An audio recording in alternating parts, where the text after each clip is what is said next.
Spoon gonna tell you what is happening in Liberia. Spoon gonna tell you what is happening in Monrovia. Spoon gonna tell you what is happening in Africa. Just to spoon, you and no. The children crying for starvation, just to spoon. You want to get a news update, my brother, to spoon. You want to know what is happening, Moravia, to spoon. Politicians want to make their decision, just to spoon. You want to know what's happening in the ministry, to spoon. Yeah, to spoon. Yeah, to spoon. You from Vonjema, Maryland, to spoon. Yeah, to spoon. If you eat Cape Town, congratulate my brother, to spoon. You got a Spoon TV, you got a Spoon Radio, to spoon. Yeah, to spoon. You want to get a news update, to spoon. What? Yeah, Rastafari. Kilibamba.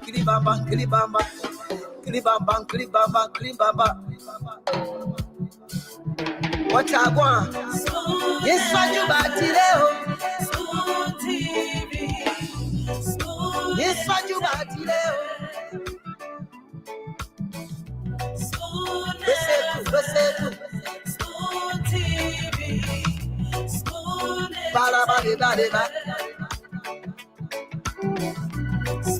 Skidibidi dabado. Spoon TV. Spoon Entertainment. Kua. Bese kua, kudileo. Kua, kudileo. Todo spoon. Yes, I. A special one from the CEO, stand coming with the spoon. And your boy, Friday the Southern Band. Charges on the beat.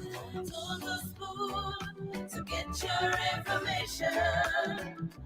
To the spoon to be part of our discussion. Spoon television. Spoon radio station. Spoon gonna tell you what is happening in Liberia. Spoon gonna tell you what is happening in Monrovia. Spoon gonna tell you what is happening in Africa. Just to spoon, you and no. The children crying for starvation, just to spoon. You want to get a news update, my brother, to spoon. You want to know what is happening, Moravia, to spoon. Politicians want to make their decision, just to spoon. You want to know what's happening in the ministry, to spoon. Yeah, to spoon. Yeah, to spoon. You from Vonjema, Maryland, to spoon. Yeah, to spoon. If you eat Cape Town, congratulate my brother, to spoon. You got a Spoon TV, you got a Spoon Radio, to spoon. Yeah. Okay, folks, pleasant night to you, wherever it is you listening to us from across Liberia. We're live on Spoon 107.5 FM and also live on Fabric 101.1 and a host of other stations relaying us all across Liberia. For those of you watching us online, yes, you can find us on Spoon TV, on Facebook, Super TV, or Fabric TV. On YouTube, our handle is Spoon Talk. You can definitely keep up with what's unfolding here on Liberia's biggest talk show. And this is the Spoon Talk. My name is Diamond Slanga. I'm producing tonight. I love to say a pleasant and a warm welcome to you, wherever it is you listening to us from or watching us from. The picture here, this picture here of the huge, plume of smoke bellowing from the joint chambers of the Capitol. Being on the scene and looking at the picture afterwards, this reminds me of September 11th. When the Twin Towers went up in flames and huge plumes of smoke bellowing from those buildings there in New York. And looking at these pictures after the coverage, it took my mind back on that fateful day. But this is not the US. This is right here in Liberia. This happened up on Capitol Hill at the seat of Liberia's legislature. The entire country woke up to the news, went flying in to bring you the coverage of what, sometimes, even as a journalist, it's heartbreaking to see these things happening. We want to report good things, but these things keep happening. The fire was so intense. It was an intense flame. From the second floor, you could feel the heat. You could feel hot it was. Even the water that was being used to quench the fire, got so hot to the extent wearing sneakers. I was wearing these hard top sneakers and all of that. I could still feel the heat. And as they were attempting to quench the fire, the drizzles of water seeping from the ceiling. Yaga, yeah, even knows my detail can go to bring out the news. They touched my back like favorite hot water. It's sad that such an iconic building, such a building that stands as a testament to our democracy, will see this kind of inferno. The entire joint chamber of the Capitol building gone. This is the aftermath of the joint chamber of the Capitol building. Chairs, floor, whatever, walls. It's my first time in my experience to cover a fire incident, and the walls are caving in. It sounds like a bulldozer ramming and breaking something. You could hear the rumbling sound, walls falling in. Wow. And the drama didn't stop there.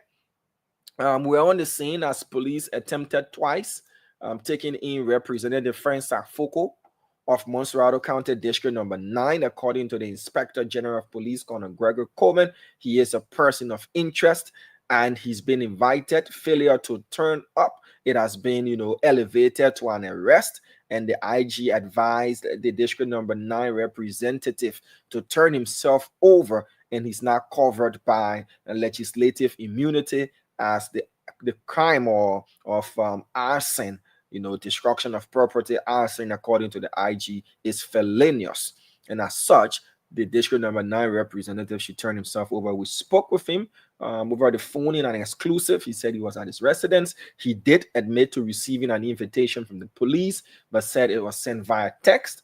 And he urged the police to send him a formal communication, and he will make his way to the headquarters of the Liberia National Police. Howbeit, the embattled Speaker Kofa said that he was negotiating with the District Number 9 representative to bring him into the police for questioning. Well, the president minutes ago announced to the country that Liberia has now become the beneficiary for the second time of the Millennium Challenge Compact in the tune of over 400 million United States dollars.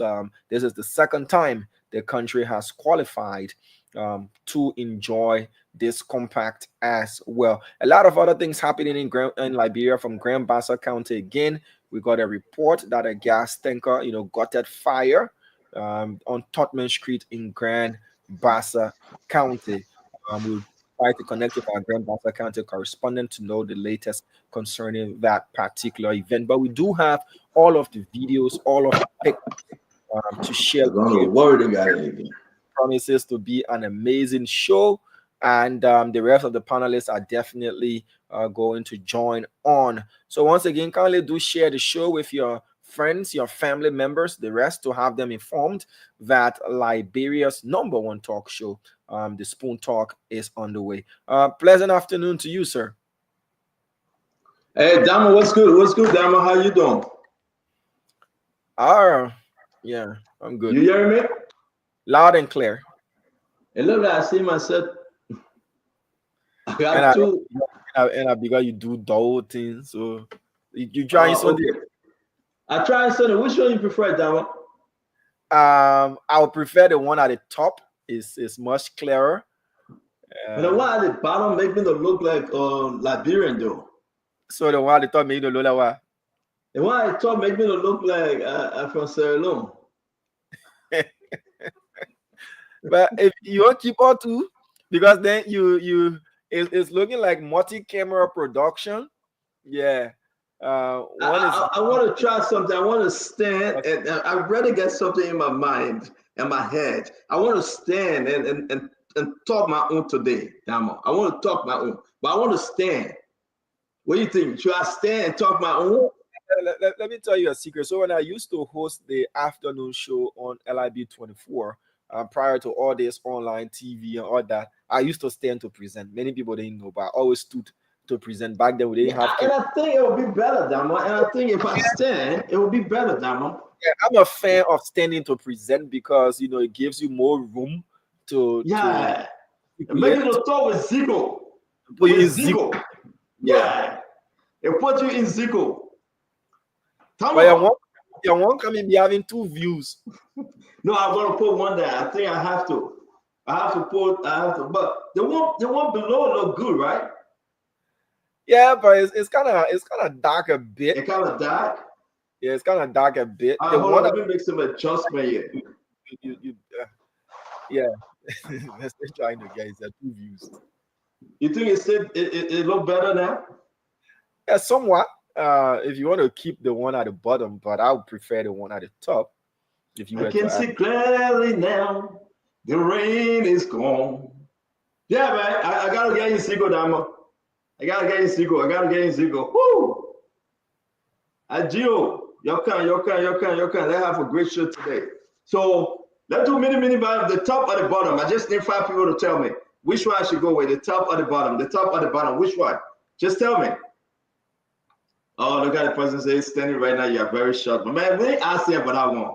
We asking for tall or short. Just tell me, top or bottom, which one? Should I go standing or should I sit down and do the show?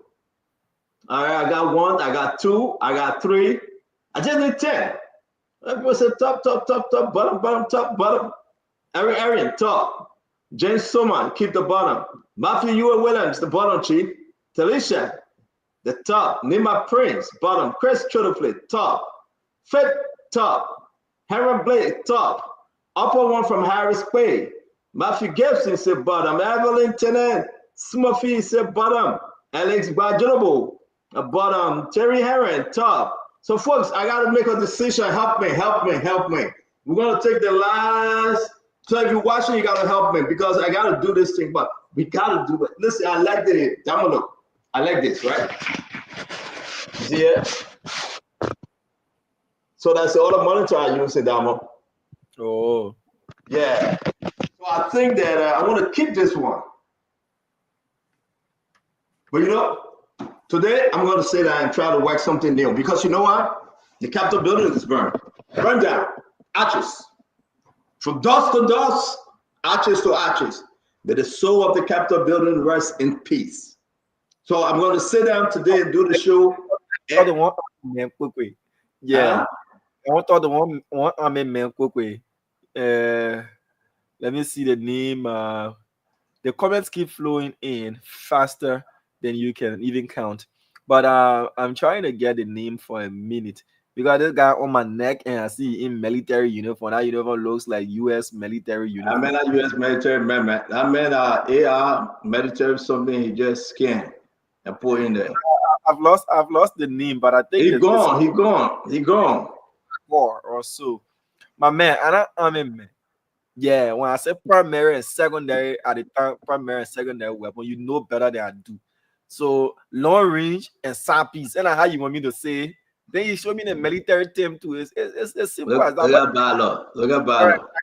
I Gary my course. So Gary, I'm open to learning so you can teach me. I think Gary is a military man. I think Gary appeared on the show before. Gary, On the late night, I think so. I think that's him. Gary on my neck. So Gary, I understand. There's jargons everywhere in every field. But again, my man, you might help me open to the military slogan. Yeah, so Chief, that's why I wanted to tell Gary because he a uniform, we have to, yeah. Yeah, so we are blessed to be here. We are blessed to be here. We just want to say, as it is, man, something happening, something very, very bad happening. Damo, do you know about the Zoom waste management company? They were in Liberia before they ran away with something like $20 million, and now they want to come back. We're seeing that big names. Huh? Is it Zoom Lion? Zoom Lion. Damo, you good? Zoom Lion. What's going on with them? Well, I know Zoom Lion to be a Ghanaian company. Yeah, that's it. They were heavily involved in waste management when I was a student in Ghana. So whenever we want to say something, we say, my man. No, I just listen. I'm going to talk about this thing, but maybe not today. But the Zoom Lion want to come back. But all the Liberian for $20 million. That's what I'm hearing. My sources said the allegation that Zoom Lion ran away with some kind of 20, and who bringing them back? That's the big question. And Liberian got to know this one. Who bringing them back? How are they coming? Are they enemy of the state? Are they trying to find a way in? And we get announced also that you have the city mayor of Monrovia and the city mayor of Painesville going to Ghana to renegotiate or start something. This is a big story. In whose interest are they coming back? All right. When our problem will be solved, every dirt along the way, Damo, we are picking up those dirt again. So we have nothing new. Every dirt along the way, Damo, we're picking them up. Every reject, the people just come and take the money and go. Then we go big and say that new government, you'll come back. Man, I heard a story today and the document that I have, I said, oh my God, what's going on? So you're going to have the city mayor of Monrovia. You are having the city mayor of Bestmet, the Painesville, right? Yeah. They will be going to Ghana and they're going to negotiate. But they are saying that their hands are tied because big people from up there telling them that they must bring these people in. So in whose interest? But in whose interest? So listen, guys, and that's why I hate to eat potatoes green with red oil, with dry fish, the wet fish, and the dried chicken, and then a lot of pepper. I just hate. Do not give me potatoes green with red oil. Something in the dama, it can go into my head. It can go into my medulla oblongata. Something in there can go into an aortic vein and the eye arteries and everything. Something can go to the jugular vein and everything. You name it, Dama. Do not give me potatoes green with red oil. Done. Whenever you give me potatoes green with red oil, that's trouble. Whenever you give me potatoes green with red oil, that's trouble. Amen. Dr. Richardson, I beg you, Dr. Richardson, when I come to your house next time, I'm giving potato green with red oil. Don't do it. Anyway, Dr. Richardson don't know how to cook potato green with red oil. She can cook it the American way. You got to parboil all the fish, you got to steam it, you got to put pepper and thing. Dr. Richardson can put everything in the pot and let them boil together. Whatever. Dr. Richardson, you got to separate the thing. You got to steam it. You got to parboil it. You got to put the seasoning, the everything there, just try. Then when that one's done, you put it on the side. Then you use the same steaming water and put it in the green. If you're frying it, you got to fry the green for you. Got to try. That's what you say. That's it. By the way, it be like you're cooking, so no problem. Thank you. You never said food today. The only person I need to be concerned about right now, Woo! That's true today. That's it. Thank you so much. Woo! All right. But again, Gary Michael, welcome to the show, Morris. It's good to see you, Morris Sambala Jr. Precious Satya. Precious, baby, Precious, I beg you. Precious, leave me alone. Fala, it's good to see you. Prolific Lila Henry, that's the name, I believe. It's good to see you, my extra son, SB. As always, welcome to the show, SB. Yes, the CEO is outside tonight. I'm also outside because I'm happy that we'll be giving over 1,000 Becker reps. Now it's over 1,250 Becker reps. All right, we got the group, the UP organization in Maryland. They gave us $700. We received the 500 from Seventh. Our pastor, the pastor, we received the $500 from me on the Cash App. We received $500 from somebody in Labrador. So you don't call my name, I beg you, but I know that person. But they don't listen. Before today end, if the person don't call, I will call their name. And I know what I know where the person worked to. They gave $500. Should we call the person name? It's not good, right? That No, it's not. But where did that person say you should call their name? But if I call their name, they will not contribute next time. I don't know, but if they, what did they tell you? You think who want to remain, anonymous? Yes. Yeah. Anonymous, what are anonymous doing here? I know the guy. But you know him, but maybe he doesn't want to be known. Maybe you know him, but you want everybody. I know where he work.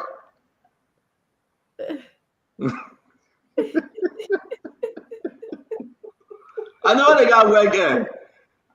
But the guy gave $500 for the rest, and Dr. Humana gave Dr.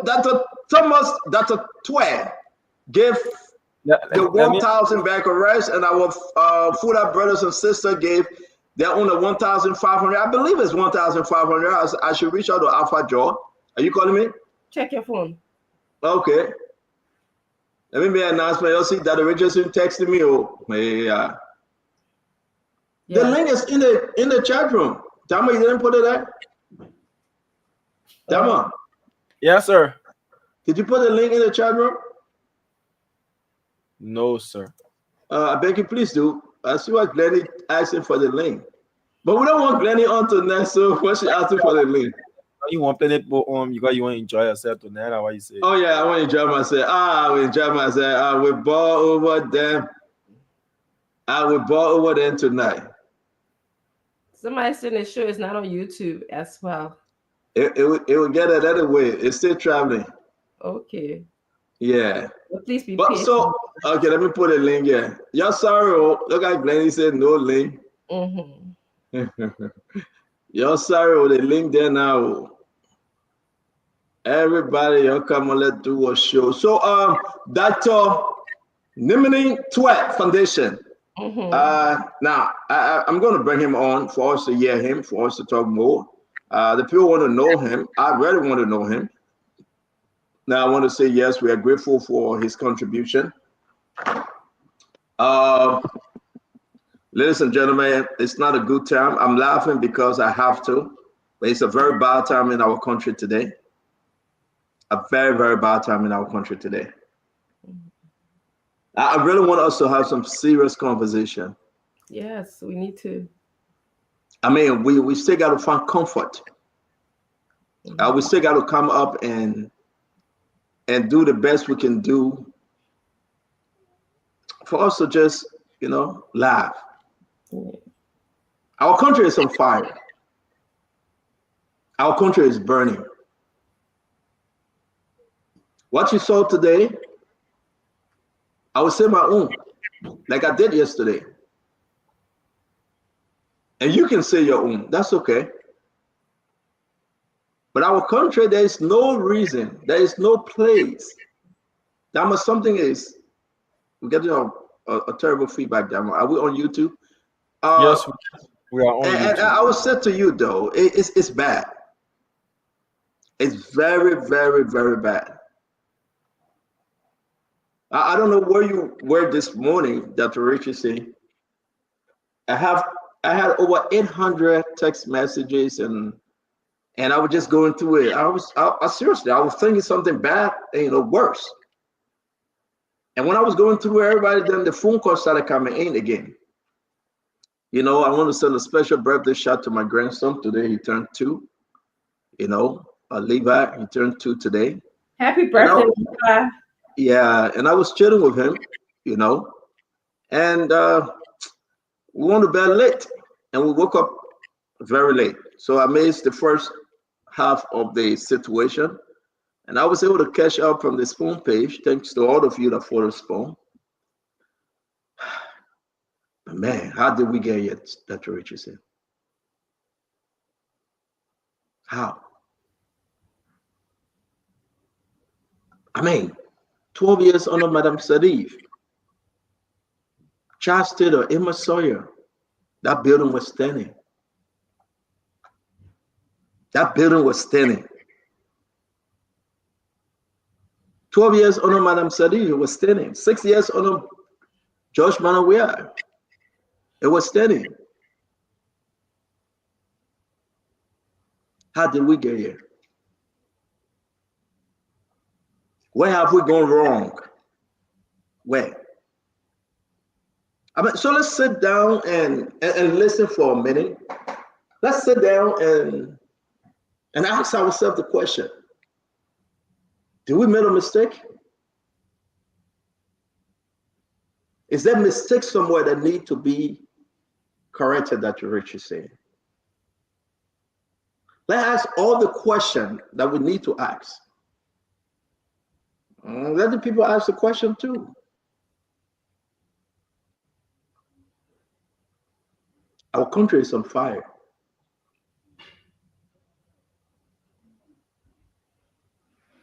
Our country is on fire. So what you want to say, do what you want to do, be political, it's up to you. But our country is on fire. So we're here to speak to the nation again tonight.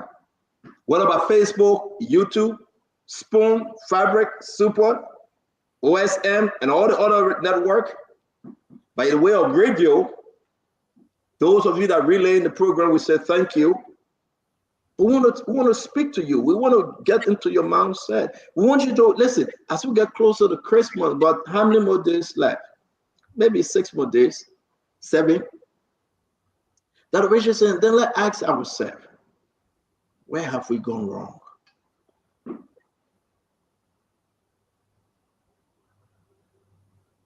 Where? Corruption, breaking of the rule of law,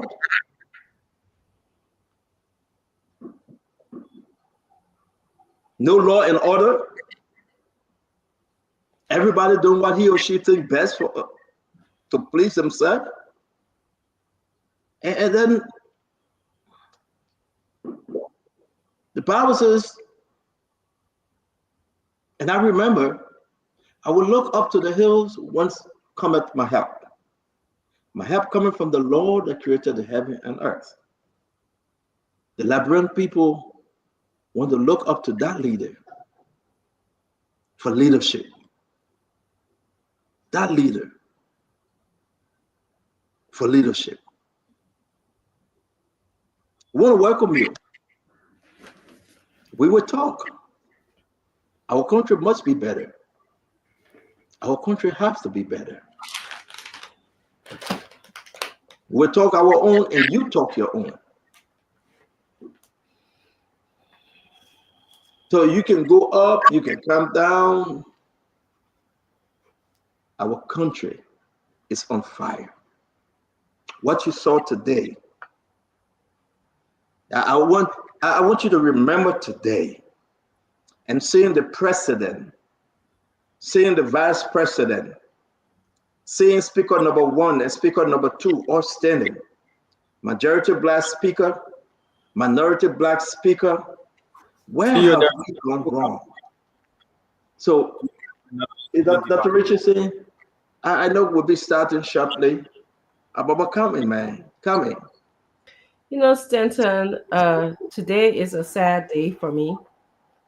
And I very rarely have days like this because I'm usually am able to snap myself out of whatever it is that I'm going through. But I took cough medicine last night, so it kept me up. So at 3 o'clock this morning, I think it was around 3 o'clock, when the Capitol was put on fire, I saw the whole thing, and I couldn't help but just be in shock, disbelief. I think I was holding back tears because this has never happened in my entire life. I thought about who would want Liberia to be as it is, who could be so selfish, who could misinterpret other people's words to cause division among Liberians. Who want to do that? I'm very sad. It is. We are already traumatizing our country. We don't do well with things like fire and tragic events. It stirs up too many things for us. And somebody is saying, if I don't work over there, if I don't have that building, you cannot have that building.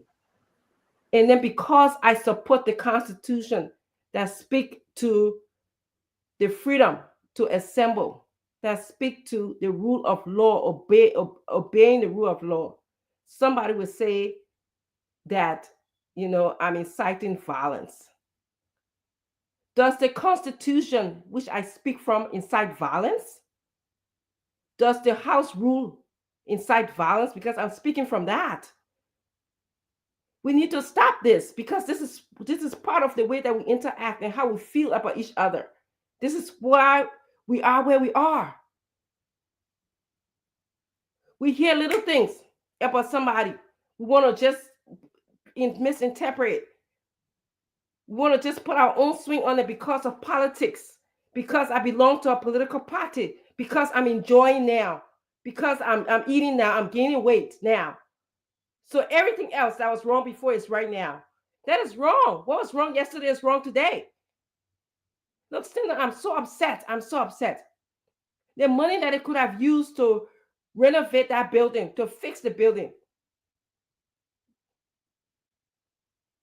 the money that it will use to renovate the building, the money that it will use to renovate the building, that's the money that could have went to some school. That's the money that could have went to the hospital. But yeah, it is. We all have to sit down and brainstorm and panel. But this is the hypocritical behavior, this deceitfulness. It has to stop, because that is the bedrock for what is happening in our country right now. So still, I'm going to stop because I'm just so upset. I can't even snap. Yeah, we're just flowing. We're just flowing. And when we see Glenny, let's be quiet, because we don't want to get in trouble. Let's just flow. It's not Glenny appear on the show. Glenny, it's not Glenny appear on the show today. We just be quiet. That only Dr. Richardson you see on the show. We gotta get Dr. before my name. Let me change my name to Dr. Thank you. And I worked very hard. It took me 7 years to get that doctorate degree. Very good. He doesn't know. So education. So I think you gotta remember now. Only one moderator on the show. That's right. But we said that too. Exactly. You gotta remember only one moderator. We know. When you come in, you gotta acknowledge the presence of the moderator. Hello, moderator. The moderator did not course offer today. Hello. I'm telling you. Small cousin I received today. I hope I will lose some weight from the cousin. Anyway, but listen, sister, to your own, let to our own. Don't worry about that. Yeah. Hello, everybody. It's good to be here today. I'm on time. I even put on lipstick. I'm here. I'm ready to discuss Liberia. This is why we are here. This is why we sacrifice our time to come here. It's a sad day in Liberia today. It's very sad because everyone has their own interpretation. We're all entitled to our interpretations. We're all entitled to say what you're not entitled to about me is a form a narrative about me that is not true. And to form a narrative to say that, oh, because you support the rule of law, or because you said that Fonatico Fash was removed illegally, so then it means that you incited violence and you caused what happened to Liberia, to what happened in Liberia today to have happened. I said to you that that's a sad narrative for you to even pronounce that. Every single person that come on this platform here, the opportunity that we have to come and discuss Liberia is because we have Liberia at heart. We love our country regardless of where we are. We love our country. There are some people on this platform that go to Liberia 2-3 times a year. And it's not because they don't have other things to spend money on. You're scared to call the people name? Please don't interrupt my You're scared to call the people name? Why you mean some people? I'm just saying, Dr. Richardson is right here. She does. She goes there. She has other things to do. She does that. But it's not because we don't love our country. We do. But we have to be able to understand that I have my opinion. You have your opinion. We may not agree on our opinions, but we have a right to the opinion. And however you want what your opinion to be is on you. But to say that And, you know, the people on Spoon or Glendale, I mean, I got a lot of talks today, lots of them. So I just wanted to add a little bit of lipstick on for them today so they know that I'm very beautiful. I love myself. I love what I say. She's so I love what I do. beautiful. I love No Liberia. matter what they say, We're here can bring again. you Yeah, on time down. today too. I'm on time. Oh, you are beautiful Very in every beautiful. single way. There you go. Sing it. No, stop. You pay me to sing. Stop. But it's good to be here. Really sad about what happened, but we hope that the police and the fire service will be able to determine what happened. But history, a lot of history today was broken down by the burning of the Capitol building. A lot of us went to that building. My dad worked there twice. I was there most of the time for most of his years. And so we remember that building. It connects with us history-wise. So what happened today was wrong. Was very wrong. Thank you. Okay, so folks, we want to welcome all of you. We appreciate that you coming on. A lot of people are going to have a jam-packed show that throughout the Zoom management. I think that's how you call them, waste management. You know, they were in the country before they got into $20 million problem. We'll be discussing that maybe not today because we have this big problem in our country. Our country is on fire. Again, where you find yourself, man, with 18, 19, 20, 21, 22, 23, 24, 7 more days left to Christmas, burning down the Capitol building. 7 more days left to Christmas, burning down the Capitol building, where the Senate and the representatives sit to do business. The office of the vice president is in that building. The pro tem, the speaker, they burn down that building. We have to speak truth to power. And the government and the leaders need to listen and listen well. Make no mistake. It's so good that we can speak freely because we don't want any government job. So we'll not be, kissing anybody, you know what. I will not be afraid to speak because Facebook is here to stay. Somebody out there will hear us. They will hear, they will understand what happened today in our country. 1 year into Joseph Yima Bwaka presidency. It's not a good news. It's not a good news at all. What happened today? Waking up this morning and seeing the Capitol building just across the street from the executive mansion burning down. It's not good. How did we get here? What led us to this path? Is this a new path? Is this a new day in Liberia? How can investors come to the country? How can people come to do business with Liberians? What's happening? I understand people say the president went there. We would play the president video, what he said. Is that a solution? What do you think? What's the mean? How can we come to some kind of solution, my fellow Liberian? Let be simple. First of all, you got to identify the problem. And let Dr. Richardson here. To have a genuine solution and to fix the issue, you got to identify the issue. You got to identify the problem. Since this thing started, leaders of the country have kept quiet. That time in life that is the president and the people will come up to speak.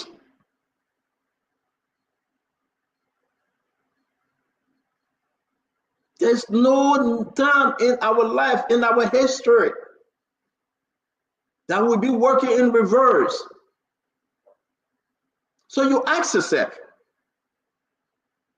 how did we get here? And this is what tonight the show will be about. We'll show you the video, we'll show you the pictures, we'll say our own, and you say your own. We're praying to God that this government can open their eyes and allow the scale to fall off. That which took place to Peter, to Paul, to James, to John, that spiritual scale. They say, oh, that was so, I agree. But in life, at some point, the scale falls from your eyes and you begin to see clearly. 1 year in this government, with 5 years to go, we got to get it right. When something happens, ministers of information quiet, leaders are quiet, everybody say hush, hush. So who the people looking onto? Who that papa, who that mama come to make decision? Who the people going to go to and say, yes, our problem? Majority black and minority black, who are they going to? Fonati Kofa and Ran Richard Kong, former President George Banner, we are current President Joseph Yuma Bwaka.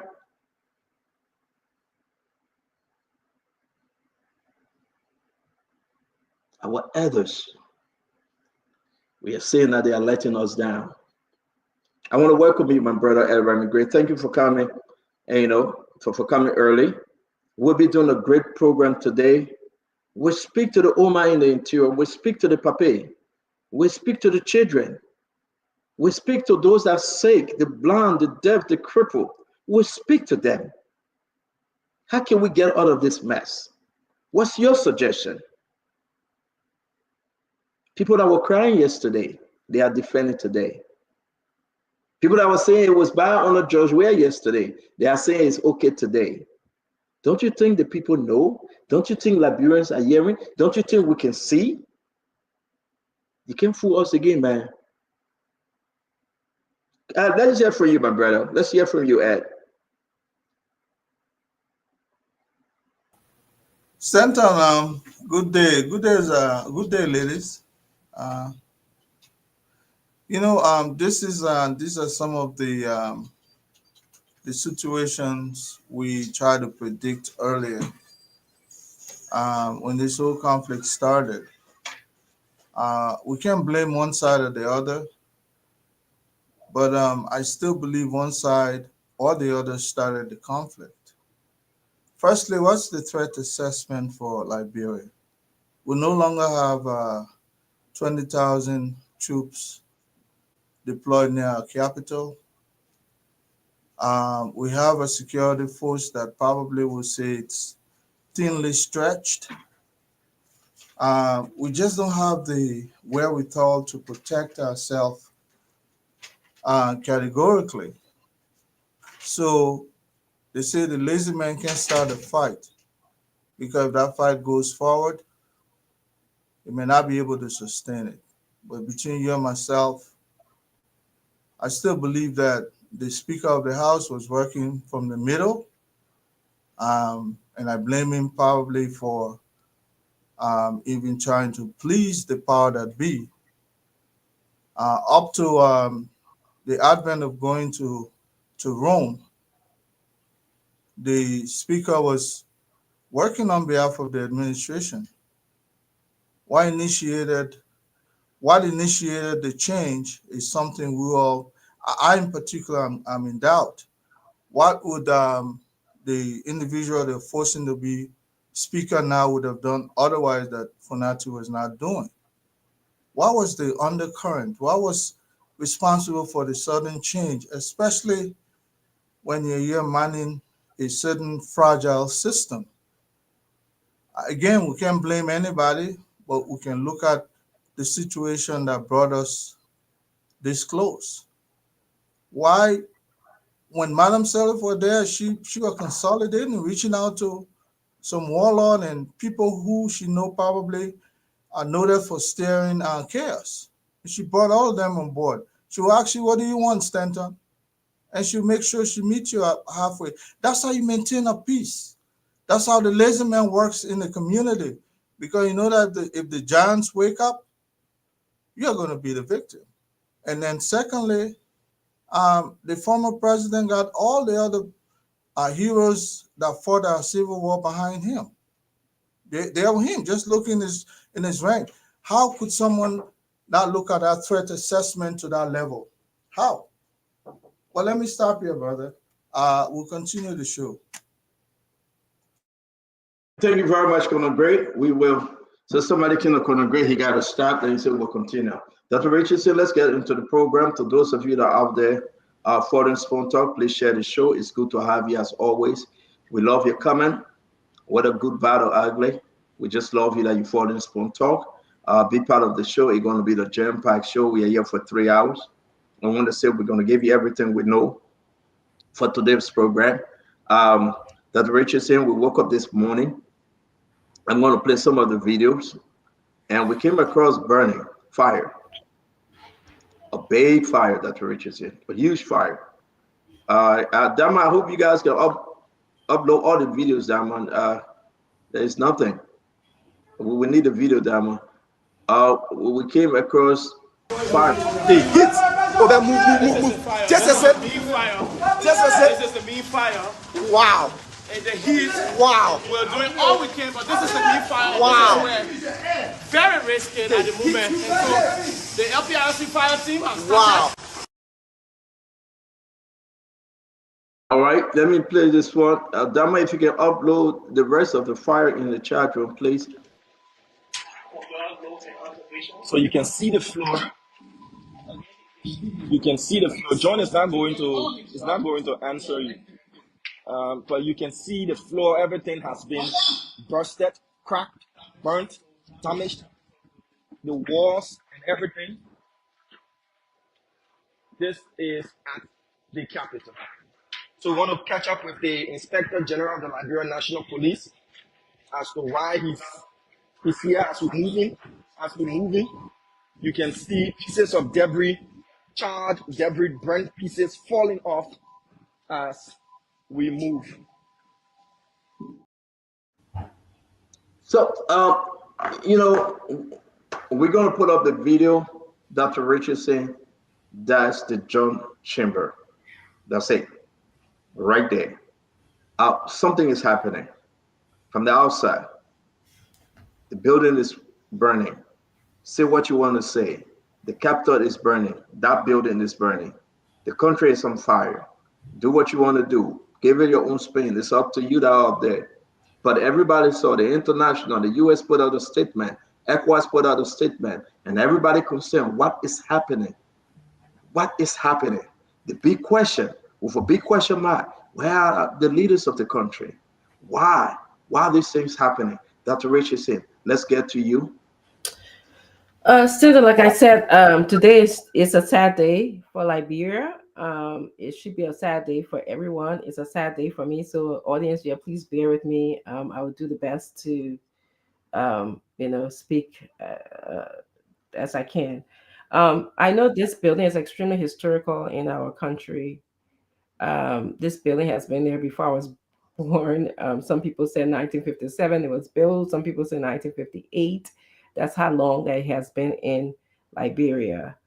It is the seat of the legislature. It's the seat of where our laws are made. Okay, it's the seat of people who are elected to represent, to make laws, and to oversee things that are happening in a country in terms of the different agencies. Today we woke up, it was on fire, burned. The infamous Gold Dome was burned, and that was very sad for me. And to me, whoever is responsible for putting the fire, lighting the fire in that country should face the weight of the law. They should be investigated. There's no excuse for that. You don't express yourself by saying if you can have this building to work, if I can have it, you can't have it. You can't do that. You cannot do that. This is not how we solve problems. This is not how we communicate in this modern world. That is very primitive for you to think that way. And for anyone to think that because I stand with the rule of law, because I stand with the Constitution, that I'm inciting violence, you're very wrong. You're wrong. Okay? Then you're trying to tell me that the Constitution is wrong. You're trying to tell me that anybody who will become Speaker of the House, or who will become representative, or any kind of leader or president who takes an oath and swears by a rule that he has to abide by, that person is wrong as well. But all in all, I'm saying that we need an investigation. Violence is not the answer. It will never be the answer. It does not solve anything. Okay, we need to sit back and say, lesson learned. You know, what did we learn from this? What are we learning from this? And I want to just stop here by just because I'm pondering, you know, what I've learnred from this. I know what I've learned from this. And thank you very much, Dr. Richard. So let me bring in Glennie. Glennie, welcome to the show, Jackie. It's good to see you again. Glennie, here we are talking about 1957. That building was put up. 1957. Imagine. Maybe the building older than you. I'm not asking for your age. But just imagine, man. People went in that building. Laws were being made. President, vice president, children. People benefited directly or indirectly. The country ran through that building. And today, we're going to be begging for money just to fix that building, Glennie.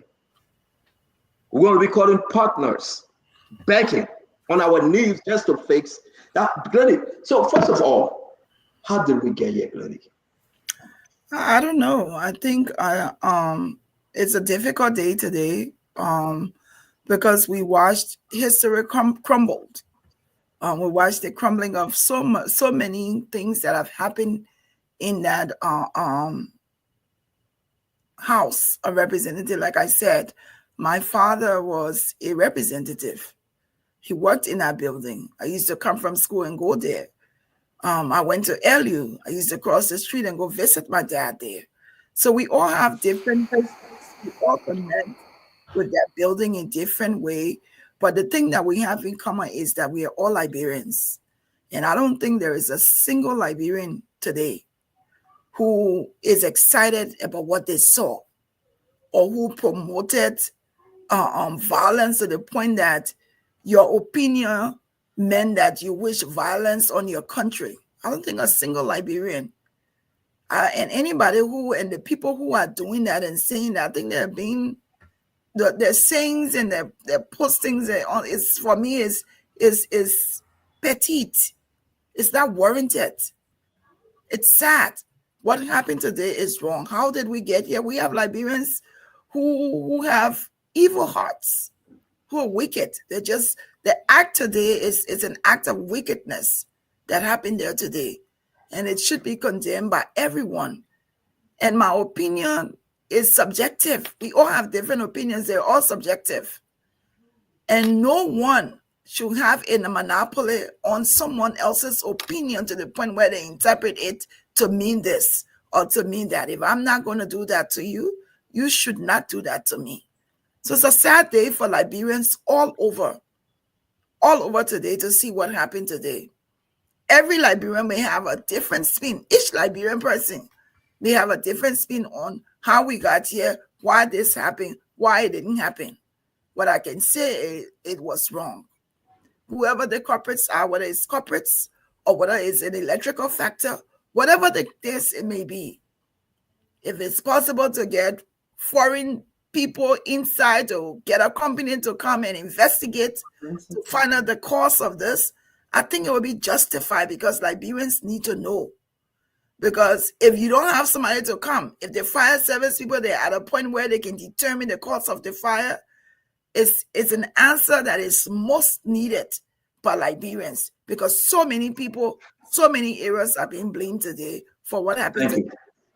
Thank you, Colonel Gray. Thank you, Glennie. Colonel Gray, let's talk to you. Colonel, you woke up this morning, you saw what you saw.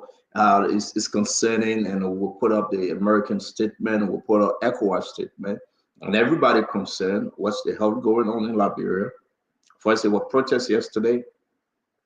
Today, the building is down. Nothing going to happen. Everything remains standing still. Who suffer? The Liberian people suffer. Talk to me. Senator, I was going to say probably I'll let Jackie speak because I got small noise in my background, but it's okay. I can go ahead. That building is older than me. Those were some of the first semblance of a civilized nation when those buildings started going up. That building, the one on Ashburn Street, the Executive Mansion, of course, came later, and so on and so forth. JFK, all of these are historical buildings. So if one of them is down, it should hurt any nation. And I think as a country, we've lost a landmark because that building, even if you renovate it, there will be some folks who will not venture to go in there because the fire actually that I saw blazing out of there could have left a severe degradation of that structure to the extent where any portion of it could collapse. My own duty here is not to point finger. It could have been any of many reasons. That's why we have investigators, people who are expert in their own fields to come and inspect exactly and tell us what went on, including forensic. And to begin to point finger is premature. It's uncivilized to do so. And I will not hold one aisle of our society responsible for this. But again, I still don't believe that it was coincidental for the building to just go up in flames. There must have been some situation and so that let's not forget. During Madam Sharif's administration, the Executive Mansion perished a little bit, and that renovation took forever. Could that have been the reason of politics? Could this be the reason of political differences? If that is the case, that's what the investigation would tell us. But I'm not going to be pointing finger, but I just wanted us to know that we're still a nation in transition from a bloody civil war, a fracas that left some of our most vulnerable people, dead. So when we're given state power, our ultimate protection should be the state, not our own interest. To protect the state at all costs. And one of those should not be disenfranchising other people because we want to get it all. Sometimes just share the little you have. The other man will be happy. Together you can live in harmony. Thank you. We're going to be praying that at least we improve on our peace because the sanctity of the state comes first. Thank you, Stanton. Thank you very much, Colonel Gray. Thanks a lot.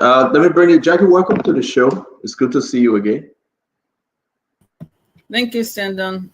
Good to see everybody. And greetings to the viewers home and abroad. It's good to be here. Jackie, what you saw today, let's just come to you. We discussing the burning down of the Capitol building. You can say portion of it or all of it. But let's hear you. I mean, our first topic for tonight. Let's just hear you. Your own take on what you saw this morning. My first thought, I thought I was dreaming, wondering if it was real, and wondering why. Those were the questions that came to my mind when I first saw what was really going on. I understand the rotunda is where the damage is from the ground level all the way to the top. And that building, I think if you count the stories, it's probably considered to be maybe 4 or 5 stories high. And it's unbelievable. It's unprecedented as well. The Capitol building is 67 years old. It was built in 1957. It is the people's house. The lawmakers and other government officials go there to conduct business on behalf of the Liberian people. And they've been doing that for the past 67 years. And for us to see what happened today is unbelievable. If it's definitely concluded, if the conclusive report comes out that it was done through violence, arson, the people, whether they are lawmakers or not, whosoever responsible for it, should be held accountable, because this is threatening on being treasonous act. You burn down a building. If that's what's really going on, we really need to find out what's really going on. And I think, Stanton, I must say this, issues being discussed all over, doesn't matter where, no matter how sensitive those issues are. We talked about this last night on the show. There is no room for violence. You must never, ever tolerate, even if it's throwing off a chair or kicking down door, whether those people are on our side or on the other side, everybody must condemn it. Because if this fire today was because of what's been happening in the legislature, the dispute that's been going on, we have to be careful how we speak going forward. And when I say we, I mean everybody who's out there. Even if we got a social media page, we've got to be responsible people and protect our country, protect property, and protect life. What if somebody was in that building? The fire started at 7 a.m. But what if somebody was down there and somebody had died because of the fire or the smoke? Now you will have damage to fire and to life. Thank you, Jackie. I'm going to announce that I will be bringing Yeke Koduba coming on the show today, Gibson Jerry coming on the show today. We'll be talking to other lawmakers, you know, from the majority side to that of the minority, other senators who like to give their input. We're going to be having a jam-packed show. We pray that we can stay under the 2 minutes talking point. You can check your own time when you're talking. This is about Liberia. This is about our country. And to those of you out there, our ma, our pa, the old man, the papi, we say thank you for getting closer to your radio. Today we can announce that you can see all of the Capitol building or part of the Capitol building, but there was fire in the Capitol building. Fire. That building, the building since 1957. 1957. Part of that building is gone. Now, if they're here in America, they would just condemn the entire building, I believe, because it comes with a lot of other health reasons that folks will not be able to go in that building. Till the real technician, the real, bidders get in there and make some determination. The president was there today. What did he say? We're going to play. The vice president was there, Jeremiah Pankun. The speaker 1 for Natikofa and speaker 2 was there. Majority speaker and minority speaker were there also. It caught the attention of the Americans speak to us. It caught the attention of ECOWAS. Are we having another ECOWAS troop coming to Liberia? I mean, where we are today, and people say, I will say this before, I think Yeke is getting ready, I will bring him on. Oh, you got to say it like this. You got to say it small. You got to say it behind the door. You got to do it as secret. Shh, shh, shh, shh. No, you got to say it on top of the mountain. Whether you say it small, whether you say it big, let's say it. The thing about hiding something and say it's confidential, it's secret, is to rob the people of what they deserve. And that's what brought us this place. That's exactly what happened. Every day, no, it's the national security issue. No, you're not supposed to say it. No, Senator, don't put that paper up. Let's do that one. That's the reason why we are where we are today. Because when the Liberian people are not informed, do the wrong thing. Our leaders, they keep on hiding things and hiding secret because they want to destroy the country. Whether you're a representative, whether you're a speaker, whether you're a senator, whatever the case may be. For me, if I hear, I will say it. Don't give me a national security secret. No, don't do it. If that's your secret, keep it. Do you know what? Let me bring in Yeke. I get Dr. Boplay in the back. Let me bring in Dr. Boplay. We're going to have a wonderful show today, folks. We welcome your comment. We say thank you. But we're going to have a wonderful show. The best thing we can do today is to give you the news. This is your network. You ask for it, we give it to you. You ask for it, we give it to you. Something is happening, people. Something is happening to our country. Dr. Bobla, welcome to the show. It's good to see you, Dad. It's always good having you on the show. We pray and we hope you and the family is just doing just fine by God's grace. Thank you, Stanton. It's always good to be here. Good evening, everybody. Yes, sir. Let's welcome Honorable Yaka Koruba from District Number 10. Representative Yaka Koruba, it's always good having you, and thank you for joining us tonight. Thank you. It's a pleasure being on your show tonight. Let me say good evening, because in the evening also, and let me say good afternoon to you people on our side. It's a pleasure being with you people tonight. Thank you very much, Honorable Yaka Koruba. Folks, again, if you want to join us, I say the link, you can, you tell your own, you go to bed. The Liberian people want to hear from everybody. So while we're here, you met us this conference. I'm here with Dr. Richardson, with Glendy, with Colonel Ed Remy Gray, and our sister Jackie. We just want to inform the Liberian people the best way we can. Everybody is subject to the 2 minutes talking time. We got a lot to discuss. Before I bring you in, Yaka Koruba, let me bring in, Representative Koruba, I want to recognize you professionally. Let me bring in Dr. Boble. Dr. Boble, your take today about what is happening. The country is burning. The Capitol building is on fire.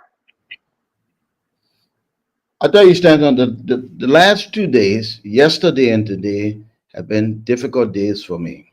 Yesterday, we were going home on the highway, in the dark patch of the highway, and we see a bike in the road. We're almost on it.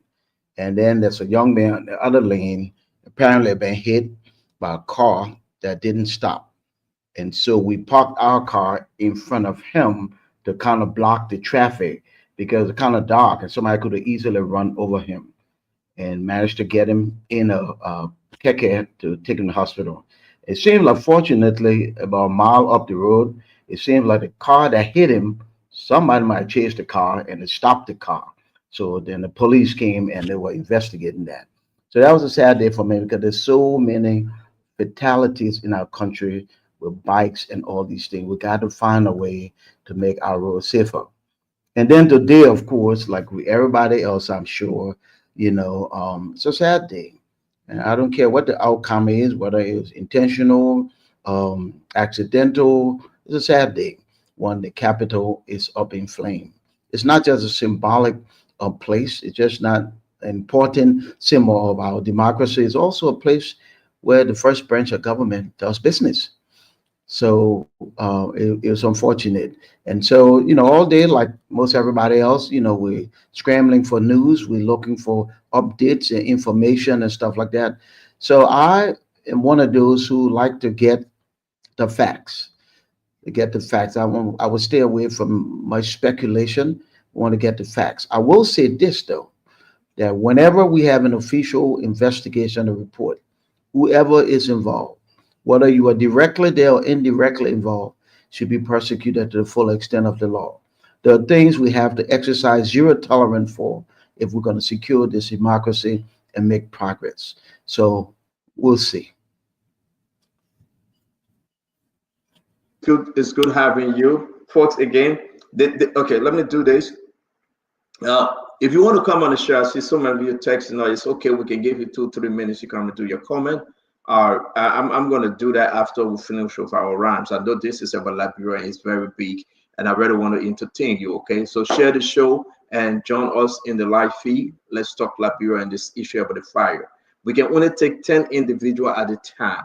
Minus the producer, we only take in 9. So please bear with us if we go in and out, please. Honorable Yake, welcome to the show. Let's hear you. Today, I want to start from yesterday, Yake. Let's start from yesterday. Give us overview about what took place yesterday, and today when you woke up this morning, fire at the Capitol. Talk to us. Welcome. So, Stanton, before yesterday, the citizens, some grouping, decided to come before us to petition us on the rule of law being respected and other issues. So yesterday, some people of District Number 10 decided that I move for them so that we can all work together for them to present the petition to us, and they wanted me to be a part. We left from Vamama yesterday, going through, got to the mansion as usual, passed through, got to the gate to enter in our Capitol building ground, Stanton. To my utmost surprise, we saw police sharing tear gas, doing a lot of things, brutalizing people, in which, you know, it is wrong. You got all the recordings, you know, and we want to also condemn that. This morning, we woke up only to hear that the Capitol building is on fire. Stanton, you have private security to your radio station here. Implore. When something happened there, somebody steal one AC from there, you're going to ask the private security, who walk in here? Who stole the AC? The police, the government have deployed security, beating us in our own building because they say we want to vandalize the building. We want to loot the building. We want to do a lot of things. So they will have to preserve the building to ensure that we don't loot the building. We don't steal anything from there in our own building. Stanton, who are we going to ask? When the police is being deployed heavily at the Capitol building, she will go and be asking somebody. When the police admitted that they will take charge to ensure to ensure that security is being safe to everybody there. So I want to appreciate them. For me, I'm not going to ask anybody. The police is here responsible for what happened there until they can tell us who put fire to the place. Should we go and start looking for somebody when the police is deployed 24/7? Our back gate to all the federal gates are there. Police are employed there. So had the people went to the place if there was any fire situation, then Stanton, to listen to precedent coming on the Capitol building ground, not giving the police chance or the security apparatus chance to do the investigation. Say we know there are hooligans and they must be arrested, they must give account. The president have concluded already the investigation. He knows the people. So you think the police will Joseph Pakai? No. What he said, they can't contact it. They know the hooligans already. So Joseph Pakai just need to help the police and bring the hooligans. You can come to our ground and start calling people hooligans. You know, Stanton, it's wrong. So the police is here responsible for it. The police know who burned that building, and they should give account everything that happened in that building, Stanton. If you probably asking other people, they're just going to go look around for nothing.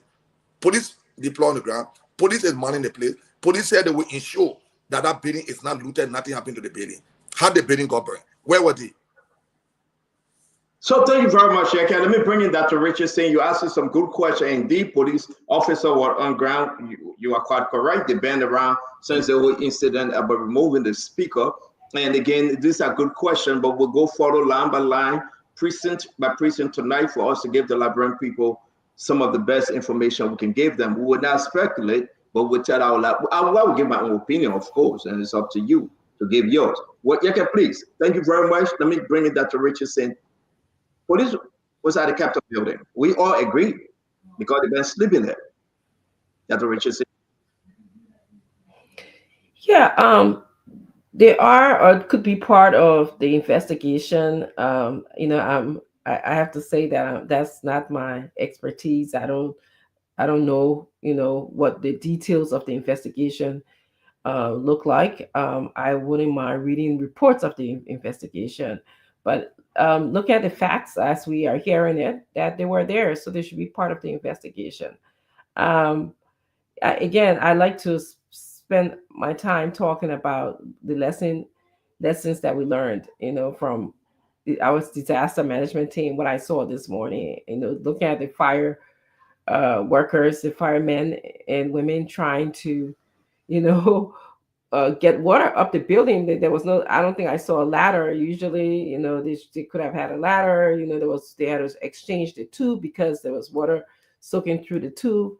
And what did we learn about leadership? You know, during this form of crisis, who calling people together? Maybe somebody can speak to that, to get them to talk. You know, to at least talk. Do we need some forensic support? I always think that our justice system is one of our weakest links in the country. And I do think that it could be strengthened by getting not necessarily someone from the United States, but maybe locally or regionally to help us, because I think that we need some help in that area. So that's all I have to add. Since thank you very much. So guys, let's do this again. We can only take 10. I will say this to you. I'm sorry that, you know, we really want to bring some of you on, but be patient. We will. It's only fitting for us to have the show as we flow on, share the show, be part of the program from our live feed. Glennie, a lot of information coming in about this fire situation. But again, I will ask you, I asked you before, you will give me, I think, your intro. How did we get here? Why are we now saying fire, fire, fire, and the boom to the high places in the country? The burning of that building is a very, very major concern. I think one of the things we can attribute, hello, Honorable Kulwa, or one of the things we can attribute some of the issues with where Liberia is today is the partisan politics. I think we've lost the morality to be able to speak truth to power. When truth to power is not important, but what's most important is who do I support and what do I have to say. I think that's the issue. That's the problem we have right now in Liberia, in my opinion. Because people are not giving people the chance to be open, to be transparent, to say exactly how they feel. Everyone has a problem with someone when you're coming and you're saying, for example, people on this platform here, including myself, I'm not a youth partisan. I don't belong to any party, but I supported Joseph Human Boyka. And because I have contrary views of some of the things that are happening, so I'm now being looked at as people call me, oh, you've become opposition now to the government you supported. No, I'm just who I am. And I think because we're not being allowed to speak freely and to say what we feel and what we think, so everybody takes side, and Liberia in the interim suffers because we're all pulling on different straws and we're not focusing on what the main problem is. But I wanted to ask Honorable Kulwa this question. We see the fire. We saw what happened today. And like I said, history crumbled today at the House.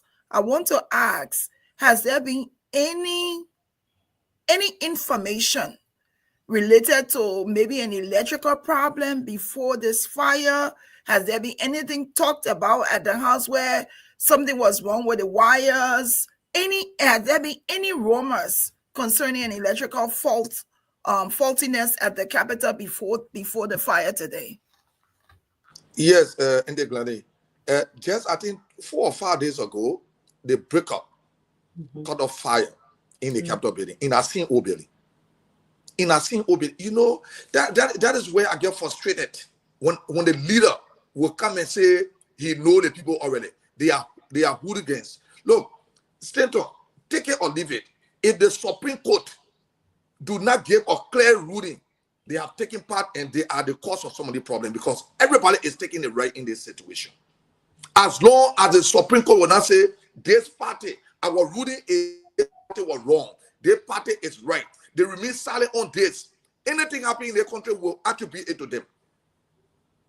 That's my view. So Colonel Gray, let's hear you.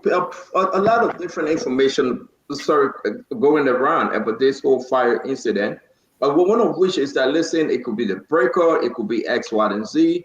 But Colonel Gray, though, investigation is ongoing. Let's get into it. But some people are calling for an arrest.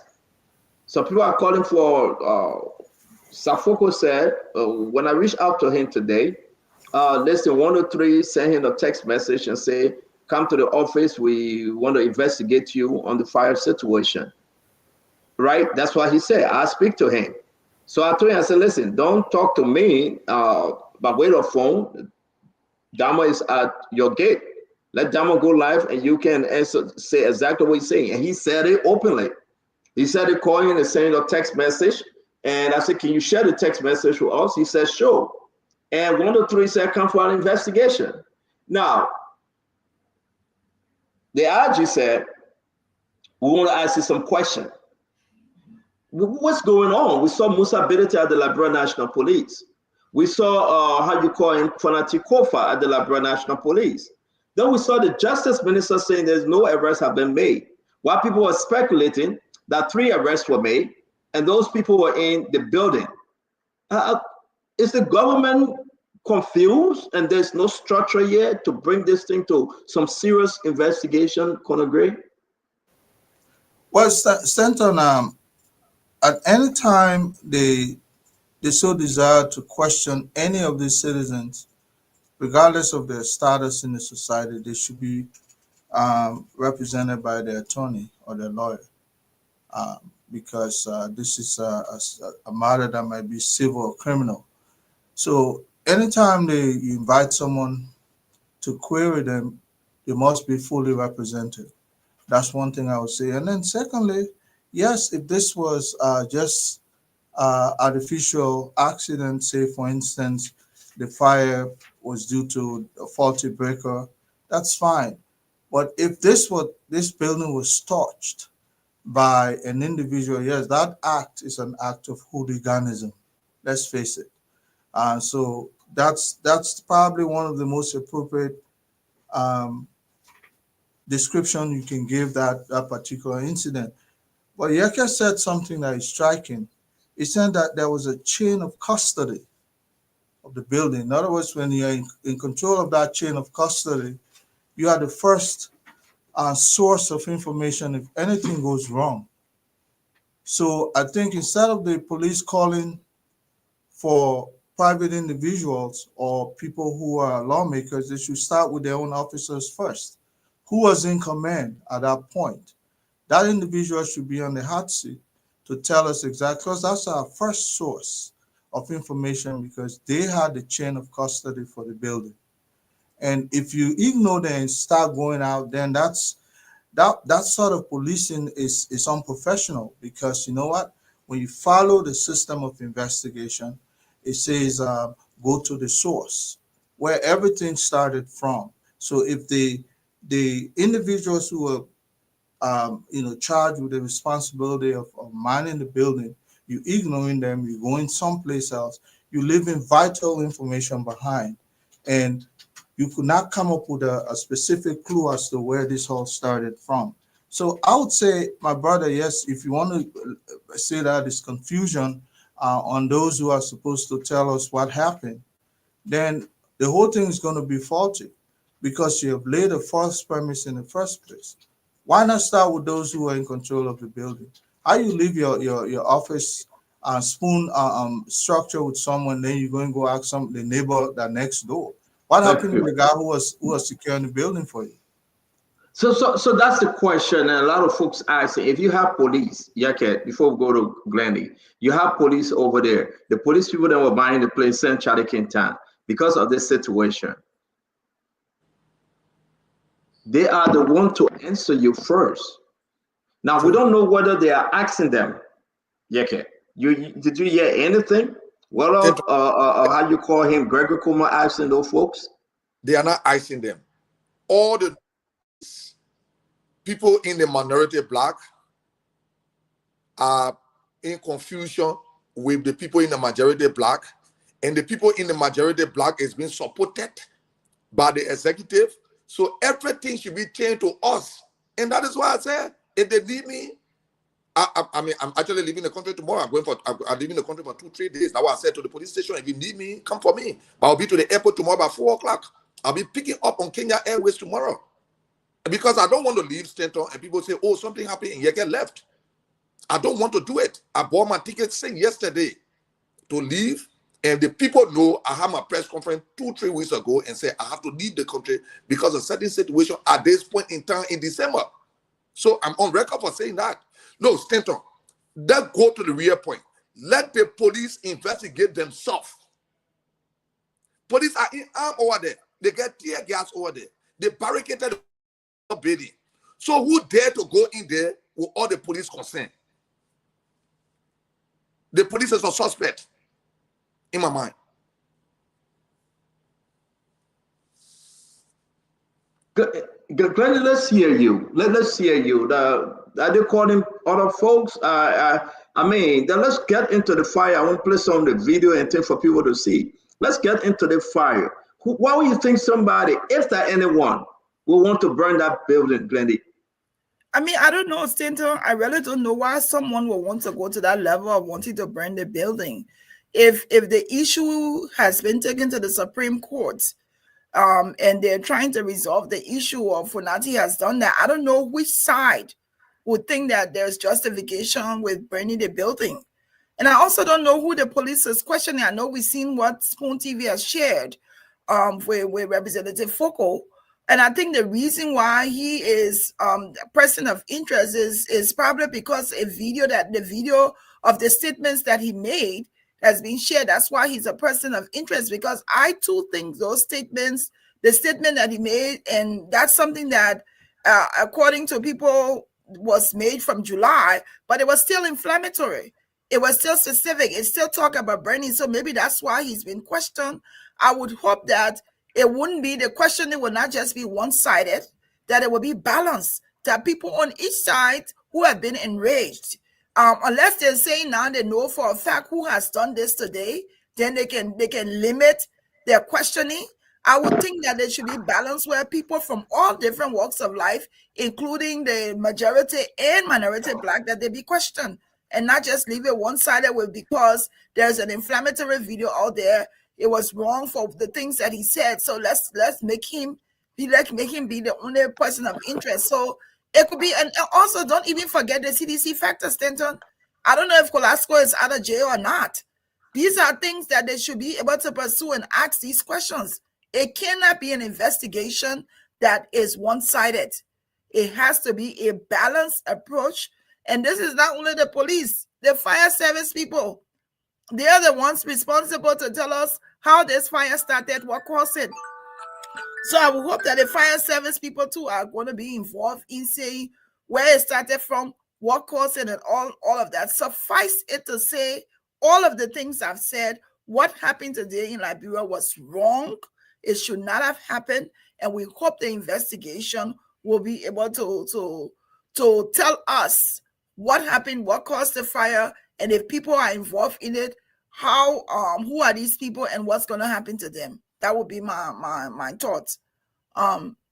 Jackie, I know you just coming back. If you wanted to say something concerning it, or if you had a question for Honorable Koluba, please go ahead until Stanton gets back. Yes, welcome Honorable Koluba to the show. My question to you, one, is do you think that what happened today at the Capitol is an act, a deliberate act, or could it be an accident of some sort, like current? And number two, the absence of police presence. The Capitol has been around for 67 years. Do you have security that's there all the time? Does the Capitol, is there a staff that is responsible for also securing the building during regular time? And if so, were those people there today at the time of the fire? Since this crisis, the police have taken over the building. Our securities are not in charge. To even okay, but were they present? That's what I'm asking. Huh? I'm asking, were they present? Those people who because the police took over the building. The police took over the building. Our staff should be identified. Our security should be identified who work in the office, but the police chose to do it. So that means they took over the whole building. And let me give you the information. They also sent it for Melvin Cole because they say Melvin Cole had press conference in Banga and said there will be war. So what war got to do with fire? They call Melvin Cole today. One or two call Melvin Cole today. So what war got to do with fire? They think we're playing. They think we're playing and executed by the executive to impact us. Look, there are a lot of ways. There are a lot of ways you can burn a place. Politically, you can burn a place. I can say politically we'll fight war. There's political war. There's political fire. So the man of English can better interpret his English. Let's say folks say we'll burn the place down. Did you see him with matches? Did you ice him? Why he spoke the way he spoke? What he meant when he said he would burn the place? They are political burning. There's political war. So those excuses shouldn't be something that you hold on to say they will indict us and we are ready for it. So, Honorable Koluba, the building that you work in and the other 102 lawmakers work in belong to the Liberian people. So when people are using words, and I understand, you say, well, somebody can say, well, there will be war, but they don't mean actual physical war. But do you think you represent a child? All of you, when I say you, I'm not speaking to you specifically. You represent a child. You represent a child's family, your constituents, not just locally, but nationwide. That's what they call all of you national legislators. So why should legislators be using words like that? Is that fair? Because you got the young people watching all of you when you all have the mic in front of you. And I asked you a question. I'm not sure if you heard me. Do you think what happened today was a deliberate act, or could it be an accident? What are your thoughts about what happened today? What made have caused the fire? I believe what happened today was planned by the executive and were executed by the executive. Until the executive can tell us they were in control of the building, until they can tell us who went in there and who put the fire there. Look, myself will use a word to say I will point the building down. Those are all political statements. You need to ask me, how will you point it down? Politically, we can burn the building down. We can burn the building down with political talk. We can burn the building down with political statement. We can burn the building down by making political argument. That doesn't mean I will take fire to the building. Is that the justification to burn the building down? He spoke in English. He can better interpret it. What he meant. Why people can say we'll fight political war. Those are all jargons. Those are all jargons. Those are not things you can use against someone when you are in charge of the place. Dr. Okay. Jackie, let's welcome Commander Clinton. If you can you just hold your question there for the next round? Let's give everybody an opportunity to speak. I think you had asked maybe 2 or 3 questions already, if it's okay with you. Commander, I want to welcome you. We're just talking about the incident today. Do you want to share your views about it, and then we can go on? Yeah, I think it was a very sad date for Liberia. It's very unfortunate what has happened in the country.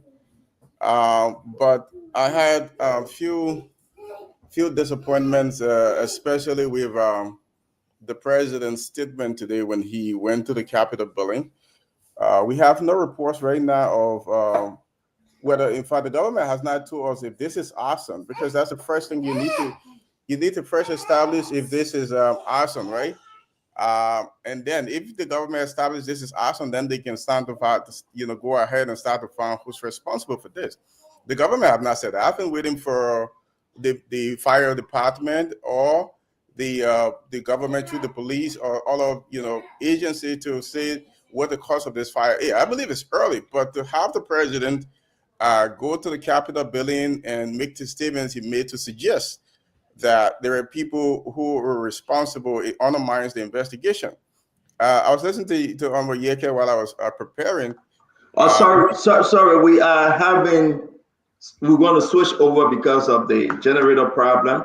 So we'll be back on. Those of you that are saying we are not on the radio, it's true.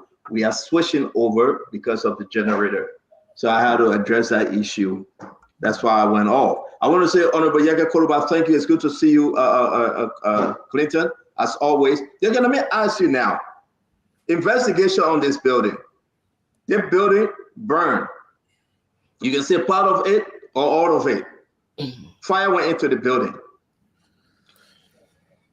Whether it's Speaker Kofa or Speaker Kum, however they find themselves. Yeke, the state of our nation, Liberia, okay, then where you get minority speaker, majority speaker, and the person said, Jesus help us. You got the president, and you got the vice president. You got everybody watching. They put the minority speaker on the side, they brought the majority speaker in front, whatever the case may be. Yeah, what's going on with Liberia? Stand on. Until we can respect our laws and the constitution of this country, there will always be chaos in the country. I just sent you a video. Or generally, car got burned, a petrol bomb in it, all on social media. Yeah, I'm waiting for him to come on. I was trying to get contact with him. It's from Freedom FM. Yes, I've seen the video. So talk to us. I hope we can put it up. So, Stanton, look, the Liberian people need to tell the Supreme Court to speak. If we all are in the right, where are we heading to? Those people have been paid to do their work, Stanton. We shouldn't be begging them to do their work. Let them clarify They need to make the thing very clear. And let me say this today. If the minority were in the wrong, long time people finna come out to talk. But because they know the ruling is very clear, that is why they're not speaking to it. And I owe no regret for my statement. That is why they're not speaking to it. Until Joseph Boakai can recognize the constitution of this country, the country will always be like this. How would the Supreme Court say something? The Supreme Court say 10 positions should be respected. Joseph Boakai suspended the people. The Supreme Court say everything you did is illegal. Joseph Boakai, recognize the people. Joseph Boakai is fueling and causing his own problem in his own government. He causing coup. He organizing all the rebel group in his own government. So what do you expect? You listen to an audience today. He couldn't even recognize a speaker that is recognized by Constitution. But he recognized somebody that would never be our speaker. He will never be our speaker. There will be election. You say the man not be speaker, you get Richard Kuhn. But you still negotiating in Stanton. They are still negotiating for the resignation of Speaker Kofa. Because they know everything they do is illegal. Say I say. So guys, let's play some of the video. We'll go to you, Dr. Richardson. Let's play some of the fire video here, as you can see. These are the pictures. We're going to put some of the fire video up. And again, we're going to hear from the leaders as to their own take. Gregory Coleman spoke today. We'll be hearing from Safoko. We'll put up some of the pictures here. There you have it. Dr. Richardson, look at this picture. That's the Capitol building. Heavy thick smoke. That's the Capitol building. Can you imagine? This is the Liberia, though. This is the Liberia. That every day people praying for, every day we hope it be better. This is in the Capitol building. Dr. Richardson, can we come to I mean, the issue remains. If you look at these photos, look at everything and say, man, people were scared like hell today. Yeah. People were scared. Seeing this thing, people were scared. The mind went way back. So I'm looking forward to an extensive, significant investigation. This is no joke. Whether it was faulty wiring, whether it was, individual who did it, we need to know as a group of people. This is the only way that we have some finality to this issue. And one thing Yeka said today that I stay with him is we have to follow the rule of law. Men by nature, okay, we want to do what we want to do. If you ever watch a child, the more you tell a child not to do something, the more they want to do it. And that's why one of the reasons why laws were created, okay, so that we can be able to follow the laws, so we can have a orderly society, we can be respectful of one another, so we can be groomed into abide by the laws and also respecting and putting our country first. A lot of times it's this petty idea. If I can have it, you cannot have it. That's what I'm saying. Okay. If I cannot work at that building, if I cannot be speaker, if you didn't go by the rule of law, you're not going to work in the building. Okay. And it's not good. It's not healthy for us. We have to learn to be more patriotic than that. We're burning when something happened, instead of us talking, we burn our buildings. I don't get it. We burn property. This has been happening since time immemorial. What good do you get out of it? Because in the end, we got to fix the property to live there. We can't just, the people can't just work in our burned building. Like you said, there's a lot of, like if that was in other developed country, you can't even go into that building. Not only is it a crime scene, there's mold that comes from water. The water, there's a possibility that debris might fall off and it becomes a problem. In other countries, that building will be insured. So perhaps we have insurance in the building, but it has to be some type of investigation first. But this petty idea that if you would not be successful and I'm not successful, we got to get away from that. We got to be able to separate our personal from our professional. Personal from professional. Sometimes we don't do that too well. I understand we're a collectivist culture, but let's take the good and bad of the collectivist culture and practice it. We shouldn't just be, anything goes in a society. We want bread and butter, we bread and butter. We want to go to work, we go to work. We shouldn't do that. And it saddens me, to tell you the truth. Excuse me, guys. I'm sorry for a call. So yeah. Thank you, Glennie. Go ahead. You want to say something, Glennie? No, I think I already spoke. Why we getting Christmas light? I don't know what's going on, my life flickering, but I think Kamana was speaking when you came back on. So because I thought he was done. No, he was. You interrupted. No, I was in flight, but I was about you. I'm sorry. I mean, when he saw me, he got scared. So I thought he was done. He was scared of you. But I let you keep with information, so I had to let you finish. When you finish, we got a whole hour and a half to talk, sir. Thank you. Go ahead, Governor. Let's hear you. Well, okay. So, like I was saying, right, we're done at this moment. The government has not taken a position on, the cause of this fire. Yet we had the president go to the Capitol and make the statement he made. I believe that undermined the investigation. I agree with Honorable Yeka Koloba here, because now what happens is, if you have an investigation, what you're doing now, you're printing the investigators in the direction that you wanted to go into. So if there was, we have to understand also that a few days ago, this same building had a fire issue, and it was attributed to electrical problems. This could be electrical problems. This could be somebody burning the building. The president have to allow the investigation to go on. He can't suggest anything. So it undermines that. The second thing is, the government hasn't taken a position whether this action. Already they are investigating people, right? We know they've invited several persons for questioning in connection today.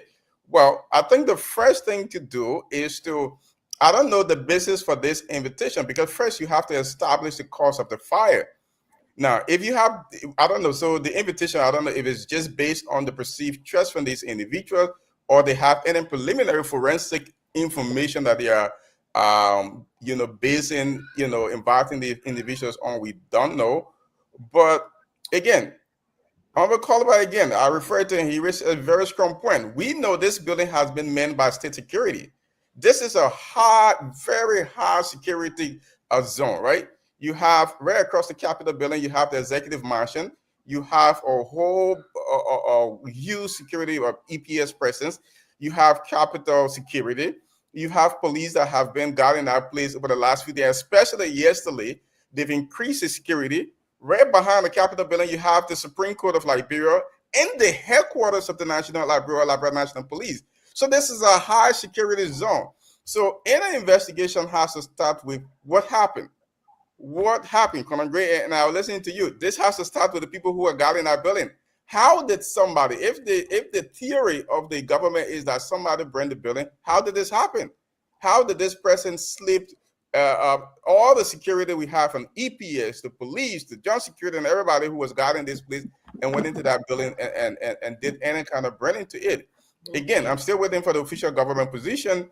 Whether this was arson or they've done any investigation, we don't know that yet. We are still waiting for this, but this is our initial take, that the president needs to give the investigation a chance and not to preempt, whether this was arson or not. That the investigation will say whether this was arson. Well, okay. Also, on the other hand of this, we saw that 2 police trucks, Colonel Gray, went over to represent this Focal House. The speculation that they went there to arrest him. Spoon was there immediately to go live, and the 2 police trucks drove off. After a few hours, we got police armed men in front Focal House again. Why do you think, Colonel Gray, when Focal received the text message, come over for investigation, he said, please put it in writing, 1, and I will get to my lawyer. Gregory Kumo came on air and said, Focal is man of concern. They got to ask him some questions. Let me ask you. Prior to the first text message, you have 2 truck of police officer and police officer in front of his house. What's going on? Oh my. Stanton, firstly, unless they have probable cause to go there with a cache of weapon deployed by, SWAT or heavily tactical police unit, I don't know whether Safoko had people there who they presume were going to resist, or they had some intel that speaks otherwise, that Foko posed a big threat to the well-being of this investigation. Otherwise, the invitation was okay, and if he gave you a reason that I won't be there unless I'm there with my attorney, that is also his right. Why are you smoking the situation when it's not necessary? But let me skip a little bit. Our country refused to move forward. There is absolutely no reason why some of these key installations of government cannot have their own fire detachment. A small fire detachment unit, a small, maybe you can detail some precinct or squadron of police officers to be deployed at the Capitol building permanently. People refer to as Capitol building police with that expertise, because it's not only policing, but it also entails what you do in terms of how to give courtesy to officials of that building and so on and so forth. And we don't have any of those on any of our campuses that are considered key government installation. We refuse to move forward as a country. Now, something happens, you have to wait for the police to come from heavily trafficked Cinco or somewhere there. I don't know, maybe Ashman Street, where we used to have those things. Why we refuse to grow as a nation?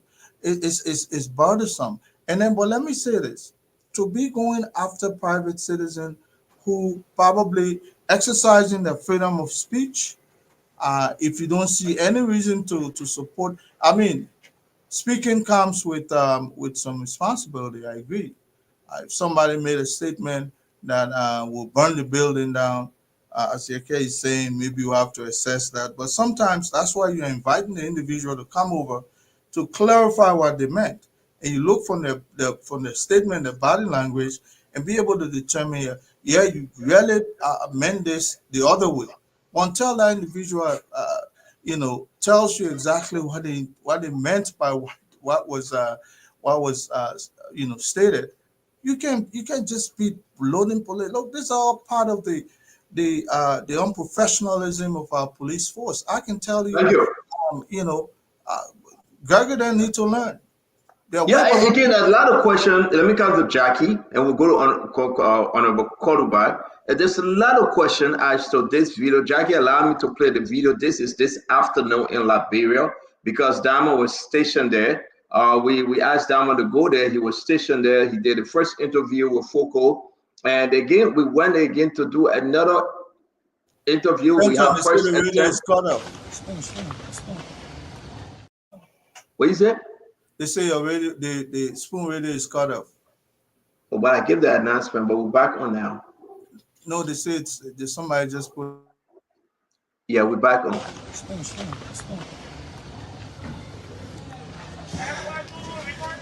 Hello, folks. Good afternoon. This is Spoon TV. We live from District Number 9, Monserrado County, where you see armed police officers have come to surround the entire perimeter leading to the residence of Representative Frank Safoko. And according to information that we've gathered, the intent of this operation is to take in the District Number 9 representative in connection with the fire incident that occurred up on Capitol Hill this morning at the Capitol building.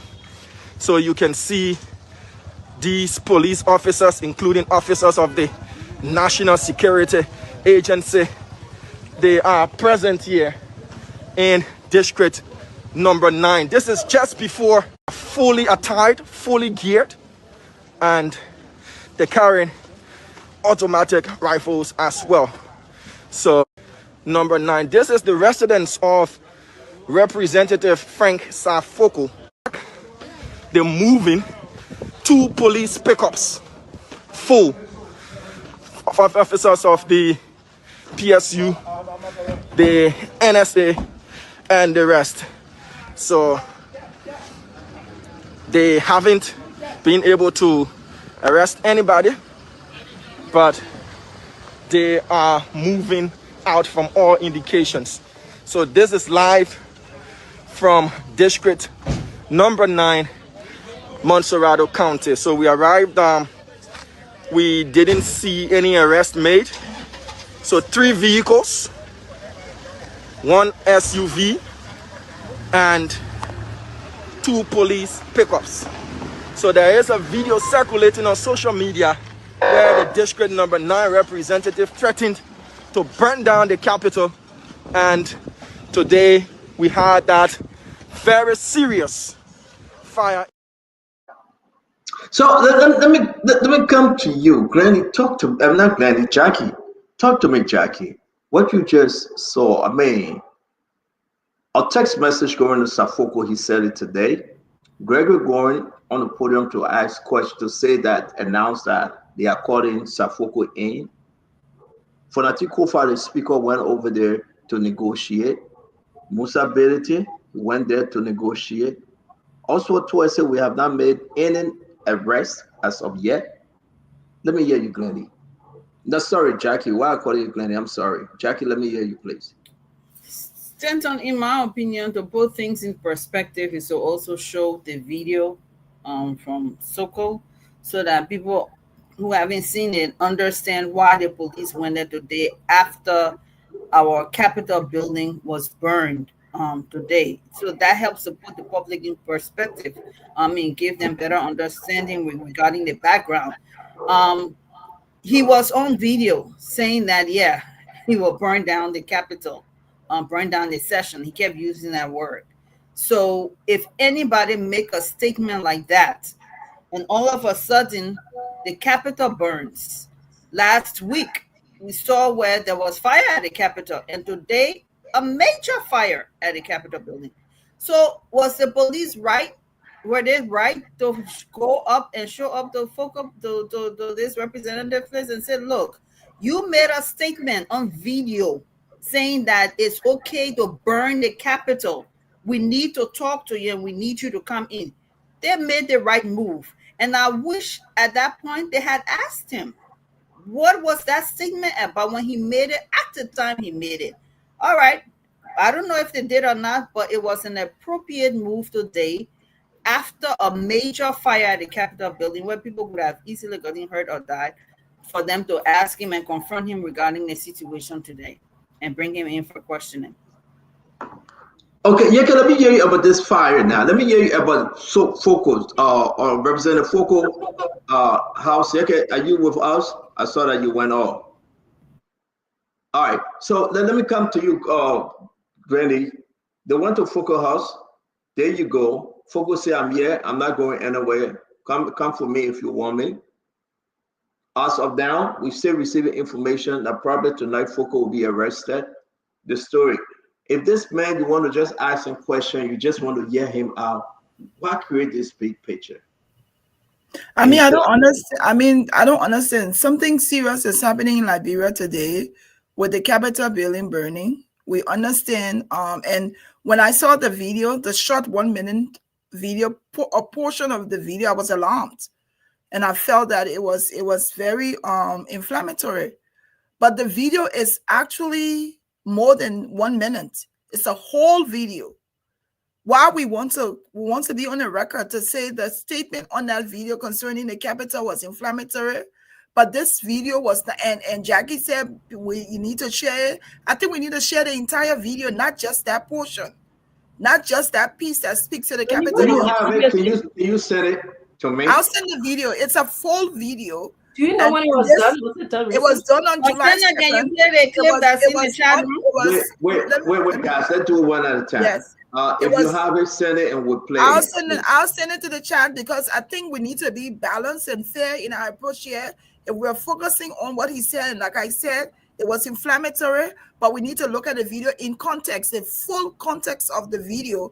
This video was done on July 2nd, and it was done in revelations to LPRC. And this video, Foco was actually speaking against Speaker Kofa at the time. So let's talk about the entire video. Let's talk about the inflammatory nature about burning the Capitol or the statements that he made. Let's not just take a piece of the video off and become alarmed by that. It is alarming, but we need to look at it in full context. I'll share the video now. You can go to He somebody. still said it. I didn't say he didn't. I'm just saying we shouldn't take a piece of it. We should take the full one. I didn't say he didn't. Let's go ahead. We'll play the full thing, please. Let me welcome my brother from Dr. Patrick. Dr. Richardson, while we upload this video, do you think it's necessary for the Liberian government now to call for an independent investigation here? Because majority of the people in Liberia really don't trust the Liberian National Police. You cannot police yourself. And on the other hand, majority trust them because the country is split. With all this different hand picking of arresting, no investigating, no arrest, a warrant is not available. No, we will send 2 trucks full of police officers to go to Focal House. No, we will send 1 person. I mean, messing up the whole Kuwait. Just to come to understand that if you want him, call him, invite him over, he will come, you ask him his question. But the whole thing, Dr. Richardson, I mean, still I spoke earlier about strengthening our justice system.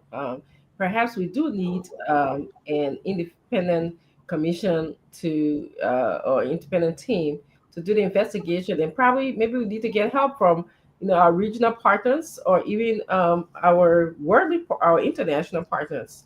So I agree, and that perhaps will put more value on the report. That we have people with a different set of eyes, a different set of mentality. When looking at the crime scene or the faulty wiring scene. And I'm not going to say there was a crime scene. I'm just going to deviate for a little bit, and I will in the end make the connection. I was looking at the environment in which Representative Focal lives. If you see the walls, they're not even painted. Okay, the streets. When I grew up in Liberia, where I grew up, there were, even when there was Akota, there were crush rocks, we call them, where they had them on the streets. And this is connected because if you have, let's assume we have faulty wiring that caused fire 2 days ago, and nobody paid attention to it, nobody did a good assessment. Okay, I'm not saying that this fire was the result of faulty wiring. I'm just saying how we need to maintain. We have an issue of maintenance, and I think maintenance sometimes contribute to our country being the way that it is. Even maintenance of our own minds can cause problem for us. So that's what I'm saying, Stanton. Thank you, Dr. Richardson, for that observation. Let me come to you, Clinton. Then we can go to Patrick. Clinton, do you think that all this, if you want Focal, just tell Focal to come? If you say I'm not available, talk to my lawyer, or I will come tomorrow. Don't you think why you send trucks full of armed men, as if to say Focal is running from the country, as if to say Focal is a major threat? Focal say I'm home. Are you looking at a video that was played since July 2nd, 2024, and now you counting that to him and say, well, you make a statement since July and want to hear from you? It's fair though, but why create all this unnecessary scene just to have the certain representative come and talk to you as a police IG? Clinton. Yeah, so yeah, like Auntie Glennie have said tonight, we now know that the video is since July, before the hostage process. I think the initial narrative from the UP, propagandists was this video was 3 days ago, and so they were trying to tie this video to the incident to the Capitol building. But we now have the full video. We know that this video was way before even there was an incident at the house process, and so this was from July. But the other thing I wanted to respond to was Jackie. I think Jackie lost, some understanding with how the criminal justice systems work. So let me help you here a little bit. You don't send full of, truck full of armed men to somebody's house when you invite them for questioning. It is a voluntary process, right? If the police say we are inviting you to ask you questions, it's a voluntary process. You can even decide to not go. You've not been charged with anything. They just want to talk to you. So on the one hand, the police can say, look, we're just inviting you, Focus, because we saw this video and we want to talk to you more about it. At the same time, they send 3 truckfuls of security people for him.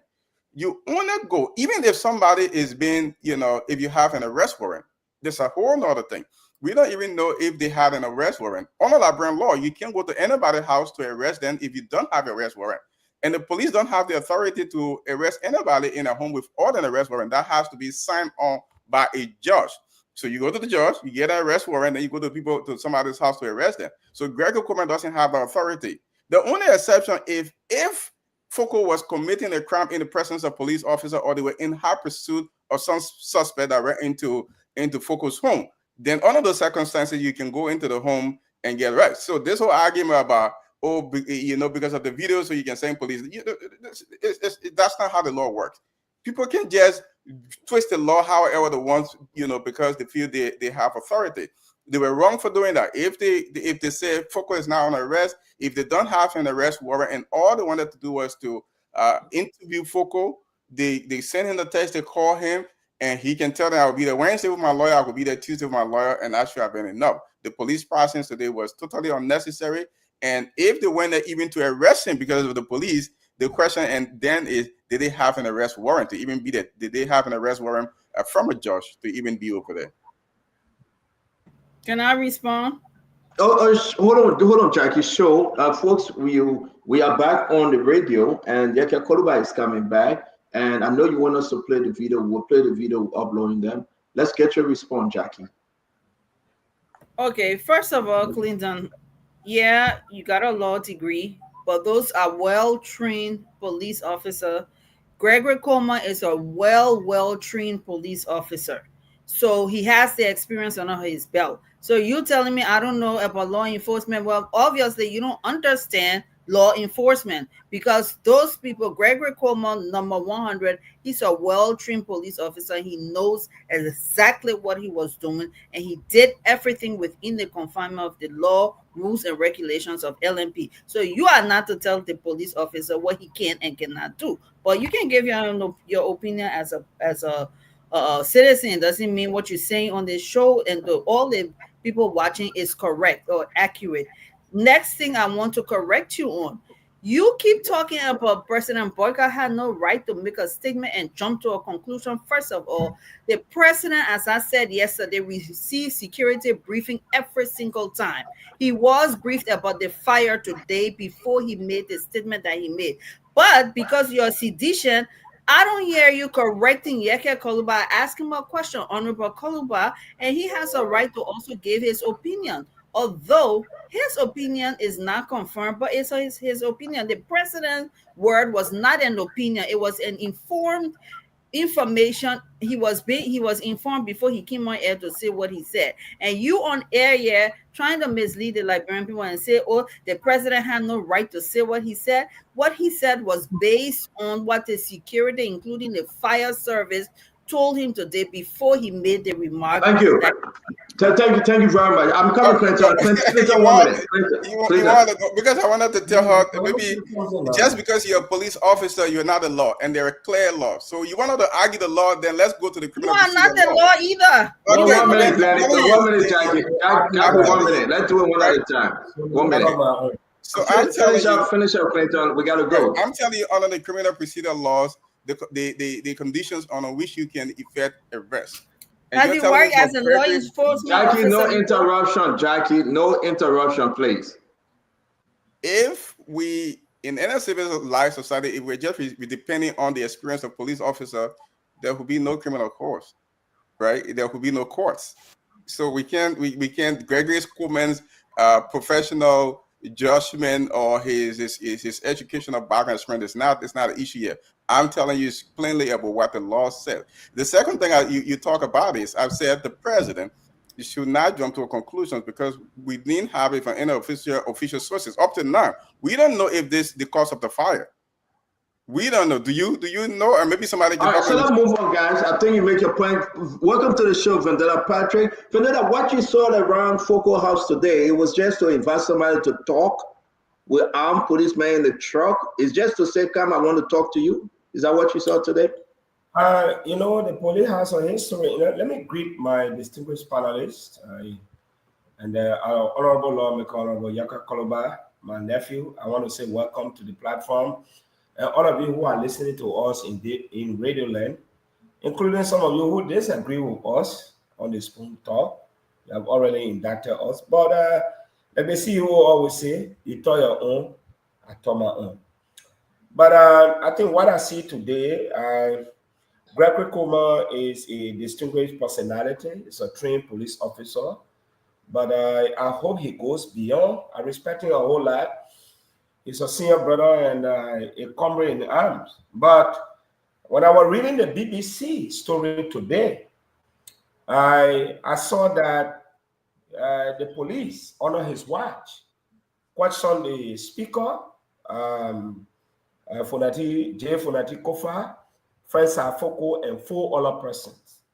I did not see any members of the majority bloc being investigated, racist and allied. I'm not trying to insinuate here tonight that what occurred is the sole responsibility of people who are being agitating for the restoration of the rule of law. I said, no, I am not a security expert, but I have been trained in security intelligence, evidence collection, but I'm not prepared to disclose here tonight. One thing the police is making a mistake about is the staffers. And this is not an indictment of the staffers at the Capitol building, both the House of Representatives, the office of the Vice President, and that of the House of Representatives. We have to be very clear and to state clearly why the political wrangling is ongoing. The staffers have been affected. They might have taken sides.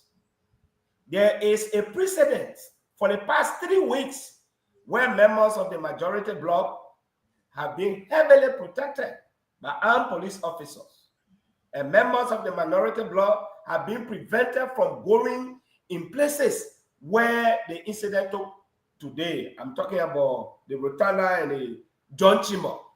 The only people who have access to that building are the staffers, because they are presumed in the minds of the security that they pose no threat. But this is what I want to say tonight. Not because somebody appears very innocent in white suit in media are not guilty of certain crime. If you reflect in the United States, look at a man who graduated from an Ivy League institution, University of Pennsylvania, had the audacity to go in New York and took away the life of someone. Today, the Americans are still discussing, how is this possible? That a man who graduated from an Ivy League institution will use gun to take the life of another person. I'm not trying to place an indictment on the staffers, but it should be subject of investigation. But again, to see the police going to the resident of Safoko, I don't know whether he was communicated to. I have been arrested on many occasions. Usually the police will come and pick me up.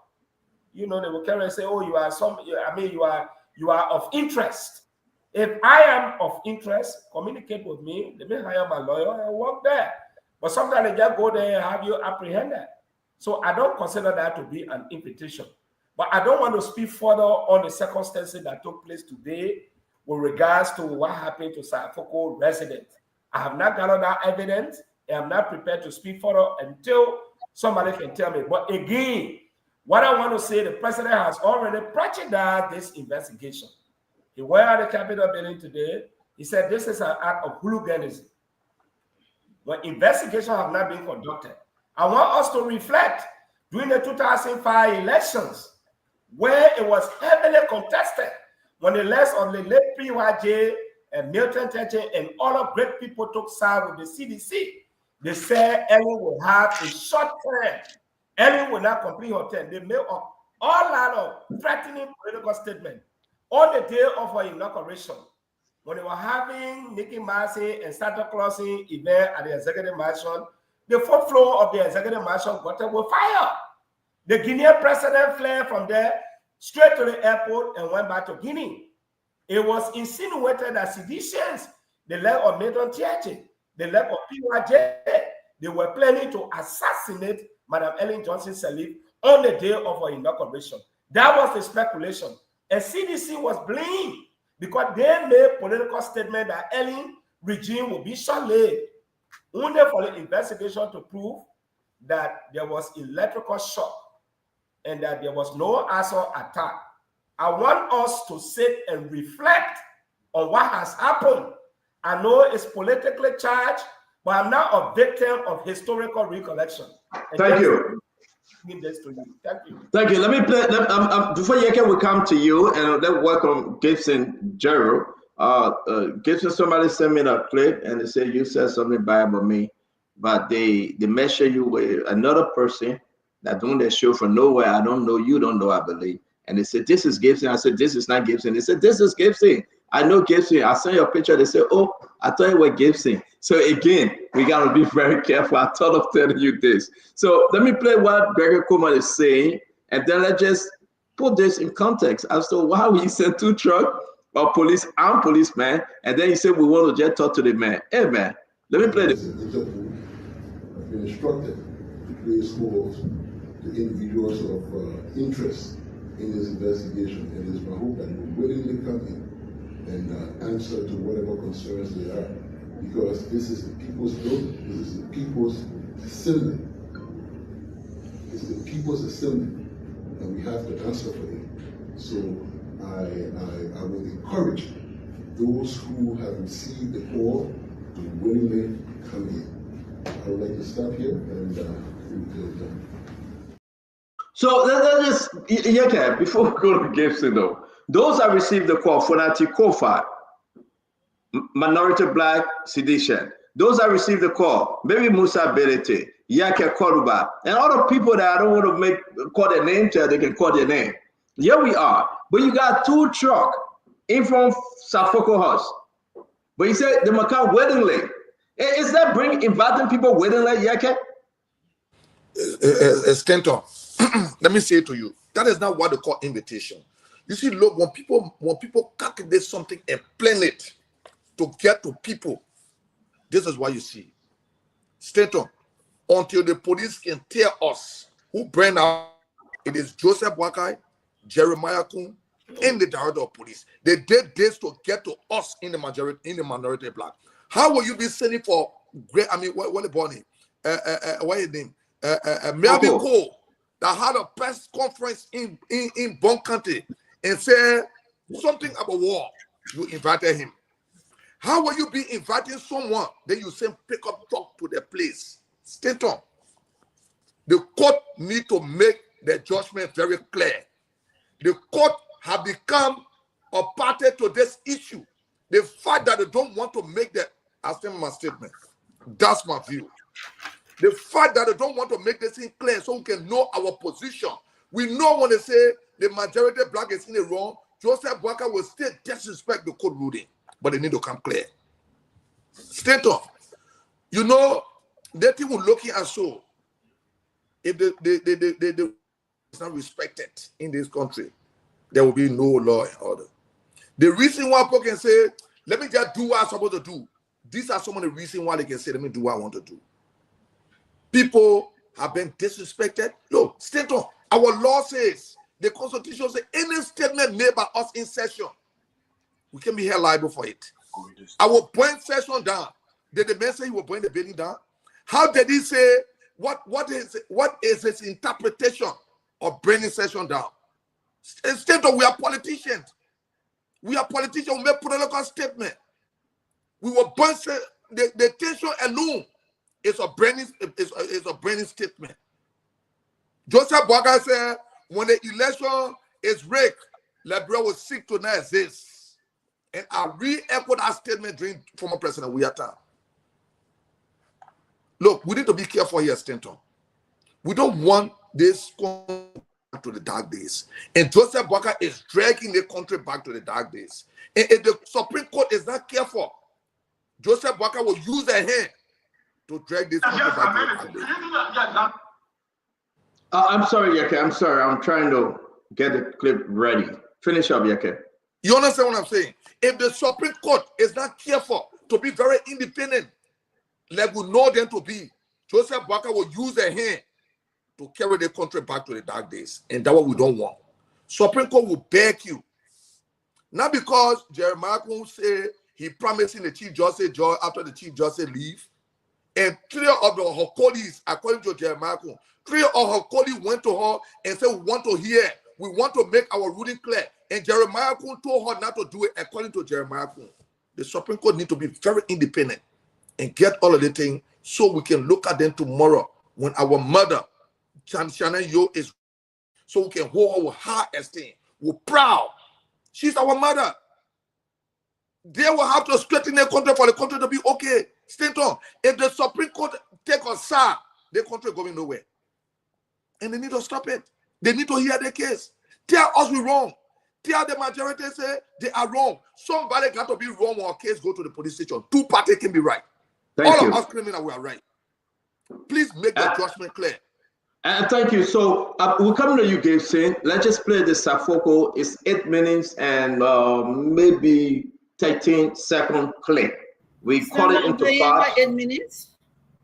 Excuse me? You playing out 8 minutes? I'm just asking. Where are you call for it? No, you just skip to the part where he said you're bringing a session. I think that's what she wants. No, first of all, I'm not going to play on 8 minutes, Jackie. Yeah. I want us to play. I wanted to show the clip because they said the clip was done July, and if we just cut and paste it, people will not understand it. I thought that's what you call for. Okay. All right, so let me patient. I will do it. I will do it chair. What actually expected to happen?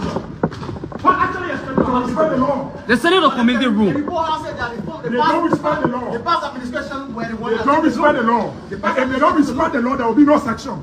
We will disrupt every session until they respect the law. You promised you back to bring tongues on Thursday. Do you really want to session? Yes, I meant it. Do you think that language is when you're calling about 2 months? Yes, I said it. So they're going to decomprove? They are decomprove. And you say you're going to burn the chamber? They are decomprove. You're going to burn the chamber? That's very serious, sir. If you have some grievances, why you can take it to the back? No grievances. Why are you so angry? I'm angry because of the Liberian people. Why exactly make you angry today? The Liberian people are not protected by us. How? The speaker is a speaker for the law. Nothing here that is on the agenda for the Liberian people. You guys are compromised. And I will tell you, Lord gentlemen, you guys even the journalists. For just a minute. Explain to us what are you actually angry to? You are following section. What actually happened? The LPRC boss, he tampered with the law. He took money that he was not authorized to take by law. And it was compromised by the legislature. So who are the Liberian people depending on now? Who are the Liberian people depending on? So, who are we depending on? It was compromised. A CDC. I'm talking about Liberia. No, but Liberia is above everything.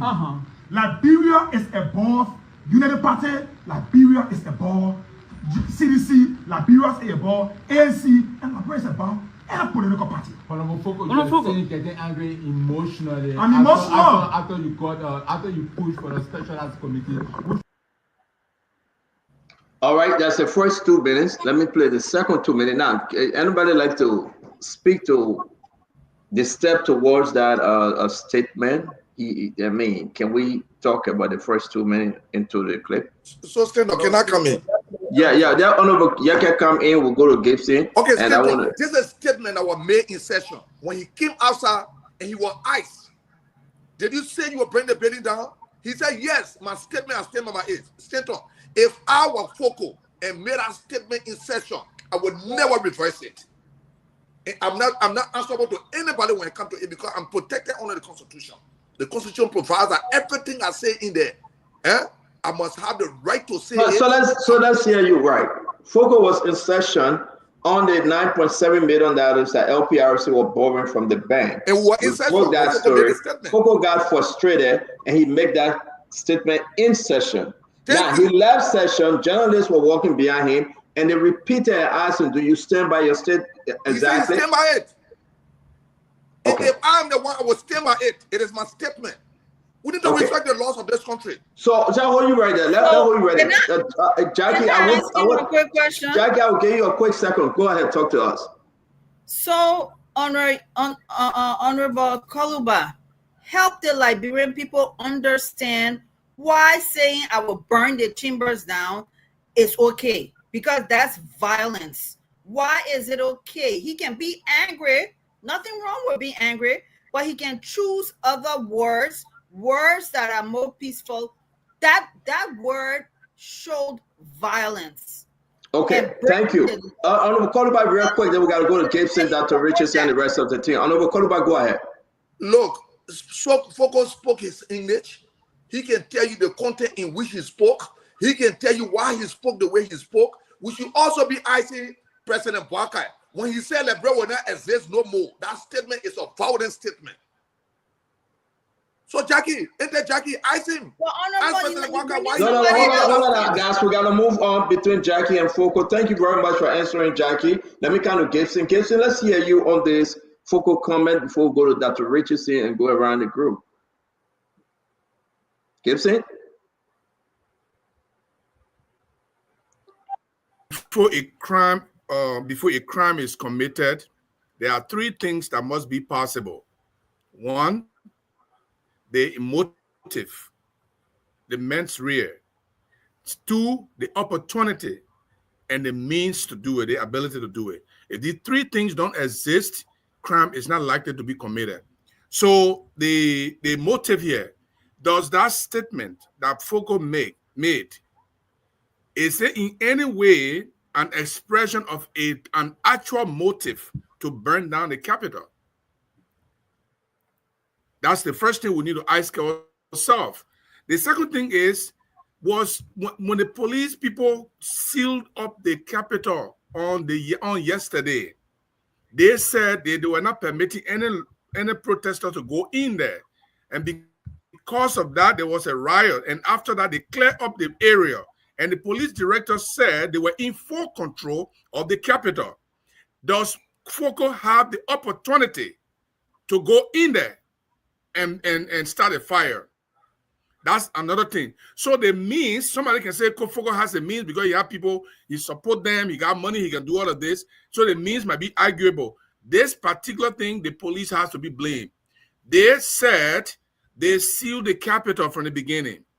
They said they sealed the Capitol after the protests. They did not seal the Capitol, and they told us they sealed the Capitol. It is on them. As a security officer, it is on you. One of the courses I've done, the police administration. The first thing a police administrator will do before you declare safe is to make sure that your men are deployed, check every room, check every corner, check every office to make sure that nobody is in there, and you come out and say, we have sealed the Capitol. They came and told us that they sealed the Capitol. They are in full control of the Capitol. And they come back on this morning, Wednesday morning, a fire is started, and they're going to look for someone who made statement on July 3rd to say, because I will burn down the chamber, so that man is connected to the awesome at the fire incident at the Capitol. That's number one. Number two, the police director said in his press conference, we are still investigating. In the beginning comment, during the answer and question period, he said it is an awesome. Which one is it? Are you still investigating, or is it an awesome? Because to say an awesome, it means you already determined the crime, how it started, who did it. So you already determined a crime. But you said from the beginning of this press statement that you are still investigating. So which one do we go with? Police director, are you still investigating? Or you already determined it's a crime? This whole arrest of Foco is a flap. They need to release him now so that they don't make him more popular than he is already going to be. It is a shame. They should not be arresting him. Number two, this government has to be careful. You know, I would like to quote Councilor Gonglo here. He said, everything JMB touch destroys. JMB touch the CPP, it destroyed. JMB become president, the government is going down. Our capital is burned down for the first time. We got to be careful. The president cannot go to the Capitol and assume that the crime is already committed. Who told him? How did he get information? They've not even started investigating yet. He already assumed the crime is committed. It's committed by hooligans. Who told him there were hooligans who did it? Why it was a mechanical fault? They are rushing to judgment. They are making too many conclusive statements. At the end of the day, they will make Fogo more popular than he is. At the end of the day, this fire incident will have no result, just as the executive marshal incident. Yeah, quickly, CEO, let me say something. Yes, quick. We got to go to Dr. Richardson. Go ahead. Yeah, Dr. Richardson, quickly. I will be leaving the show soon because of, the harmonizing our data nowadays. So, got to be very economical. But CEO, like I said before, from the inception of my presentation, the presidency has preceded the investigation to indicate clearly that this is an act of hooliganism. It means somebody might have committed the act. And I stated clearly that members of the minority bloc, they are being consistently prevented from having access. And let me state tonight, I'm not saying that what I'm about to say is an indictment, but not because somebody appear very innocent, they are innocent. Members of the minority bloc were prevented from going to the other side of the building. That is a fact. But that's not an issue. I listen to Foko in the video. The police have the authority to invite him to provide clarity on his statement. That which I support. If I sit on this platform to say it was wrong for police to invite Representative Foko to provide clarity, I'll be committing a moral crime. The police is under constitutional obligation to invite anyone to provide clarity. Is that invitation, Vendetta Patrick? Is that Vendetta? 1 minute. Let me ask you some question. Hold on, my brother, please. I beg you. Let me just come in quick. Is that invitation to send 2 trucks of police, armed police, to his house? They went in the morning. Wait, Vendetta. Let me finish asking my question. They went there in the morning, and in the afternoon they sent 3 trucks again. Is that the way you can invite someone to the Liberal National Police? I think that was wrong because Representative Foko poses a threat to society. The best they were done, not even just one police officer. I gave you my example. I was giving a speech on Kerry Street, 2016. 3 police backups. Unfortunately, they could not recognize the individual. I had to go to them and say, "Mama, what are you looking for?" Looking for one party. I say, "I'm the one. You want me to go with you guys?" "Oh, Mama, move from here." Until the other guy recognized me and went to the police station. No, you don't always exaggerate a situation to post tension. But CEO, if Foko will be free under Article 42, let's read Article 42 of the Library. Let's move on. You just asked Dr. Richardson to take few. Yeah. Time. So let's move on. You're not going to have the whole time. I mean, the woman reserved for right to take back the time. Dr. Richardson, no. Go ahead. We'll come back to you, my man. We got the show. Yeah, we'll come back to you. Today Wednesday, no Pepsi. No Pepsi. No kissing Pepsi. Pepsi, yeah. Yeah, I wanted to make a comment. It's very important I read the article to article 5th. Keep it for next week. But it will come to you. You read it. I want to just state one thing first. I think we have to be honest with how we see our country and with all of us. You can be a well-trained professional, but yet and still you have moments of making mistakes, no matter who you are. I respect Gregory Como. He's a brother to me, but I know, I'm not saying he made a mistake in this instance, but there are times where you just make mistakes. That's why mistakes are to be made. Okay, so I just wanted to state that. The second thing is this morning was very traumatizing, and during these hours, during this meeting where things are not so good to me in terms of how I feel, the best place that I can go to is relate to how can I help? And I think one way I can help is to explain to Liberians perhaps what they are going through. I was very alarmed when I heard a young woman just crying profusely. She was crying, oh my God, what's happening to our country? And there were several people who were doing this as they were watching this, the burning of the Capitol. Okay, those people were re-traumatized. They were showing signs of trauma to me, and I want to speak about that. there's different types of trauma. There's 3 different types of trauma. One is acute. Okay, the acute one is when one event happened, like you just sexually abused one time, or you witness, a gas tanker flipping over. So you've seen that one time, that's acute. Then we have the chronic trauma, where there's prolonged trauma, where over a period of time you're experiencing different types of trauma. And of course, and then we have the complex trauma, where of course your trauma is just too many. It's just very, very complex. So I just want to tell you that you will be experiencing something from watching the fire burning, or watching other people react. So you will experience symptoms. Some of the easy way for us to remember the symptoms is to look at flight, freeze, fight, and frown. Okay, when you freeze it, that reaches it. That laboratory will experience trauma because the building burning.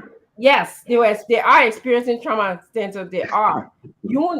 Apparently they didn't see some of the videos I was listening to today.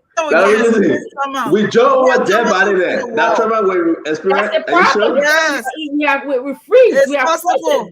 We are, we just in denial of who we are as a group of people. This is why we can't make decisions. This is why you can give a whole. I agree with you, Dr. Richardson. I just play fun because I know now we are growing in that trend. Beginning in we don't care about that fire. Don't go there and tell them who to go cook. That's exactly the problem. Dr. Richardson will go and tell that fire and go cook our dry rice.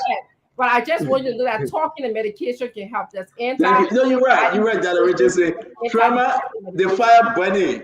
We won't go test. And you say trauma? Okay, Dr. Richardson. Keep that thing in Brooklyn. But let's move on. Lady, I even bring you all set. It's serious. I tell you, you're here today. You will listen. It's serious. We all experience trauma in different ways. And let me go to Article 42. Guys, I know this is a serious thing, right? Okay, you see, I don't know if fire can create trauma more than somebody.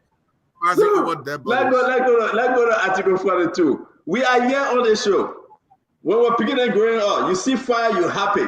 You won't add a fireman. They got a fire chief in a proper suit to go turn off fire. That one you get trauma. That's trauma. You're not wearing a proper suit with Louis Vuitton shoe. They go turn off fire. What is this grace? With vehicle extinguisher. So let's go. This is it. For the other part, you wanted to read this, my brother. Go ahead. Yeah, so no member of the Senate or House of Representatives shall be arrested, detained, prosecuted, or tried as a result of opinion expressed or votes cast in the exercise of the functions of his office.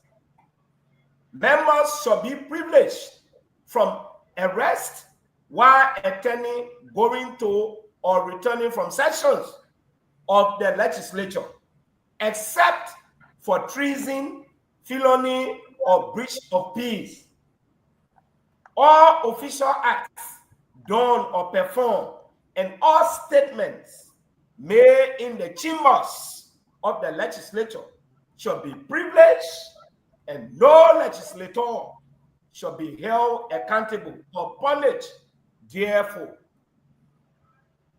So my question is, if the police invite Representative Foko to clarify his statement, and he says his intent about burning section was this, was that, no one can hold him accountable according to this constitutional provision, specifically in Article 42.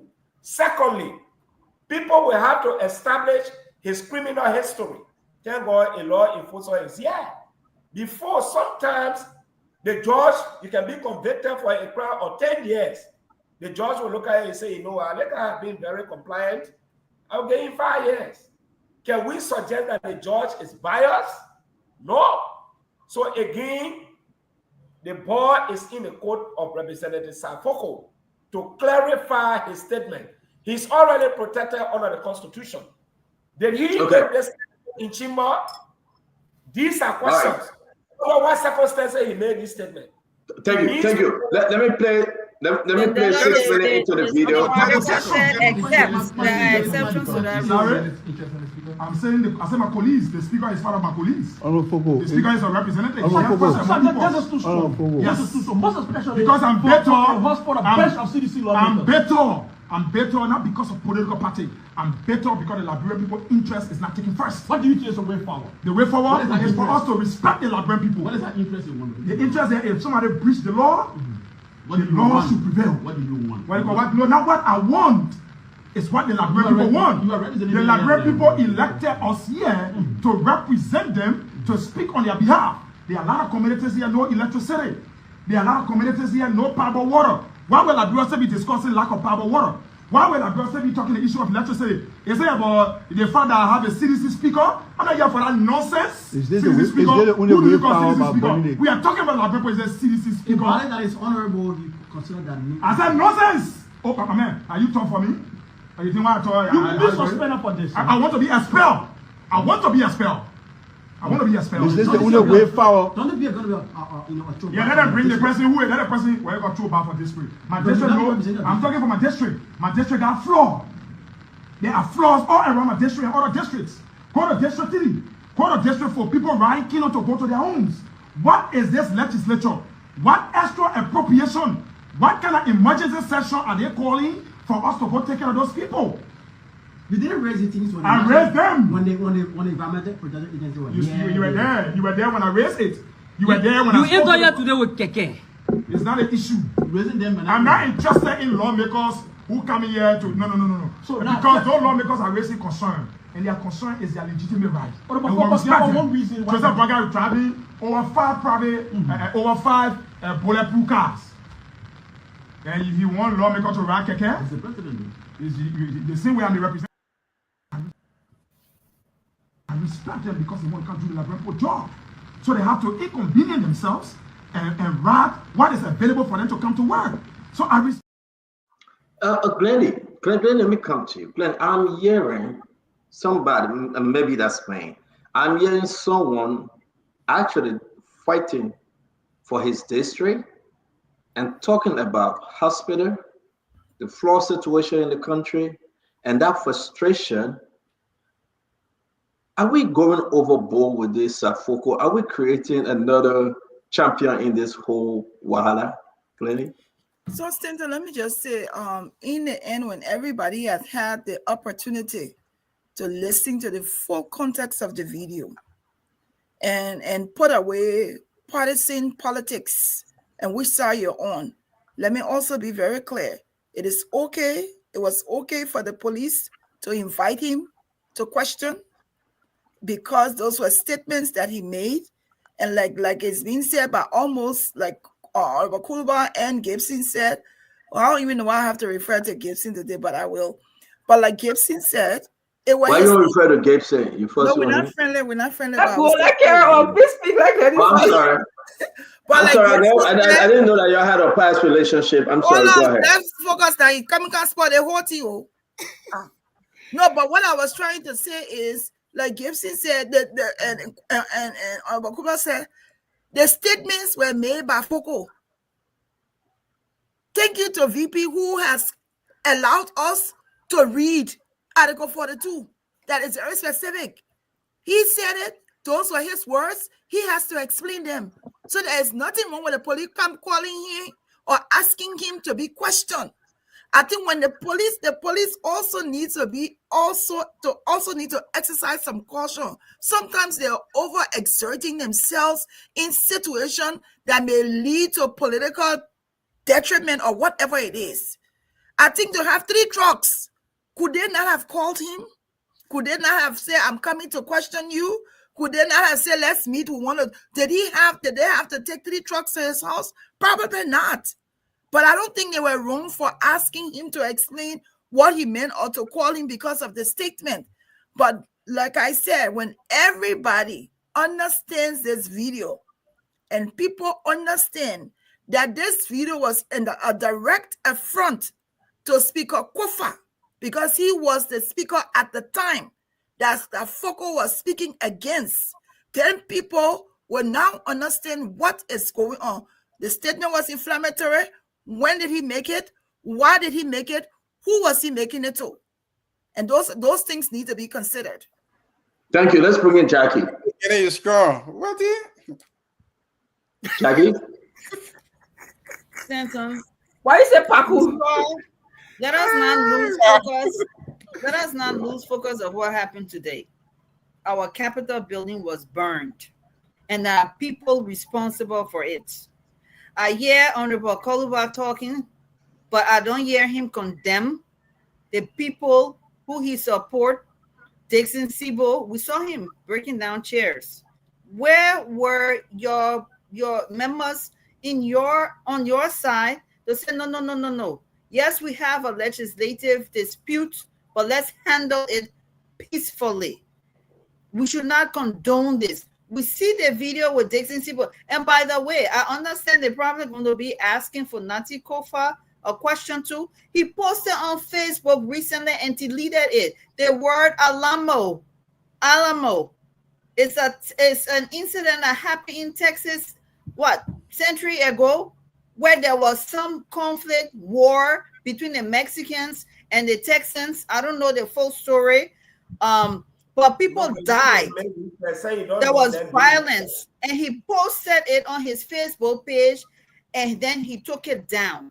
People are asking questions. His readers, his viewers are asking him, why did he put that? Because that word and that phrase is referring to violence, as if you support the violence that happened centuries ago that you just put on your page.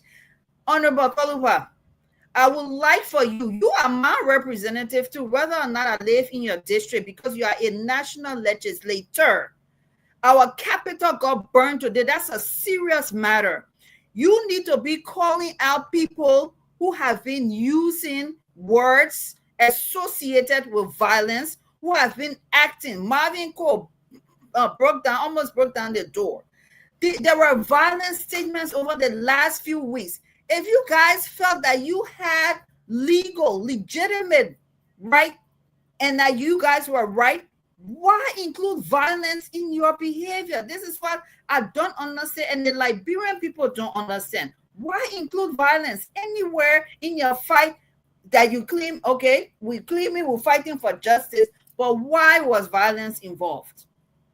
And why should the Liberian people not think today that it is that somebody from your side was affiliated with the possible or alleged arson today? So thank you. Go ahead, Honorable Koluba. Then we'll go to Conor Gray after Koluba. Thank you. You see, Enter Jackie, everything you're saying are true. That is why when the things started happening, when according to you, people were breaking chair, the police say, okay, it's enough. We will take control of the building, so such a thing can't happen anymore. And they took control of the building. Where were they when the fire came the building? Where were they? Look, Staton, we need to stop joking here. The whole thing was planned by President Boakai, President Jeremiah Kun, and the director of police, so they can get at us in the majority black. I stand on my statement. Because and you can't say you're standing on that statement because you are wrong, clearly wrong. I agree, Mama. You can't say you inviting Joseph Boga. How do you know he's wrong? You can't say you inviting Foco. You say you are not Joseph Boga. Is that invitation, Stato, is that invitation to the trucks with armed men? Is that invitation? Amen, Stato, man. And the Jackie. So for Nati Kofa post on his page, can we move real quick, Jackie? We'll come back to you. Jackie, do you know what Alamo is? Do you know the history of Alamo? Jackie about what Alamo is. I don't think she knows the history of Alamo. I'm begging everybody. I'm begging you. Let you all the chance to speak. Can I do a 30-second before Conor Gray? No, Gabe said you're on the show. Let get everybody. Conor Gray, Conor Gray, 1 minute. Jackie will give you the last 30 seconds because we have to be fair with everyone. So you go ahead one last time, then we'll go to Conor Gray. Thank you so much. Honorable Koluba, I ask you the question again. For Nati Kofa, who claims he's a victim here, posted on his Facebook page. He has hundreds of thousands of followers. Alamo, that word. It speaks to violence. It speaks to death. It speaks to if I don't get my way, I will cause problem. No. It speaks to conflict. He deleted it. Marvin Cole, Dixon Sibo, Honorable Koluba, tell the Liberian people today that, yeah, those things happened in the past. Our building their building, the Liberian people building got burned down today. That going forward, that your group will not be affiliated or speak of any type of violence anymore. The young children are watching you all. And that's why I would like you to respond to that. And please don't bring President Boyka's name in here. We are talking about the legislators, their actions. Okay, thank you, Jackie. Let's move on now. Honorable Koluba, please, you can answer her now, or you can wait when we come to you to answer her. I got to bring in the other people in, please. Okay, yes, I will answer when you get back to me. Thank you. Colonel Gray, let's talk to you, my brother. You know, in English language, there is a word called homonyms. Homonyms have different meaning. One word with different words signifying that same word. I don't think Kofa will write about the Mexican-American War. If he meant, the word also means a popular tree, a symbolic tree, like a cotton tree in the center of everywhere. It could be referring to that, to who he represents in the house as a cotton tree. I mean, a standing rock, like we say. Why go straight to the Mexican-American war? What does that have to do with us? But it just tells you how people process information, especially to their own advantage or disadvantage. Let me tell you something. I don't know this idea that this man is smart. This guy is a well-trained security. I will ask you, Jackie, have you done your own due diligence to know which academy this young man you refer to as a strong, very, very smart security man? You know which academy he attended? And because he didn't go to the police academy. You see, bro, once you go to Harvard, you're qualified for everything else. So do your due diligence first. The name of private security in America, private security. My brother, this kinds of amateur mistake people making, there's something called false continuum. If somebody resisting arrest, you have to give them a commensurable, response to make sure you bring them down. In the military, we call that escalation of force. You understand? The man did not pose any resistance. Invite him. He has no reason to flee. It's not in flight to say you risk him if you don't go arrest him now. He doesn't have a cache of weapon in his house, or we can presume that as a lawmaker, if you say you're going to go arrest Colonel Gray, maybe somebody he got affiliation to the military, maybe you start thinking about your method of arrest. But let's stop this idea that because somebody is not within our corner. Look, when I attended some of the conferences during our war, one of the major situations that prevailed our war was the denial that we were firstly a war. Some people say no, our country was normal. And increasingly the folks who were managing our conflict said, no, our war, huh? Trauma. Exactly. So everybody was saying we are at war, but us. No, we're not at war, Liberia is normal. And then at the same time, we prolong that war because people are in denial. There's a contrary denial that the legislature, the House of Legislature, is in conflict. People saying, no, it's not us. It's not the majority, it's the minority. The minority is saying that, no, it's the majority. That is conflict. When one person says no and the other one says yes, yes and no cannot be together. Negative and positive come together, that's conflict. So let us accept the fact that we have to mitigate what exists in the House first before we can begin to say that is this person, is that person. Somebody appeared today and say, oh, you inviting a group of people from the minority, not the majority. These are all conflicting situations. And I hope we can use our mind our best. But we have a country. The Palestinians struggle for their own land that it should be theirs. They struggle for it. We have a country that is clear, free, it's ours. We just need to manage it. peacefully and let's enjoy it. This idea that I must get it by me, this other person should not. We behave as though we are slave, on our own land. Let us continue to make sure our country exists for all of us, and let's enjoy it peacefully. We got nice beaches, we got sunshine, we got waterfall, rain. Why are we fussing among ourselves as to who becomes speaker? Go in the house and impeach it. Thank you, guys. Let's go to Clinton. Let's break this right because we are almost there. We got about 40 more minutes, so we can each take our 5 minutes to talk. We'll do 2 sets, and then I want to open the phone line today. I want to hear from the Liberian people. It's always good that we talk about a major program like this, and on these big days where we have protests, and today we got fire. Let's open the phone line. They will get vexed with us sometime because of our opinion, because of what we will say. It's okay. Brush it off and nothing spoiled, but we have to open the phone line. We have to listen to our people want people. Guys, I don't know. Clinton. Look, Clinton, we have a deputy foreign minister in the country. He woke up and said, wow, did I get here at the wrong time? Yesterday. He said, did I get here at the wrong time? We have people want to go to the country and get engaged. I'm not talking about 419 hustlers that call to say investors. I'm talking about real people. I believe, anyway, they post I'm away from my time to talk. But I believe somebody is overplaying their hands because of politics. Do you think we're going to fix this? When you get 29 lawmakers still arguing and complaining and saying that, yes, this is our time, we said this before, we want to do this. Clinton, let me see 30 seconds of your time because that's what our brother can do to us. I beg you, because if you mind how you call him, Mr. Regroup, he do it to us all the time.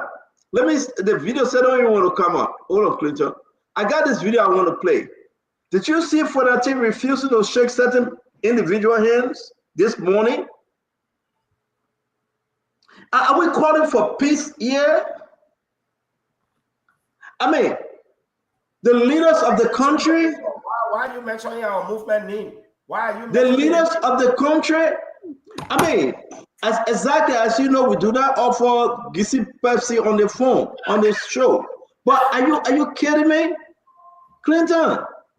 Look, when will this come to an end? When?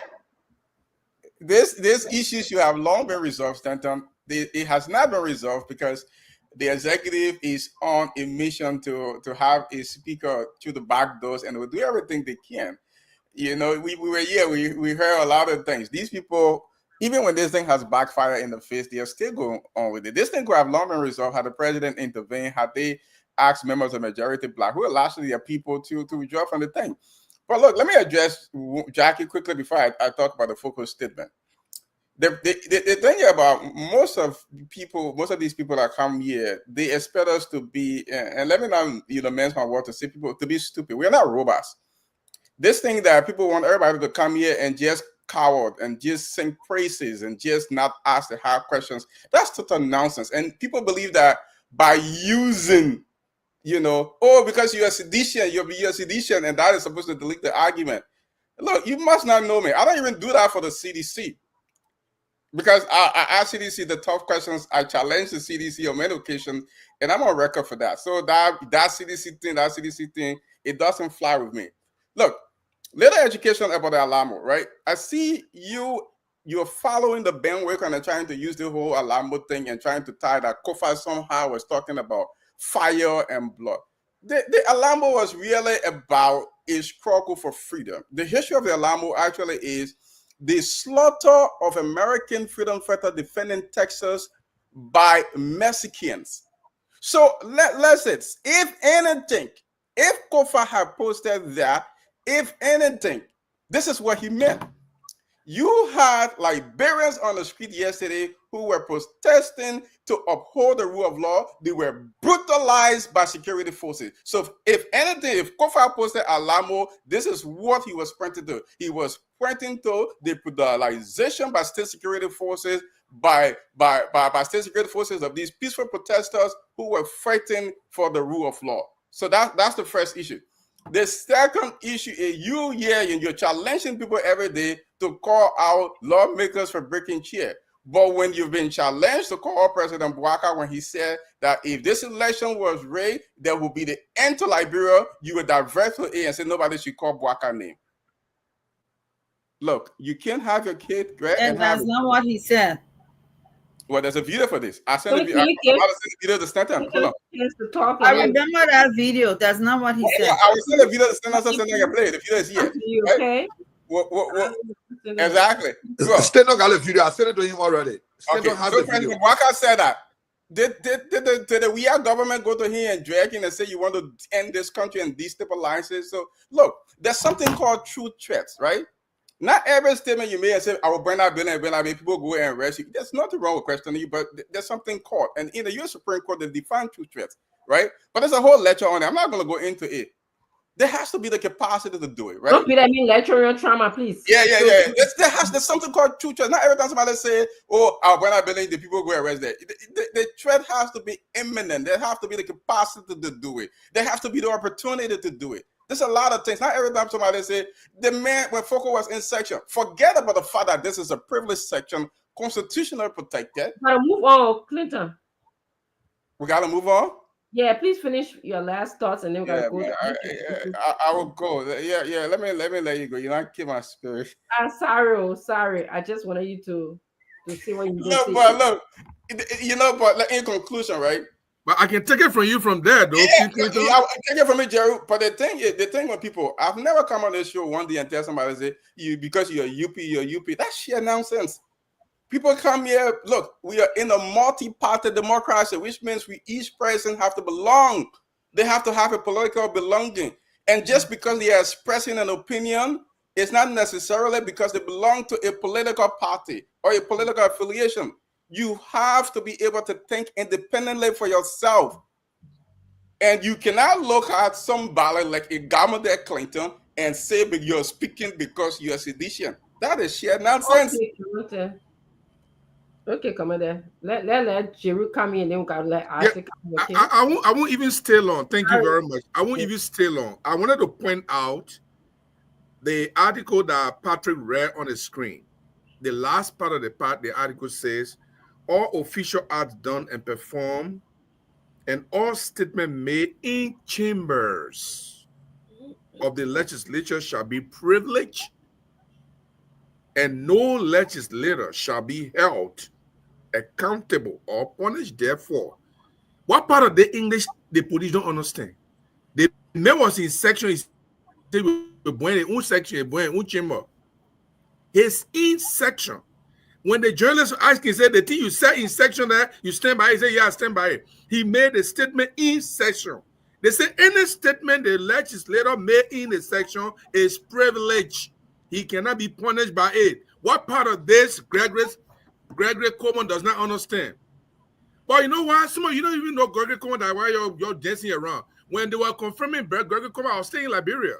He was one of the least qualified person. Agnes Ellen forced him to be confirmed. He was only a private security guy in America. We dug his history. No, I would disagree with you. So let's move forward. He was a private security guy in America. Thank you very much. We are going to move forward now. Gregory Coleman have been living in Liberia for a long time. Guys, we agreed, Gregory, but you passed you already. I said to I said to please come in. I said to please come in. Jeru, I'm calling you to order. I'll mute you. Okay, I said to please come in. Well, hi to everyone.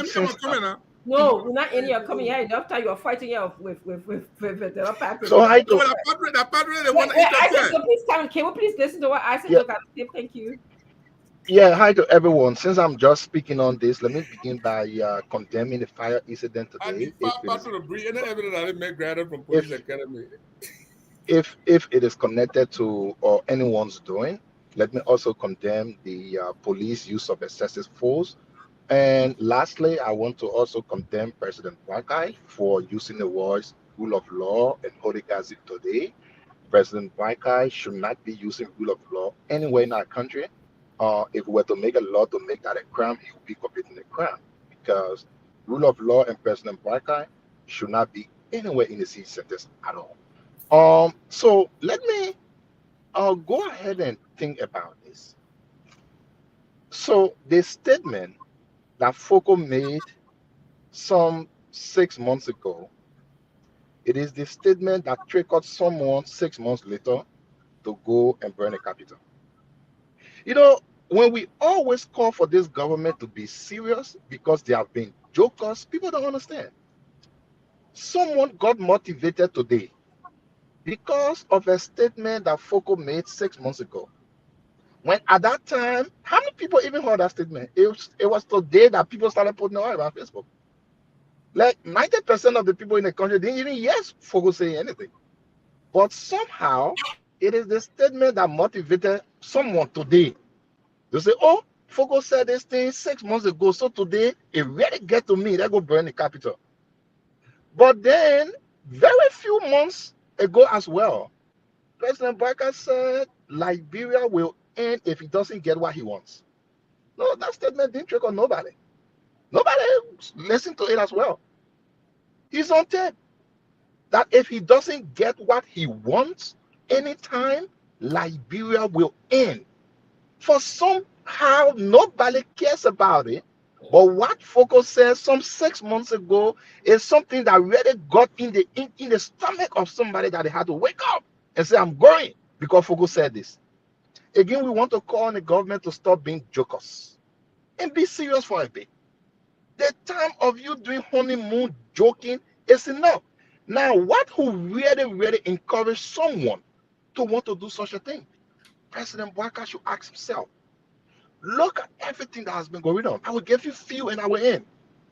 When we are returning the country from the start of President Bouaka's presidency, they know exactly what they did to him at the airport. That will not trickle anyone. I can leave a few things here. Look at the amount of dismissals across government agencies towards the poor people. That will not make anybody angry. Look at the beating on protesters. That will not make anybody. Look at the forceful takeover of the speakership. That will not motivate anyone. Look at the disrespect to the rule of law. Look at the removal of people in turning positions. All of these things somehow will not trigger anyone. But you know what will trigger someone? What Foucault said 6 months ago would be the one triggering someone. I will only say these are just one reason why Liberia is going the way they're going. Because this government is lost. This government is joking. They have not really put it in themselves that they are in government. They thought they are still campaigning. They need to come to their senses, I think. Thank you. So we're going to do another round because Stanton is not here, and I'll go again. Patrick, can you please hold your peace? No, I want to say the honorable have not spoken. So he being the honorable. I'm sorry. Did I skip all you? Honorable Yeke Koluba. I'm waiting for my 5 minutes. Patrick, I will challenge you today. 5 minutes right now.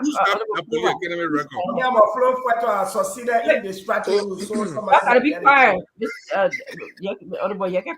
So, like I said, and let me say again, the situation at the Capitol building is being organized by President Bouaka, Jeremiah Kun, and the director of police to get to us in the minority black. And it's wrong. Like we always said, or we always say, President Bouaka shouldn't be talking about rule of law when you have not respected any law in the country. He should be the least person to talk about rule of law of this country. The director need to stop being a party to the conflict. Madam Chief Justice, you are the one that have the authority to put the bill of information on the docket for assignment. You have the authority to do it. Do not allow the executive to use your hand to take the fire from the coal pot. Please, Your colleagues have said to you, according to Jeremiah, they came to you through your colleagues for the things to be placed on the agenda, for it to be heard. And Jeremiah told you not to do it. And Jeremiah say you will not do it. It's a challenge to you to not carry the country to chaos. Please, here they build on information and declare one person wrong. You have to interpret and make clear your ruling that was given. Thank you. Thank you. Stanton, the show goes back to you. Yeah, Dr. Richardson, can you continue? I think we're doing our closing, right? Yeah. But let's welcome Eduardo. He's just joining us. Let me make a comment before we close. Yeah, that's why I'm bringing you in, Eduardo. Go ahead. Thank you so much, Stanton. Look, to the audience, there's a bunch of things that were said here today that is ridiculous, and I'm going to address some of them. We got great things happening in the country, yet we are focused on something this petty. $500 million for the MCC grant. Nobody's talking about that. Let me address a few things. First of all, Governor Clinton is entirely wrong about the Alamo. The Alamo was the last stand. If you go to the history, 1836, talk about the Alamo, it's the last stand position. The insinuation from Falani Kofa, you can make your inference. Let me go to Gibson for a second. He's talking about this. Somebody read it. Let me finish, Governor. Let me finish. Don't interrupt me, my man. Let me finish. The issue of you cannot try a legislator. Look, when you're reading the Constitution, read it in the context of what the framers imply. Do you know what breach of peace is? When they say they cannot do law, don't talk to me, my man. You almost said that you still taking college classes. You won't. But why you jacking it like you want to make flowers slow down? Why you making fun? No, but why you trying to do that slow down? We all be here. Jack me, you won't be vest. 16 years old taking a course. Let me finish. Don't yell at anybody here. We all yell. No, let me finish my own. Let me finish my own. Because we are behaving as though how can we have the implication? Do I do 500 million coming? Do I do 500 million coming to Liberia? Tell me I'll wait a minute. Are you getting protection when you give them 500 million? You do a GM moral. I will see my time. Do I do someone giving Liberia 500 million? Who giving Liberia 500 million? But a lie, you keep lying to yourself. You're lying to the people. Who gave you 500 million? Guys, let's move on. Let's move on. Yeah, let's move on. Yeah, you think you don't come from anywhere and can't talk anything? Yeah, we have to give Dualu a chance to finish. He just got here. You can just hold your peace when he speak. Then we can talk about the 500 billion that come into Liberia, as Dualu said. Nonsense. I'll say it's so indisciplined. The boy has no discipline to say. He's like a pesky child that cannot. You don't want to hear causing everybody. Just go ahead and talk. La man. You think I can't lie? You think you be chatting? Let go the show. Just forget it. I beg you, Papa. No, I forget it. When you can't talk nonsense again, I will reply to him. Hey, no. A pesky seaside grown man that pretends to be a country grown man. Now you still coming again. You still coming. You can act like a kid. Forget about go ahead. No, let me keep interrupting me. I'll keep. My man, go ahead, man. We are 500 million. You got no discipline. Let me talking. No discipline. Go ahead, talk now. Go ahead, talk. Be quiet. That's still to allow you to do the thing. Go ahead, talk, man. Thank you. I will. Anyway, you delay. I will still. Go ahead, talk. Go ahead, talk. Yes, I will still take the 2 minutes. Let me say this. Talk. The constitutional implication about not arresting the lawmaker in this section, it is not entirely true the way it was explained here by a lawyer and the way it was explained here by Gibson, who's 60 years old and taking courses. Now he wants to boast about them. Let me explain this to you. Here's the first thing I want to say to you. You cannot sit on the Senate floor or in the legislature and you say, I will kill the president and he said my speech is protected. That is not true. The implication that is meant that you cannot trial a legislator is for this. When it's in the context of actually legislating, it's in the context of doing their job. When you can sit on the Senate floor and then you claim to threaten somebody when you have opportunity. And I will address the issue of opportunity. Opportunity does not imply immediacy. Opportunity is a window. When Gibson was explaining that the issue of opportunity has to be because the police were there, do you know how many people go in the legislature every day? Every single day, you know how many people go in there? Okay, now I want to make this disclaimer. I am not suggesting Foco should be arrested because something he said 6 months ago. I don't think we should even dwell on that. For me personally, I think they should leave Foco alone for that. But to suggest that the police cannot go and arrest somebody, they should invite you when such a crime has been committed. The legislature on fire. If that is not complete public chaos, I don't know what else it is. We need to stop this. We need to stop this. Every single time we come on this network, we try to push a narrative that is entirely not right, and we're pushing the country into a direction that is not helping anybody. Let's say the truth here. No, guys, let Dwalo finish. Let Dwalo finish.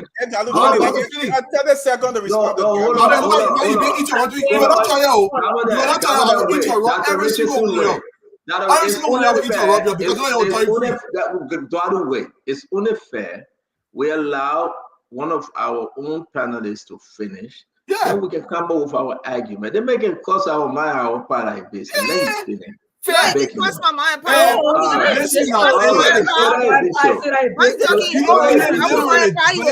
So let be. So Dwalo finish up, please. All right, Dwalo finish, please. What Stanton is saying is not literal. He's just saying something. Obviously, I will not come and I understand it. My father was a lawyer. You that lawyer, you want to explain what the law people say. So no, I don't have to be lawyer. I don't have to be lawyer. I don't have to be lawyer. Let people relax with this thing. Say, oh, lawyer. Nobody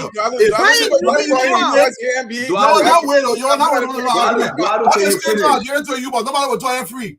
All right, so let me say this. And I think we had over 2 hours, 30 minutes to speak. That we just got on. You know, when they beat on Dwalo and say, oh man, he got to go on the show and talk, man, the thing they put talking out right, Dwalo got to come and show some strength because you only wait to Liberia. So, wait. Dwalo, I didn't interrupt you though. Dwalo, I didn't interrupt you. I will not interrupt you, but everybody else will interrupt them. So, here's the issue. What we wanted down on the show tonight, Dwalo came on late, number one. The story about the 500 million from MCC is not adding up. We should better tell the Liberian people what actually the president said. We should also inform the Liberian people that the only thing is that Liberia is eligible for the grant of 500 million from and through the MCC. And so let's just get that straight. It will only help us, Dwalo, when you come to break this news in its entirety, right? Let everybody understand where you're coming from. Number one, I know you had to do it because you are under pressure. They really wanted you to come and say. Number two, but you say you're not interrupting now, Dwalo. Number two, Dwalo. Dwalo, we do not spin anything. You and myself been on the show for so long, like everybody else. We thought our own, the people thought their own we move. I do not fall for anybody that will say, oh, you say this one, you also say that one. They just start talking their own though. You have Sedition, Unity Party, and other oppositions, political party, they will come and say their own spin. So even me, I cannot consider myself to be 100% independent because I supported Jose Yima Boakai. So I got some love in my heart for Jose Yima Boakai. So when the country is going on the wrong track, I have to remind the president. So it doesn't mean that I'm saying the wrong thing. One, there was a protest yesterday that was condemned by the international community, condemned by ECOWAS, condemned by BBC, condemned by everybody. Two, the US put out a statement today, and the statement is very clear. Three, the Capitol building was on fire today, and the Capitol building got burned. Four, Gregory Coleman said they want to talk to Safoko and other people. 103 said come for investigation. They need to clarify, not me. Not me. They need to clarify. We saw 3 trucks of police and policemen knocking on the gate around Safoko house. They need to clarify, not me. So let's get the facts straight. And the only thing I said to tell the Liberian people what I know and what I have heard and what we have seen. The Capitol building burn is wrong. Leadership, that's a leadership problem. That's not an old man and the old puppy there on the street problem. The reason why we are where we are today, when the center cannot hold, things fall apart. And you know that, Dwalo, because of what is happening at the House of Representatives. That's what led to all this thing. Speaker 1, Speaker 2. Majority black, minority black. Who the Senate going to work with? Who the executive going to work with? Do you think if we had leaders working together, that building in 1957 would be burned down today? No. That's a disgrace to leadership. We're having a leadership problem in Liberia. Whether you're opposition, in position, or no position, we are having a leadership problem in Liberia. Let me play this video. Look at the people we call our leaders, right? So I will end on this because I know everybody got to close. The people we call our leaders, I got to upload it again. And guess what happened? They are there refusing to shake each other's hands on camera. For that thing going around, he cannot shake the other person's hand. The other person just do waves when he's scratching his head. What a mess! Like a school kids. You think we're going to fix this? I mean, so it's embarrassment, Duadu. We got to tell the people as it is. No, sir, I really care less. I'm only doing it for the Liberian people. So people are out there and say, oh, no, you started this, yes.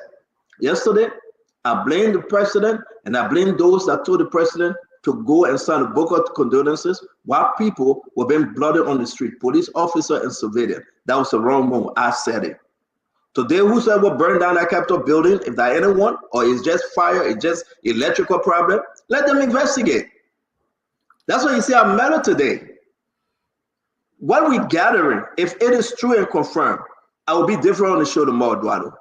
I'm medal because we are giving the national security team to carry on the investigation. I'm not going to jump and speculate, but I am saying what we are gathering, if it is true, I will tell the Liberian people tomorrow. It means that somebody was doing the wrong thing. Right now, it's all speculations, and we have to give the Liberian National Police, the Justice Department, and every other individuals involved to carry on a precise investigation. Or they should invite people in the country to do that for independence sake. And that's why I stand. Let's close the show, guys. Dr. Richardson, let's close the show, man. So and everybody entitled to their 2 minutes while we're doing the closing, please. What you did to me was not fair. And you took the floor, you spoke for almost 7 minutes without interruption. What these guys did was not fair. I know I came late. I concede that point. I'm talking more than my 2 minutes. But what they did was not fair. I deserve my time to be spoken without interruption. If they want to have the pennies in a bunch, okay, so let's do this. Let's do it, Eduardo. But Eduardo, I came before you. You've spoken more than me. Wait. I say I don't know what's going on between you and Eduardo, but let's do this. He too much for himself. Eduardo, right now, Dr. Richardson, I beg you, Mama. I beg you. Sometime let's do this. Right now, it's 6:51. Eduardo, you will speak for up to 6:53, 2 minutes, without interruption. Then we get into the closing. Go ahead, Eduardo. Let me see if they get any discipline to do that. Stanton, you said some truths as it relates to law and order in the country. There is no argument there. We have to have that law and order in the country. The president must be firm in his approach to the country. There is nobody who sat on this platform as much as I have to criticize his administration when they're wrong. But when we come on the platform and make the claim that the president should not speak, after we've claimed and we have suggested, we pray that this president should come and speak to the Liberian people. You may disagree with the president's approach or what he spoke about, but to suggest he shouldn't speak, that is unacceptable. The issue of the Capitol building burning, it is not something we should take lightly. This is an attack on the democracy of the Republic of Liberia. To be placing blame here and there, I am not for it. The issue of law and order must be present. My issue, I don't get time for Safoko. You said it 6 months ago, if the police find evidence that somebody burned the legislature, they should go ahead and do whatever they have to do. But to suggest that because somebody says something on the floor, they cannot be called in by the police or the police cannot go to them, and Governor claims the police cannot go ahead and arrest somebody, do you think the police would just get up one morning and go take a sitting representative to question him without going through the proper channels? These suggestions are wrong. You may have your political position, but to suggest that the people that are running the government, they're not doing the right thing is ridiculous. If the government does wrong, we are going to criticize this. And Stanton, I agree with you entirely. The rule of law must come to bear in Liberia. This is not about anybody or any individual person, but this is not true, despite what anybody tells you here. They must read the entirety of the Article 2, I think that Vanilla Party read Article 2, 42 that Vanilla Party read here on the show tonight. is talking about the continuation. You can't sit on the floor and claim I'm going to go start war. Then you say I have total impunity. That's not the implication. This is not what the framers meant this to be. So we need to stop this. It's in the context of legislation. And that's my 2 minutes until I do my closing. I'll give it to you guys. But the other men I'll interrupt you when they talk, by the way.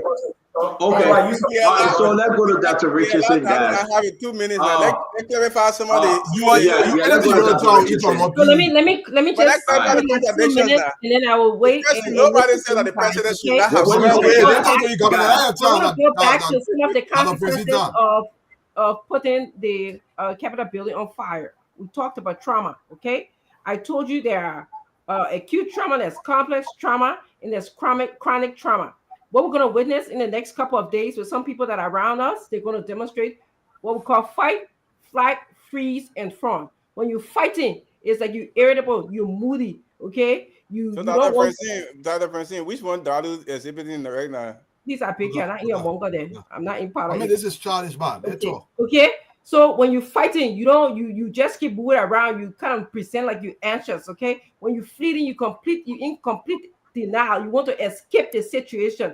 Some people don't want to talk about the situation, okay? When you find it's like you're paralyzed. You're avoiding. You got a sense of conspiracy around you. Everything is conspiracy. You're paranoid, okay? And I'm going to also tell you that talk therapy, talk to somebody near you.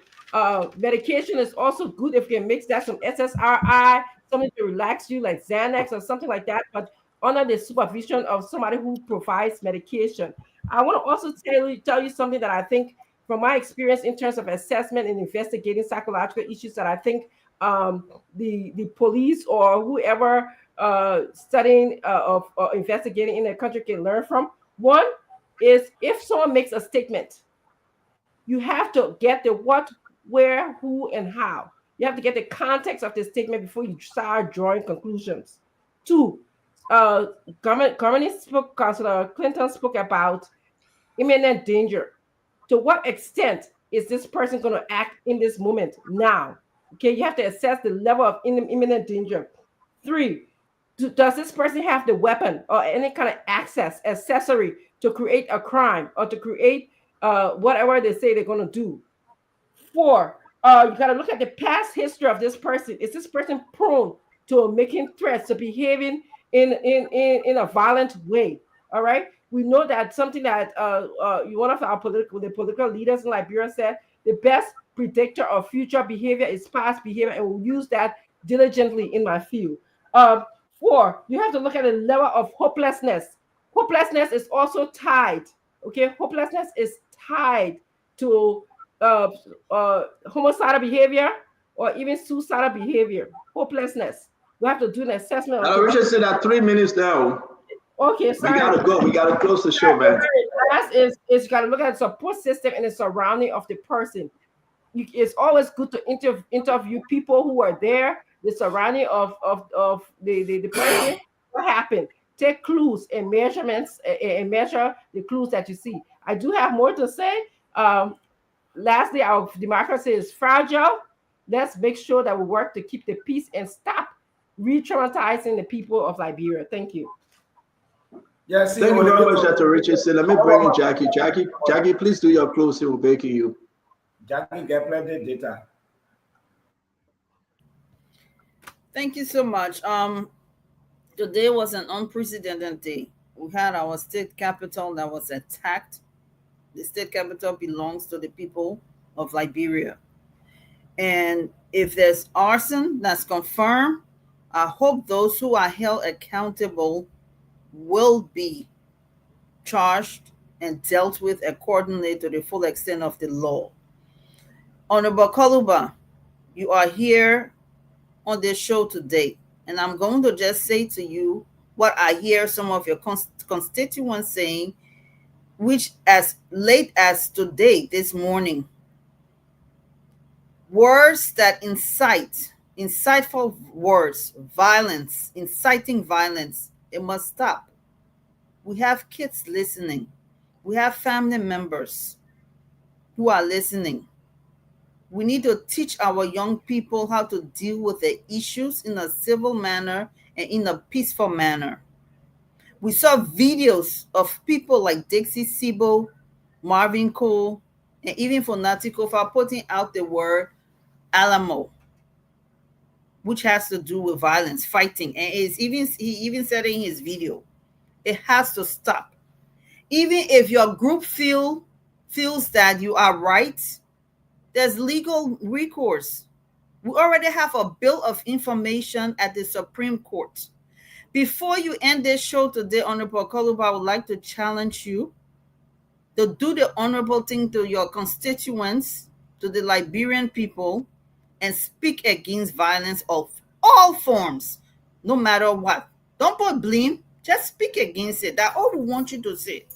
And we want a commitment from you. Yeah, you are a very vocal person and you express yourself, very expressive. But there shouldn't be anything in your words that should be insightful. We have to teach the young people the right way, and that's the court way. Call, you and Fanatico, for all of you. Call for patience, call for calm, call for peace going forward as of today. And let us wait for the response from the Supreme Court regarding the Bill of Information. The Liberian people were attacked today when the Capitol was burned. And I urge all of us, no matter what side of the fence we are on, to learn to preach the peace message and handle stuff peacefully. And this is my plea today to everybody, people out there all over the world, whether we're in the diaspora or we're on the ground in Liberia. There must be peace regardless of our political differences and differences in all other forms. I would like to say thank you to the police, to everybody who tried to avoid things from being worse, who have been calling for peace. And I hope and look forward to a resolution in the legislature, the lower house, very, very soon, but it must be done peacefully. And I'm looking forward to your commitment tonight, Honorable Koluba. Thank you very much for closing, Jackie. Connor Gray. Stanton, thank you so much. The show tonight, of course, people blame you once there is conflict. Nobody wants to take responsibility because everybody thinks it's the other guy. It's everybody else but them. So that's conflict.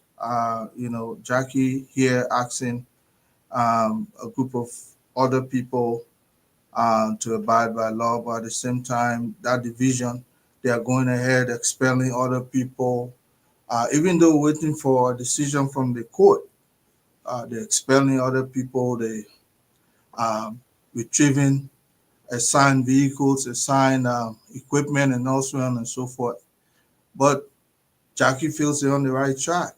The other people too feel they're on the right track. Well, I would tell everybody, let us realize that we're in conflict, and let us sit. Look, Madam Salif having a peaceful 12-year of governance was not by error. She managed that peace well. When you start expelling people who are equally elected by their constituents, denying an entire block of Liberians through their constituencies access to their lawmaker or access to the parliament or the House of Legislature, that is a reason, a grounds for conflict, further conflict. Let us come back together and regroup. The police should be independent, should be in the middle. You don't stop one group of people and allow the others to go. If anybody can pause a little bit, think to yourself, if Mr. Weir was the president of Liberia, he had gone to work, side with a majority black, you understand, disadvantage you, would this have been your response? Think about it.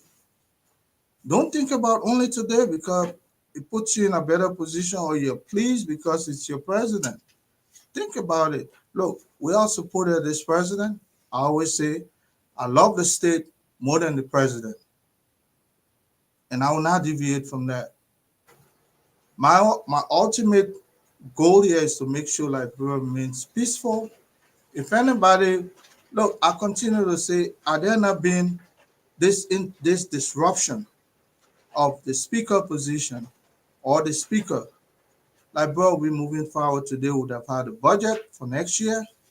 We're going to be moving ahead with all of our plans. The compact was going to come in. Like, bro, we're going to be making progress. When you cannot see peace, then you go throw fire there. That's how I see this. The fact that everything was moving smoothly, and you just pause everything and say because you want a specific person who lost a speaker election to be handpicked to be speaker, never in the history of our country. And you said that is normal, it's okay. And the others should not make comment about it, they should not respond because somebody else's desire. That is conflict. You want to follow the rule? Go confront the guy, go into his gavel, garner your 49 people and say this is the end of you. Vote him out. If you can't, sorry. That's how the law works. But I'll stop here because you gotta stop that too. You get facts coming in. Yeah. You gotta audit on facts. You get something that the email fax count on your cell phone, you can print it out. But let's go. I don't know. You can call me. Let's go talk to me. Welcome. Thank you for joining us, sir. Please, we'd like to hear your closing, sir. So let me say thank you for the invite on the show. I really appreciate it. We want the Supreme Court to hear the bill of information. Madam Chief Justice, your name is going all around by Jeremiah Cohen. That he have talked to you, he have promised you job, and with your colleagues, 3 of your colleagues, according to Jeremiah Cohen, coming to you to say we need to make our position clear. And it is because you, Madam Chief Justice, you are the one that's supposed to put the thing up for the bill of information to be heard. Jeremiah Cohen say he have talked to you, you will not bring it up for it to be heard because you, the Chief Justice, is the one that have the sole responsibility to put the flow for it to be heard. If the Supreme Court cannot distance themselves to not be a party, if anything happen in this country, the Supreme Court will have to be held liable for what happened. Because all of us claiming that we are right, you people rule in our favor. It is your responsibility to say no. Our rulings say this party is right and this party is wrong. You have worked so hard. Let your legacy be respected in this country. Your name is going around by Jeremiah Cohen. Mr. Boakai and his vice president and the director of police organized a thing to go after member of the minority black. The fight is to invite Melvin Cole that made a statement about war in Bon County. What it got to do with fire at the Capitol building. If I knew myself was going to say, we will bring the Capitol, we'll bring the session down in session. And then be held liable for my statement. The statement by Foucault is a statement that he made, and he can interpret. He know what he meant, or he know what he means about his statement.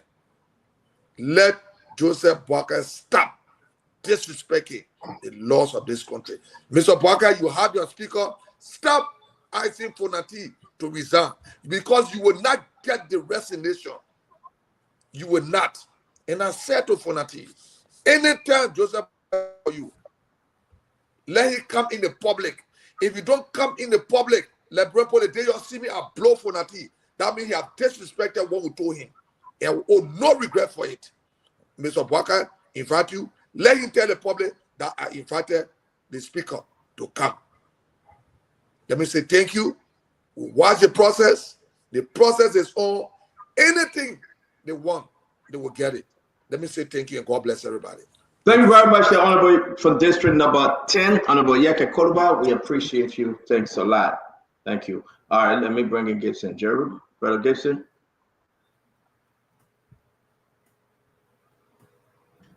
Thank you very much. I'm going to be brief. What do I say you, Sister Yahweh, you just going to school? I didn't get that in passing. He said repeat it for you, Google, because you were not even told this show tonight. No, let me different topic. No, he's not talking. Let me interrupt. But if they say sorry, I will leave. No, he gonna say sorry, I'll leave. Okay, sorry. No problem. My man, I know how to solve my own problem. So, look, I'm not going to be too long. You know, Patrick, you know me for long. I know you for long. Do not defend Gregory Como. You know, doing his confirmation hearing, we the one told Ellie Johnson Salib that he only has certificate. Go on his LinkedIn page. They may only got certificate in police administration. I'm doing my master's in police management, so I can be better police director than Gregory Como. If that is the argument that Liberian people are putting. But he does have the experience, though. So experience with this thing, I don't think it's going to. Before he had the experience, he was only a certificate. A better police. Yeah, I agree with you. He does have the experience. I agree with you. You can have experience. I met 2 minutes.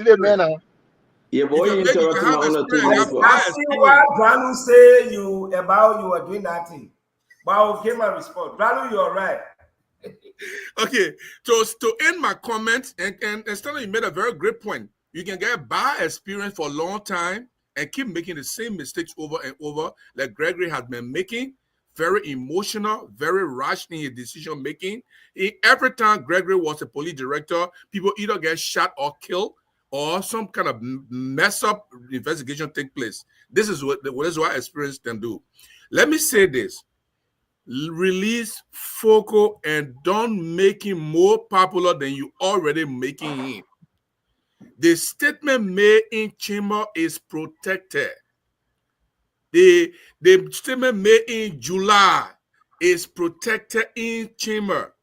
Your so-called invitation of 3 police pick up 4 of police officer going to a house to bring him, just to invite him, is wrong. Don't make the thing look that it is about Foco or about the minority group, and balance your investigation so that we all can learn from it. We are all angry. For the first time in my life, to even see fire at the Capitol, it is true, it's traumatizing. And I will come to Dr. Francine to help me to remove the trauma here, because you're not coming nowhere. Stay where you are. Stay where you are. Take your trauma somewhere. Yeah, man. Take your trauma somewhere. Leave them more alone. Okay, but to be honest with you, you can do it through telemedicine. The opportunity is not given for Fogo to go burn place. The intent, the motive is not identifiable. The means is not possible, because the police told us that they sealed the Capitol before the protesters reached there. And the police director told us they were able to seal the Capitol after they drove the protesters away. How did they fire happy when you seal the place? You should be investigating yourself. Why did you tell us that you sealed the place and fire came out? Protesters were not there anymore. Who were there? Who did you leave there? Did you leave your police officers in place to take care of the place? Did you check all the offices? Did you check all the bathroom to make sure that nobody remained there to cause trouble? You are investigating the situation. We are still investigating the situation. Then in your same press conference, you say it is awesome. You cannot be investigating, not arriving at an answer. Then a journalist asks you a question, a follow-up question, and you say it's awesome. How did you determine it awesome? Mr. President, how did you know it was hooligans who did it? How did you know that it's not mechanical fault? You go to the scene of the crime as president. Have you been briefed by your police authority? Have you been briefed by your intelligence officers that this thing was done by hooligans? Now the president has said it was done by hooligans. So we don't have anywhere to go now. We just go after the protesters. the hooligans, and just take them and put them in jail. This was wrong. This is miscarriage of justice, and it will not yield the proper desire for a pure investigative process that will bring the perpetrator to justice, and we all want that to happen. People who burn the Capitol must come to justice. They must bring them to justice. This is repugnant to our democratic process, to our governance process, our civil process. We cannot allow people to burn the Capitol, but we cannot allow the police to mess with it to the point where they will play their own hands wrongly. Thank you. Thank you very much. Again, let's announce tomorrow we have Edwin Melvin Snow on the show tomorrow. We'll be discussing national politics, the legislature, and everything that's been happening in the region as a whole with the new election in Ghana. We'll be discussing this with the chair on the ECOWAS committee, Edwin Melvin Snow, the senator from Birmingham County, soon to be senator from Rivers. I want to say to all of you again, it was a great, great thing that you can join us. Let's hear from our 4 gentlemen, 3, I think, because do you close, right? No? The 4 gentlemen, then we'll take you home. Before we start the lower level group, you know, the second tier, we are the top level. Let me play this video. What exactly do you mean with Well, I don't manage my page, but the Alamo, you know, represented a group of men and women who were few and defended their rights. That's what the Alamo is. It's about the defense of rights and standing up for principles. How do you describe from what we have this situation already at the Capitol, where the building lies in flames? As I just described it, it was a very unfortunate situation we had here. You were isolated not too long. But also, what? You were isolated. We saw you sit far from the press. I came late. I think last week there was some smoke coming out of there. I hope those who were in charge of the building will have maybe looked at it and investigated it properly. But we don't know. It needs to be. Do you think there's a mastermind behind this? But first of all, we need to know what happened. Without knowing what happened, we cannot make conclusions. What does it mean for the country? Blog threatening to burn this building down. This is what? A member of your blog, Frank Staffoko, representative of District Number 9. When did he do that? What? When? Just recently. No, I don't know. I'm not aware of that. Honorable Lawmaker, this is the second time happening here. I'm not going to make a comment. This is the second time happening at the Capitol building. Just a week ago, we also saw a similar situation, and then it's happening again. I mean, do you think it's normal? You know, this building is old. As you recall, we were undergoing renovations of the building when another group was using that portion, so we had to stop the renovation. It's a very old building. There were several renovations that went on. We think that the structure itself is not too sound. We were advised by the contractor. With this now, we back up on the speaker. Okay, guys, 1 minute. Let me play the last video because once you guys start in a row, we will have to respect it. Okay, there you have the speaker. This is for political fact. His partnership with, let's see, the battle speaker, Jay Franchigofa, started shaking hands. Let's see where he ends it. Okay, so.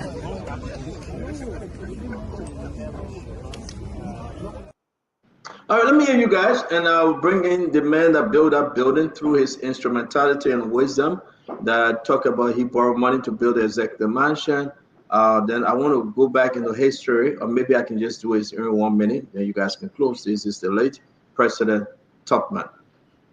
When we had no executive mansion, we had no State Department, we had no public buildings.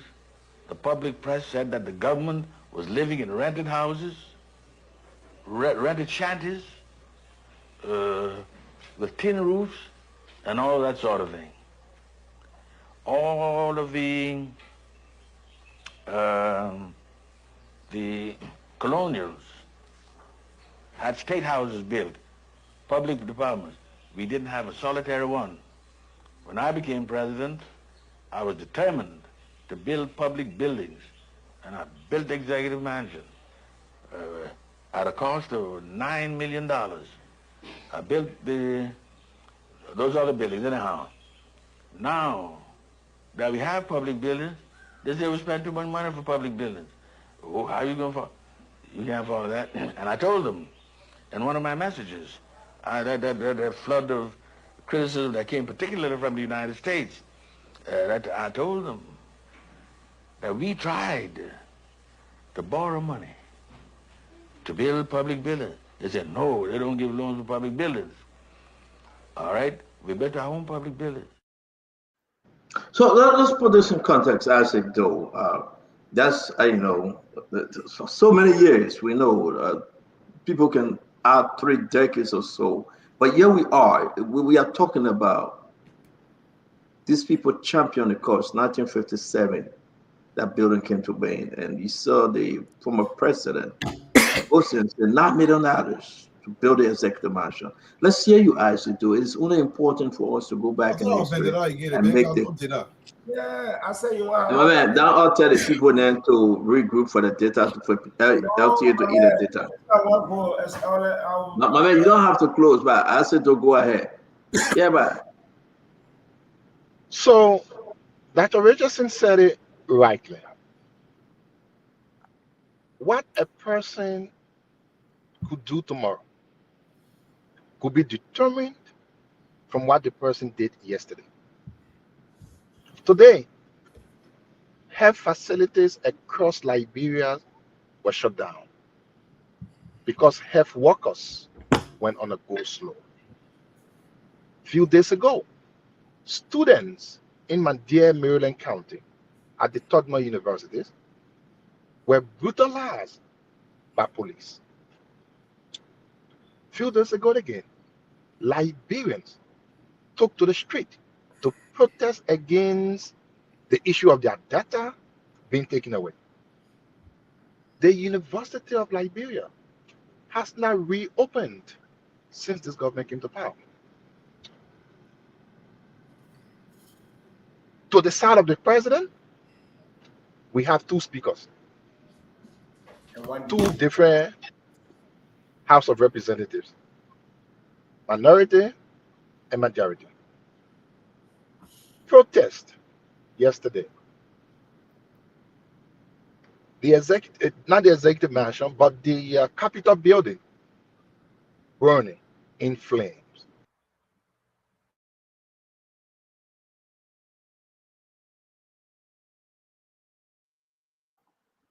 Mr. Doe. Hello? Yeah, what's happening? Yeah, I'm in the phone, so someone was calling me. The Capitol building in flames. Police in convoys, heavily armed, going to a representative's house. Sluggish economy. Despite all of these things, this government came to power. And what has been their focus? To remove turning position people, to disrespect President Weah and now allowing him use the VIP entry at the airport, to dismiss civil servants from across government. And you think about the rest. President Baikai is not setting the right agenda for our country. He is not.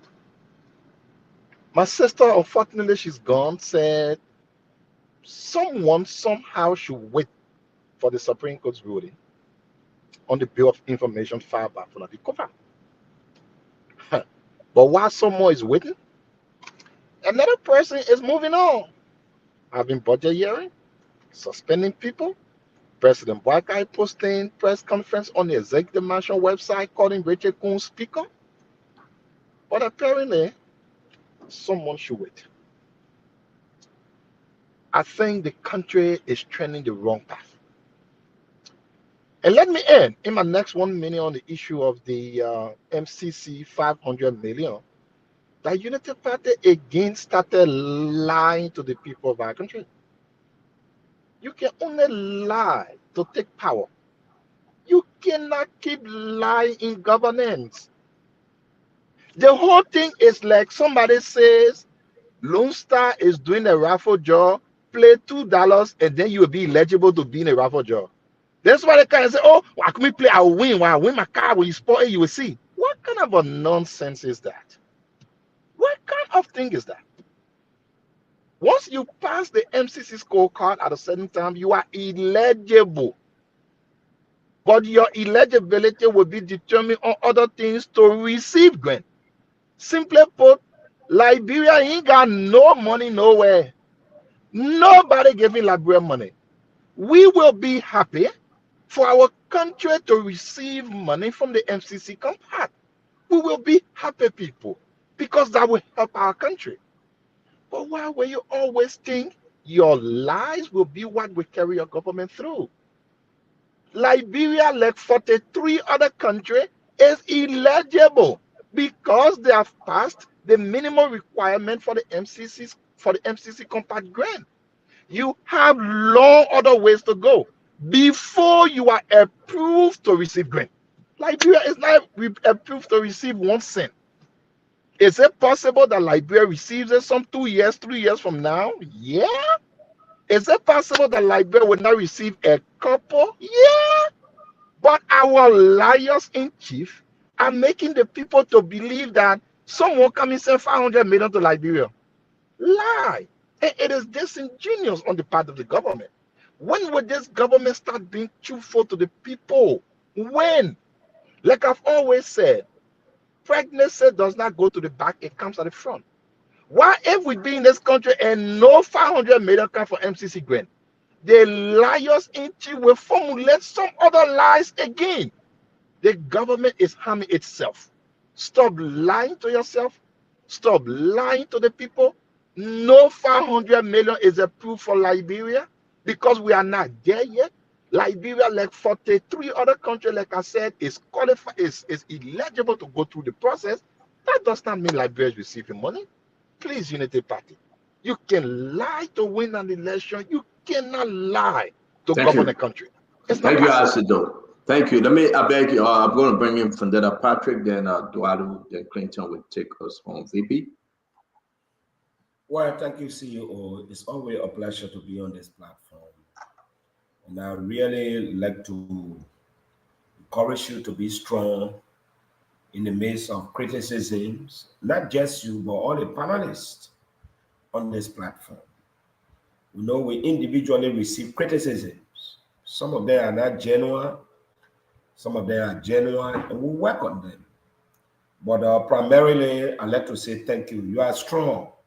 It's not easy, and I encourage you to be strong. But let me close tonight to encourage our president. Your Christmas will be good. Check it out. That encouragement, your Christmas will be good. Hallelujah. Hallelujah. I hope nobody will come and praise you again. Nobody. Anybody that praise the CEO, it is considered ultra virus. But honestly, CEO, to all of you who are watching tonight, CEO, look at the comments. 14,000 comments. Tonight, 14,000 comments. Wow. And it is something that beats my imagination, and at times I sit down and I ask myself whether we are impacting lives, whether we are bringing discord. That's why when I come here, I research properly in the midst of criticisms. I come here and present my own. I like your statement. You talk your own, I talk my own. Let me state clearly, I don't agree with many of the things my friends say here, including you, CEO. Someday I get very bitter. I get angry when you kick me on the back sometimes. Once I say something, you step on me. But yeah, this is an intellectual exercise. It's good. We're doing this for the welfare of the Liberian people. And for many of you who harbor this belief that Spoon is inciting the public against the government, you need to deracinate that concept from your mind and begin to think like someone who is original in their belief. In the midst of all these controversies we are talking, but people are still looting state resources. People are still stealing. Imagine nobody was talking. You'll be sleeping, somebody will steal and carry you, find yourself in Guinea or maybe Qatar, and sell you in the morning. But I'm encouraging our president, my dear father, my grandfather, I want you to sit tonight and reflect. When you were elected president of this country, I'm sure you never imagined that this will happen. I saw the president today very angry. I felt so disturbed. He was angry. He was showing his finger. I mean, your surroundings, Mr. President, they are not correct. And that's why, you know, I always love Kasolatewa Global political leader. He will say to you, Mr. Patrick, open rebuke is better than secret praises. He said, I don't let people to pretend. Mr. President, what you see today at the Capitol building, it is going to de-escalate. If care is not taken. Everybody have drawn lines. This thing is not longer about Funati blood and majority blood. No. Citizens have gotten involved in almost like the Civil War. When the army went against certain groups of people, they had their own people too. They took sides. Civil servants, staffers at the Capitol building, they are divided. Some of their bosses are being removed. And we suggested here they are happy. And that's why I want the police director to not just ignore the staffers. Everybody at the Capitol building should be investigated in that meeting. Take statement from them. But what I don't want to agree with, to say the police director is incompetent, I want to respectfully disagree with Gibson Chung. He's competent. I know him. He's a man that stayed on something. I understand fundamentally in the case he made a lot of mistakes that which I want to condemn. You cannot be investigating other people from Funati side, forget about the majority bloc. You cannot do that. But to say he's incompetent, no, I disagree. He has been trained. He been in the police force for more than 15 years. You cannot categorically state here clearly tonight that he's incompetent. He made mistakes. We should condemn him. People come here most of the time and say, oh, let me from Harvard, he leading protests. Oh, that's what Harvard taught you. But my professors are leading protests in the US because they believe if they stay with these vulnerable groups of people like Cornel West, if you Google now, you see Cornel West, he taught me. He leads protests. Not because he doesn't want to, but he wants to make sure that the right thing are done. And you said there, you think America is better than America because people will interpret the professor lead the classroom. They take side with the masses. Here in Liberia, when you lead a protest, as an educated person, oh, you are stupid. You are this. I'm just telling you guys tonight, I would never be ashamed of where I came from. Poverty deprived me of education. I was imprisoned by poverty. I was subjected to all forms of social inequalities. So getting a higher education will maybe not to blame my eye to say I don't belong in that class. La, la. When they injustice, I will be there with my placards. So tonight, we want our president to unite this country. President Barker will not succeed when the country is divided. All of you rescue missionaries, some of you can reach to this president and sit with the president. Look at what I saw today. I saw division. Few months ago, I saw this president in Funati in room, walking side by side, shaking hands. He was making introduction. Funati was in the hotel room of the president. But look at today. Nobody is prepared to shake hands. Just because Vanilla Patrick praise you, Benny, give him 10 minutes back. Yeah, man. I swear. You could see skimming mass. Skimming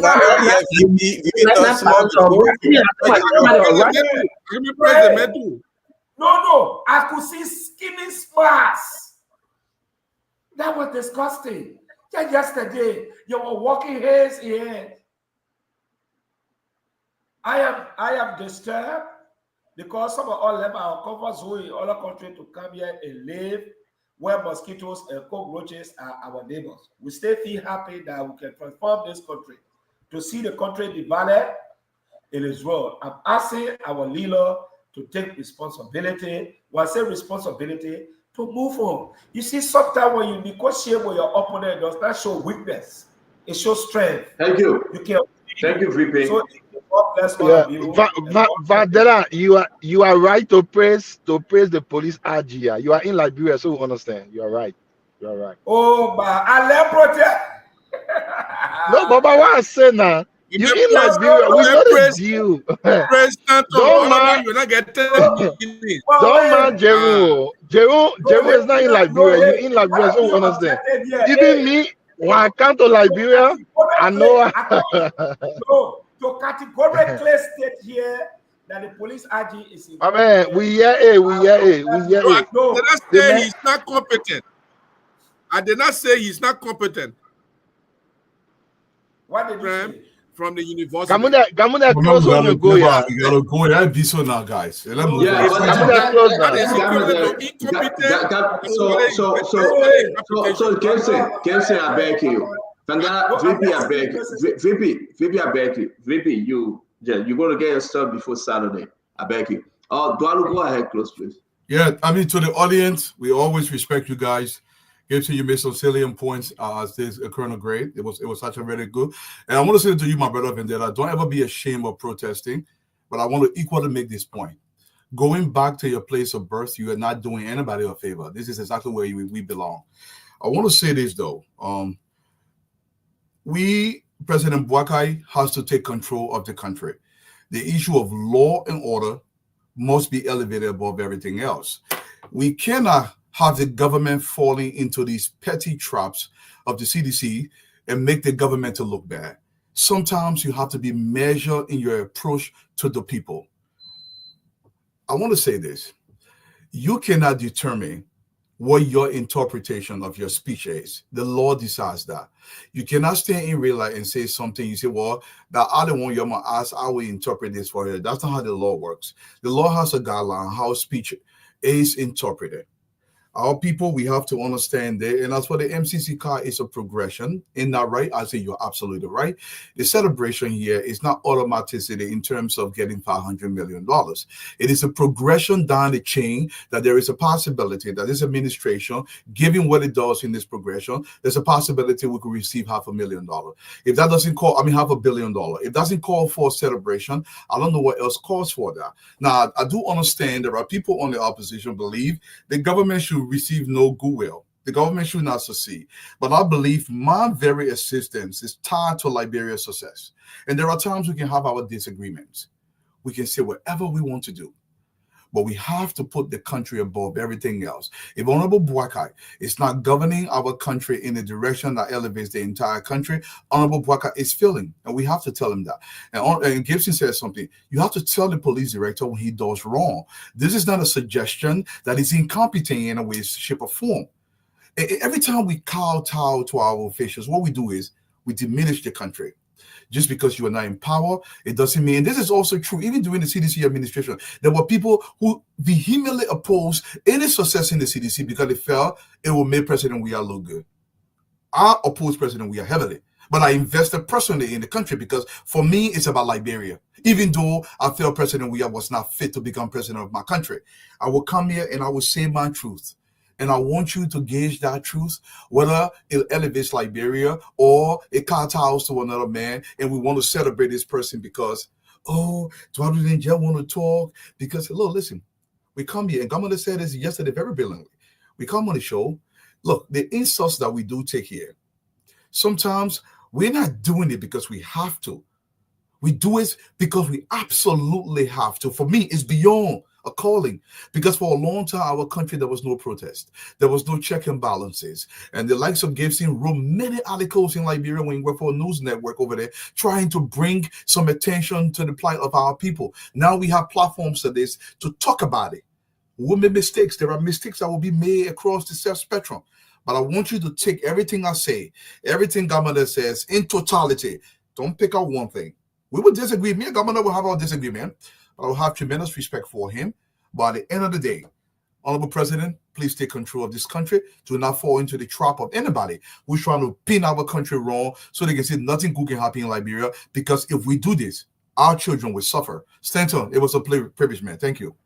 Donald, thank you very much, man. Well said. Let me bring in Governor Clinton. As always, good show. Sorry, I got caught up today. I was late. I said I was going to be the first one on the platform today. But look, whatever happened today at the Capitol building, I think if you're Liberian, you should be sad. You should be sad because the Capitol today was engulfed. It's a historic building. It's the seat of the legislature. It was engulfed in fire today. What I don't want people to do, and what I don't believe that the officials of government should be doing at this point, like I saw several social media posts of government officials today started pointing fingers. I have said that this president, his government has not come up with any official position on whether this was arson. But yeah, we saw the president saying that this was an act of hooliganism. By doing that, the president prejudiced the investigation. What he has done is lead investigators into the direction he wants them to go into. So now, if this was an electrical issue, you have law enforcement people trying to find, and exactly, I believe this is what is happening with calling Foucault and calling the rest of the people, because the first thing I think law enforcement should have done is to first establish what happened. First call the forensic expert to first establish if this was arson or if this was an electrical fault. If you don't do that, so you don't even know what happened, and you're going to start looking for culprits or who did it, then it's problematic. But I believe it's because of the president's statement. And that's why the president should have gone to the Capitol today. He should have said, the situation is deplorable, but we are asking our law enforcement agencies to investigate the situation and just leave it as at that.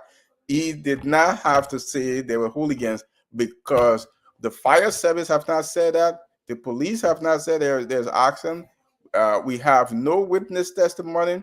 We have no video evidence of anybody going to the building today. And most importantly, this building has been guarded heavily by security forces of the Liberian National Police for the last few days or maybe week. We know yesterday there was heavy security presence there. We also know that the capital itself, the zone the capital is in, right? It's a heavily guided, what you would call high security zone. You have the executive branch on there. You have the Supreme Court. You have the National Police Headquarters. It's only a few feet away from there. So you have a lot of police and security activities over there. So the investigation has to begin with, if someone went in that building, as people are suggesting, how did they get into the building? So that's that. People, I see the argument, and this was what I talk about Alamo, and he said I was wrong, but look, Kofa, I think the video was just played. Send them play the video, and Kofa said, he said exactly what I said, that this was Alamo was about men and women who were fighting to defend their freedom. And so, if there was any reference, any inference to be made, it had to be about the heavy-handed crush of the protest by security members of the security setup. So, and then finally, to clarify, no one said that you cannot call a representative to question them. No one said that, and I don't know where people got that from. What we said is that if you're inviting Foucault for an investigation, you don't send 3 picker load of police officers heavily armed to invite him. You only send him an invitation, and then he will come, to the police headquarters. If he's been arrested, and of course a different thing, then you have an arrest warrant signed by a judge, and then you go and make an arrest. But the police have not said this is an arrest. They said it was questioning. So the fact that they had this huge security presence, it was concerning. And again, there's also a video that we've have the full video now of this entire thing. The statement that was made by Foucault. We know that it was way back in July, and it had nothing to do with the current crisis at the house. So those were the key points we were trying to make. I know people want us to be robot when we come here. We should be robot, and it's typical Liberia. And this is why we said the president needed to unite the country, and it was too early for some of the very high-line positions they were taking with 10 years, remove people from 10 positions, and supporting the majority Black on this crisis. We just had an election where the country is divided into half, right? You have almost 50% of people voted for the opposition, almost 50% voted for President Walker. It's a heavily divided country, and the government should be focused on uniting the country. So far, all the actions the government has taken is to inflame the situation in the country, is to incite more of the negative feelings in the country, and that is problematic. We hope that going forward that the police will do the due diligence. They will first invite the forensic experts to first determine whether this fire was caused by any human action or this was just electrical fault. We know that historically, you go back to when the executive mansion was engulfed in fire. I think the 4th floor. Same inferences were made, and a lot of suggestions. It turned out this was electrical fault. We know that LEC just today in Buchanan, there was a lot of fire in Buchanan. We know LEC has a lot of problem with burning people buildings. So there is nothing yet to suggest that somebody didn't do it or somebody did it. What we are saying is, before you come out and make this statement, please investigate, and then you can come out and start to accuse people. So Stanton, it was a good show. We'll look forward tomorrow. Yeah, definitely. It was a good show. Nelson, can you come on? I want to say thanks to everybody. You have over like 90,000 folks join us today. Over this guy make me to go back to this thing. I don't like to look at it. It's like it is 9,000 where you have 16.6 thousand comments. I want to say thanks to all of you. What happened today at the Capitol building? It was bad, burned down. I don't know how you want us to say it. The building burned down. Gibson, it burned down. Maybe I can say it with passion. Maybe I can say it because that's me. But the building burned down, period. And everybody sat there. And I like what Gamada said. It's time for peace. It's time that we put ourselves together. It's time for us to just say, you know what? And I think the president should take charge on this one. In position, opposition, no position, you are the president for the Republic of Liberia, not for Unity Party. You are CDC president. You are president for ACOP. You are president for ALP. You are president for ANC. You are the president. It's not for one party called Unity Party. So if I see someone with guys then jumping up and down and think that 6 years is eternity, then I begin to wonder that you came to pay that, to do put that. I mean, it's just one of the things that people have to understand. This man got a piece of job to do. Let him just do it, but he got to do it transparency on a good governance. He's in charge. Joseph Yima Bwaka is president for all tribes. For the white Liberian, the black Liberian, the Hispanic Liberian, the Kru, the Madingo, the Crown, the Sapo, the Ba, every county is Joseph Bwaka is the president. Once you are covered within the territories and borders of Liberia, Joseph Bwaka is your president. Get there and go outside Liberia, go to Sierra. You are a Liberian, naturalize yourself, but you will say what? Like Kev Hassan, this guy is his president, Bio, that Kev Hassan president. Once you're in Liberia, you must respect that Joseph Bwaka is your president. So we have to hold this president responsible. We have to, guys. You may not like it. And what personal people is that sometimes you come in and say, oh, you're too hard. My brother, be soft and weak. You will get nothing out of this government. You got to poach. You got to be respectful. I mean, these are all crowd of guys. Give yourself 6 years from now. How old are you going to be, Gibson? 72 years old. 6-year-old Dwaru would be 55 or 56. Gamade would be 53 or 54. No, 22. No, let me sure. This man is 39 years old. You said something. Yeah. You said we got to hold this government responsible. I couldn't agree. There is no truer statement ever stated. For a long time, I think Gibson said this, we have not held us responsible, so people just do whatever they want to do. My caveat to this whole argument is this. Holding us responsible must be entirely based in truth. And that truth must be verifiable.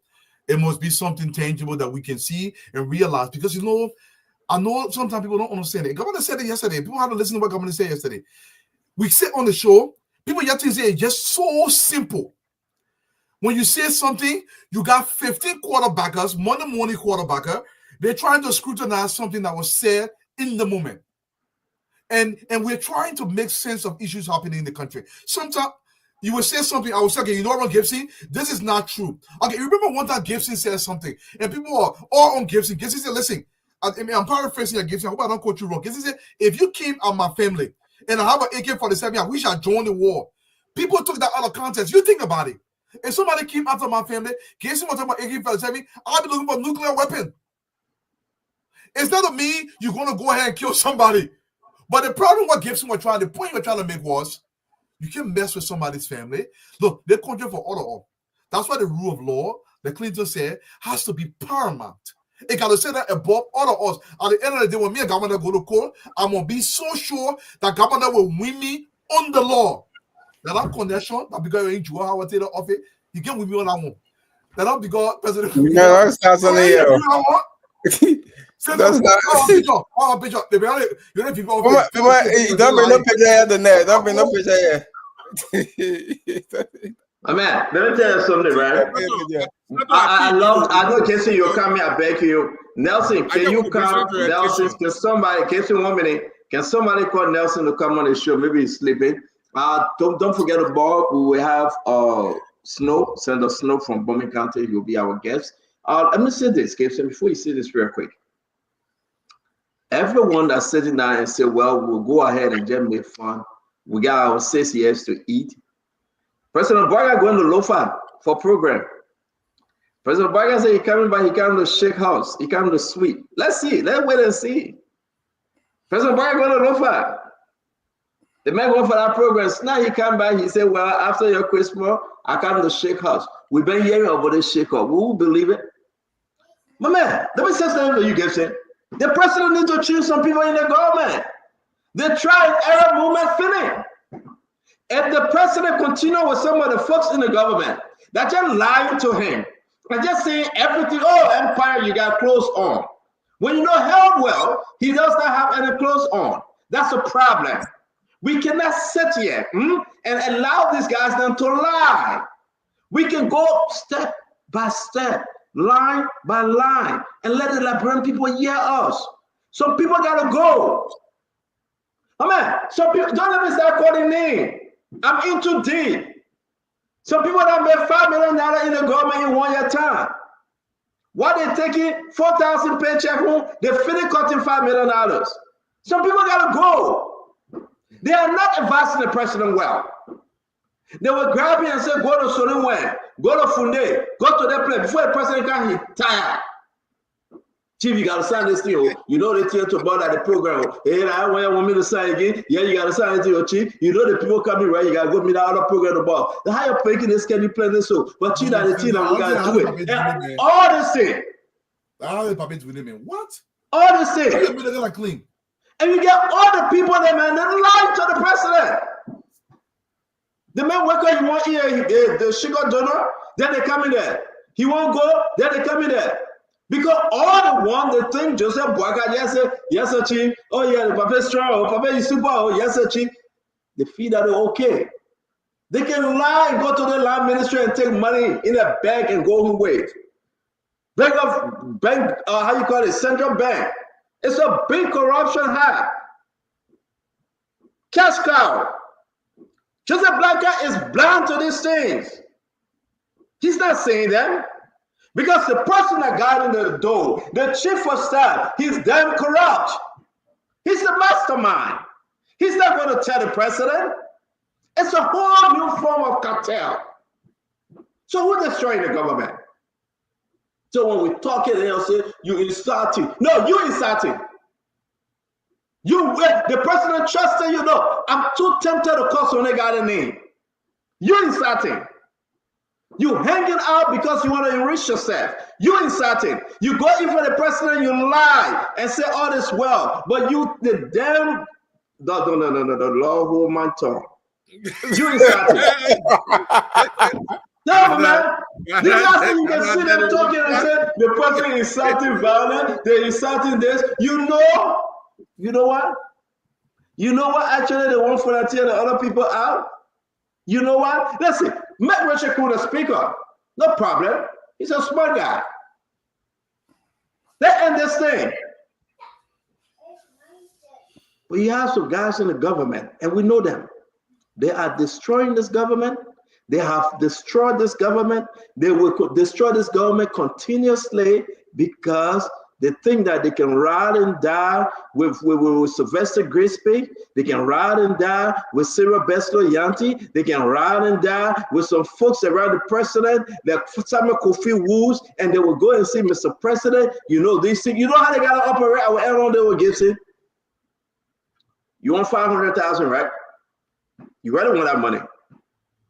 And you know on that 500,000, you get 100,000. Oh, yeah. I will come to Dwadu, my man. I get 100,000 on that something. I give you 25, my man. We can get this thing quick. I'm going to go to the president. The president is going to call you. I want you to back me up. Dwadu will say, oh, no, but let us call Clinton. Clinton, we'll go on this phone. We'll call you on the phone. We'll sit with the president and schedule that meeting. But the president is depending on Dwadu. They're depending on Dwadu for Dwadu to say, yeah, chief, this thing is true. But now they already set up their plan. They go to Mr. President while the president eating and drinking the tea and the money, chief. But the people come here, how we got to do this? And he said, all right, but you have to go to the justice minister, yeah. But you told Sylvester, yeah, we told Sylvester. Now everybody aware, and they're coming for the court. And the president is not believing that these people are speaking truth. They went to this country for money. Carbon, I will tell the story. Met the country president and said President Joseph Boakai and the country asking for money. No, Dwadu, come back. You want us to talk, don't run away. But the thing you're talking about true, it's not true. Dwadu, do not let me just say you something before you say it's not true. Dwadu, be very careful. Don't jump in this thing. Don't let me call name. Now because the House of Representatives saga, you sit here, you say not true. They go and ask for money in the name of the president. And guess what happened? When he came back, the president over there said no, because he called other people, he confirmed that they were trying to scam in the name of the president. That's the reason why I have no friend in this government. My friend, they are the people of Liberia. Because you know why? What you hear, what you see, Dwadu, I see too much. I hear too much, my brother. What I'm hearing, you're not hearing it. What I'm seeing, you're not seeing it. I will send you messages from my phone, Dwadu, and I hope you will not give it to your friend because you go to Liberia. I decided not to publish any document on the show again. You know why? Because it target people. And I decided to keep my document and to fire when necessary.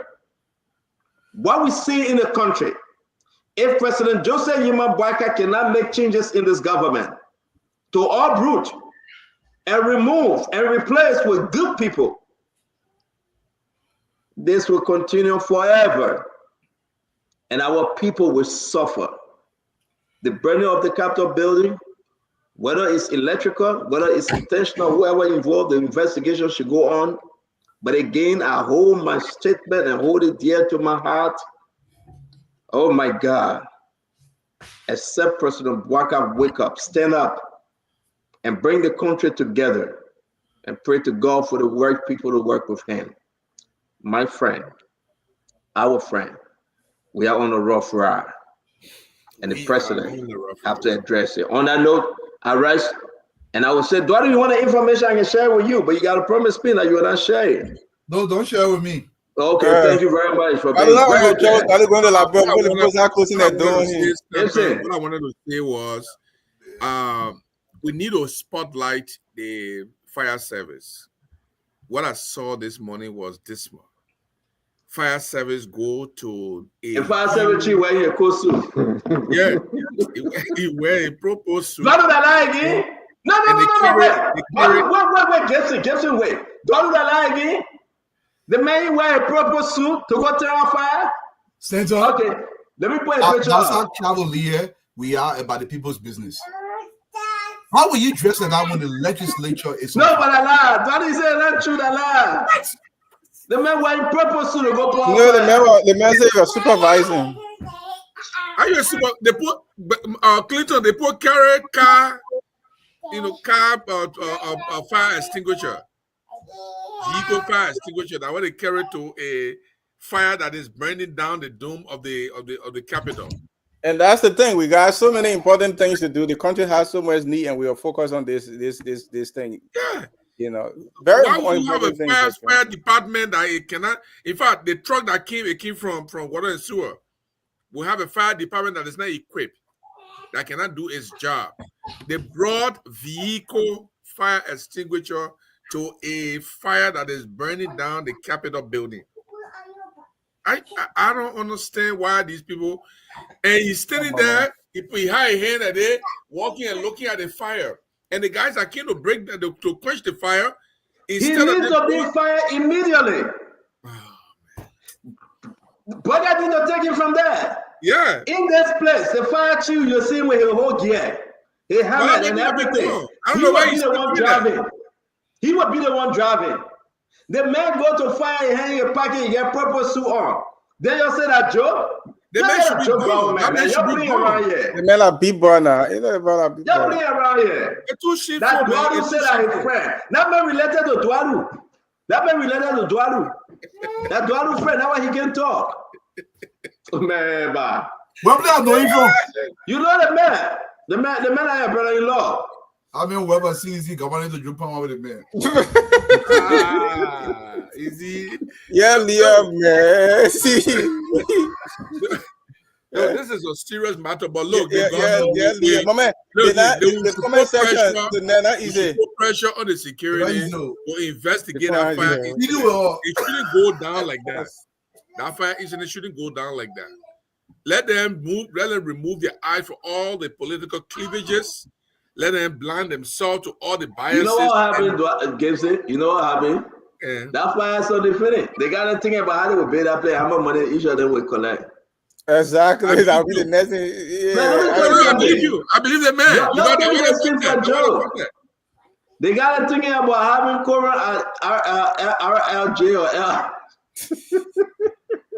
The man gonna revise the whole budget now for to renovate, but the renovate capital in the budget and see how to get a call. I think we don't want. You stop it. The play come on, they're coming from beyond Rose. I was school in Rose leaking. My man ain't very. Nothing there. They were gonna put all our money. We might as well get out money to Rose or be our big fishing industry. We're gonna go put it in that play there. My man, why the budget? Why is what they're going to do? Now, what they did, look, somebody told me the morning, but it's a person is anti-coup, so I didn't take it serious. The guy said if you carry the thing here, the majority block are the one who did it, so they can renovate that place and use it. I don't know how true that is. No, I don't make those kind of accusations, Gibson. I mean, no, I said not me. No, I understand. The person is an anti-coup person, so I didn't take it serious. And that was a donation from the Chinese. Was that the doom that the Chinese fixed? Remember they had an extension government there? Yes. No, it's not the Chinese did the other side. The other side. And the building they done with that place. I play the Senate and the Senate is on that side. Oh, yeah. Closer to the Temple of Justice. Yeah. Put the light on, please. Okay. All right. Yeah, but the other thing we all got to say here, my man. But stand up. Right here, this guy. See him marching like that. Going to turn off fire. President Bwagaya so things say go, don't come back. Why be doing need? Why be doing need? No, that the person I post say, I think they got to tell you, say, just go, don't come back. But the other question we're not asking, what happened to the security where they removed? The question playing the government there. What happened to the police where they removed? But that's what they're doing investigation for now. That's what they are doing the investigation for. Man. President Bwaga hand is tied. President Bwaga got to untie his own hand. If the president continue this thing, I tell you why, he will go down as one of the worst presidents in the history of Liberia. If the president continue this thing, I mean, you know what? And I've never said this. Listen, I don't like to hear this, so do I close your ear? George Manawia, it's like United Party hurrying to bring George Manawia to power. The action, Gibson, of United Party, they're hurrying, they're backing, say John will come back to power. Let me say that. They want to get back. They're gonna get first. But you gotta be honest with yourself. Why would you think this is under the realm of possibilities? The action of women lost the election by 20,000 votes. No, you did not. All about by your stuff. I don't get it. Clinton, let me say this. The action of Unity Party, if they do not change, right, with the massive corruption, and then nonsense of removing Fanati Kofa and putting speaker there, and the nonsense that thing that they will celebrate, they are in a hurry and they are begging John Malaway and say, come out of power. Because there will be no reason. But then that will happen because you have third party option, you have a third party option, because there will be no way under this condition, right, that Unity Party can defend herself and say, give us another term. No way. You fighting for a whole 1 year to remove speaker. While the people's schools in River says, the people's school in Brooklyn J, they are there suffering, students sitting on the ground and in the sand. You are fighting to remove speaker. While you get $2.3 million in off budget account. You are fighting to remove speaker. While there is no drugs in the hospital. You are fighting to remove speaker. Oh my God. The University of Liberia is closed. You are fighting to remove speaker. Gamo Pastor Cha. You are begging. You are begging. You are begging Joe to come back to power. The Papi recognizes most of the stuff you're saying, and he himself knows this. If we don't make a drastic turnaround, this entire country to the point where, look, your Papi got 5 years is more than sufficient time to dash the hopes of the likes of Mr. Clinton, believing that a main child. We'll have a third-party system. We have a third-party Duadu. Because it cannot be Joe. It cannot be the mess we see ourselves in. The people have to say, it cannot be Joe. Yeah. It cannot be Joe. But yeah, people say I'm slow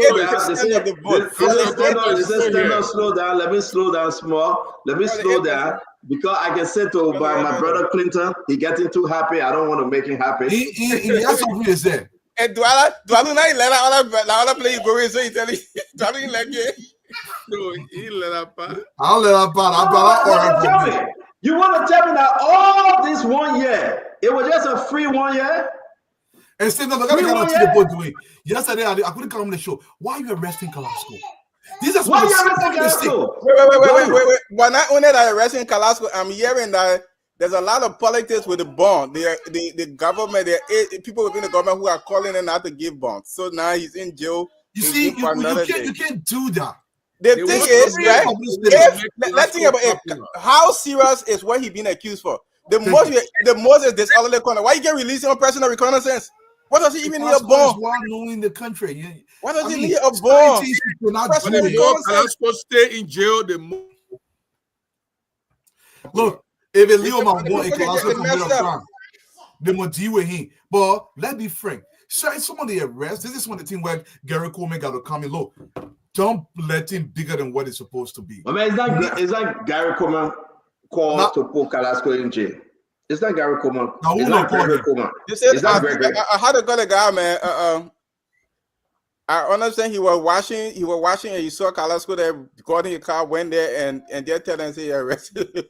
So, Santo, if I say something bad, I go to Liberia, we ain't found them, they put me in jail. You know, those little things, if Kalasco commit a crime, charge him, but that thing a simple crime. Like but there's all of the conduct, that thing that there's all of the most why they keep doing that? That thing that misdemeanor. Let me tell you something, right? Duadu. They have some element around Joseph Yima Bouaka that just want to pay there.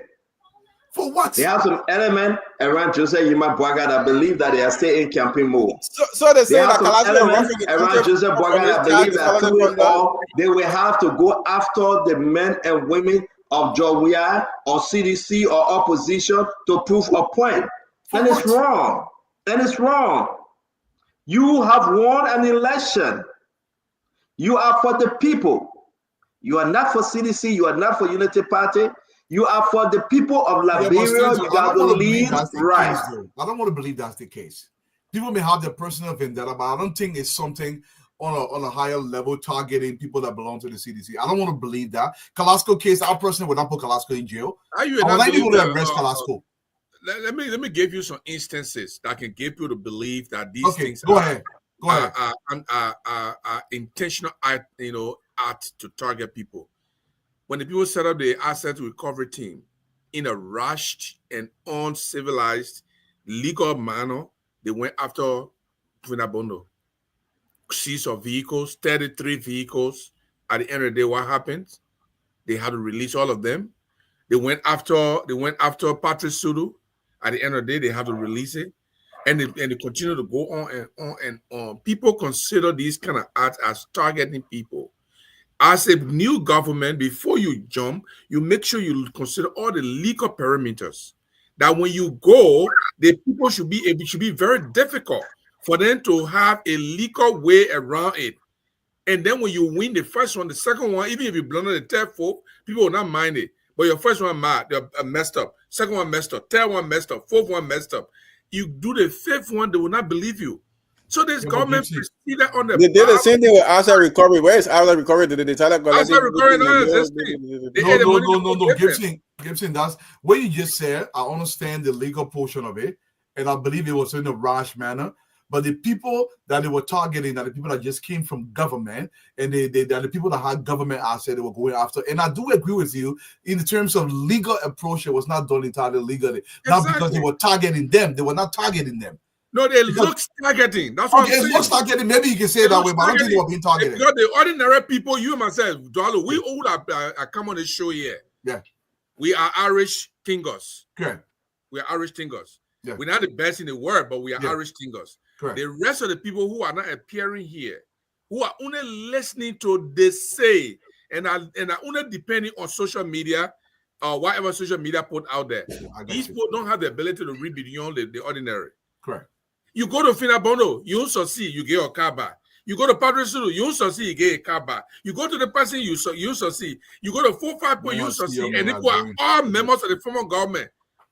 So because the thing is, they're doing it rash. The thing is, the fact that they still get Kalasco in jail, that's the thing about it. For what? They still get Kalasco in jail for what? A murder he committed.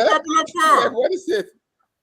Personal responsibility. They made one of the most popular figures in the country. Kalasco is going to be a representative in a district because of this. I will tell you. I will see you later. Yeah, but at the end of the day, I want to say thank you, folks. As always, thank you for joining us. Nelson, can you come on? Gibson, you're always welcome, man. Clinton, you're doing extremely well, my man. Through the difficult times you have with the children, but you trying.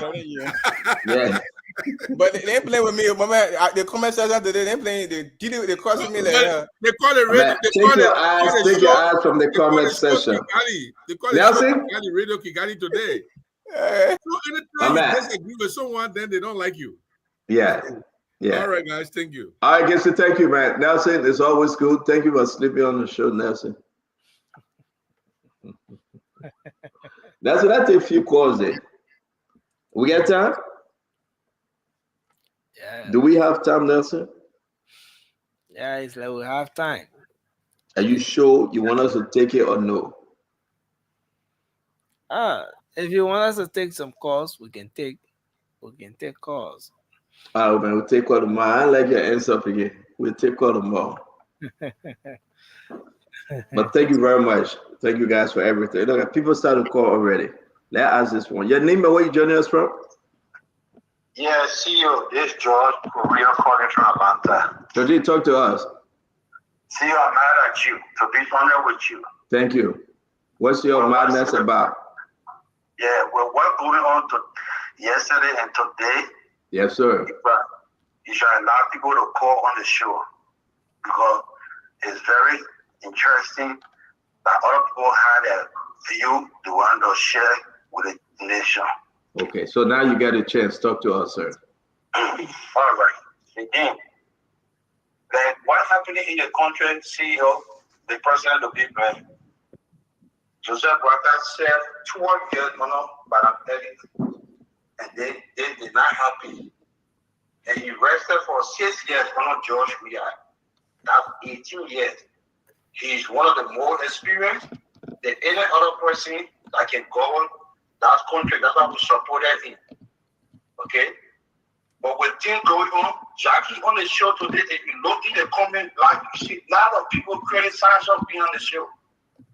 You can't buy Joseph Walker and destroy the country when there's law and order. Everybody loves Joseph Walker, that want to support him. But we're not going to sit there and see things going wrong and to back him because we support him. That's wrong. So please, if the message can go out there, let it reach out to him. He needs to step out. Please. Thank you very much, my friend. This is the capital building. So we know what will be the next one. Thank you. Thank you for calling in. Nelson, let's put my number up. Let's take a few calls. The guys are calling. Hello, your name and where you joining us from? Your name and where you joining us from? CEO, thank you very much. This is S. My man, you gotta lower your radio or your television. Lower the volume. Lower the volume. Yes, I'm lowering it, sir. CEO, thank you very much. This is S. Mamadou Gitawa of Maryland.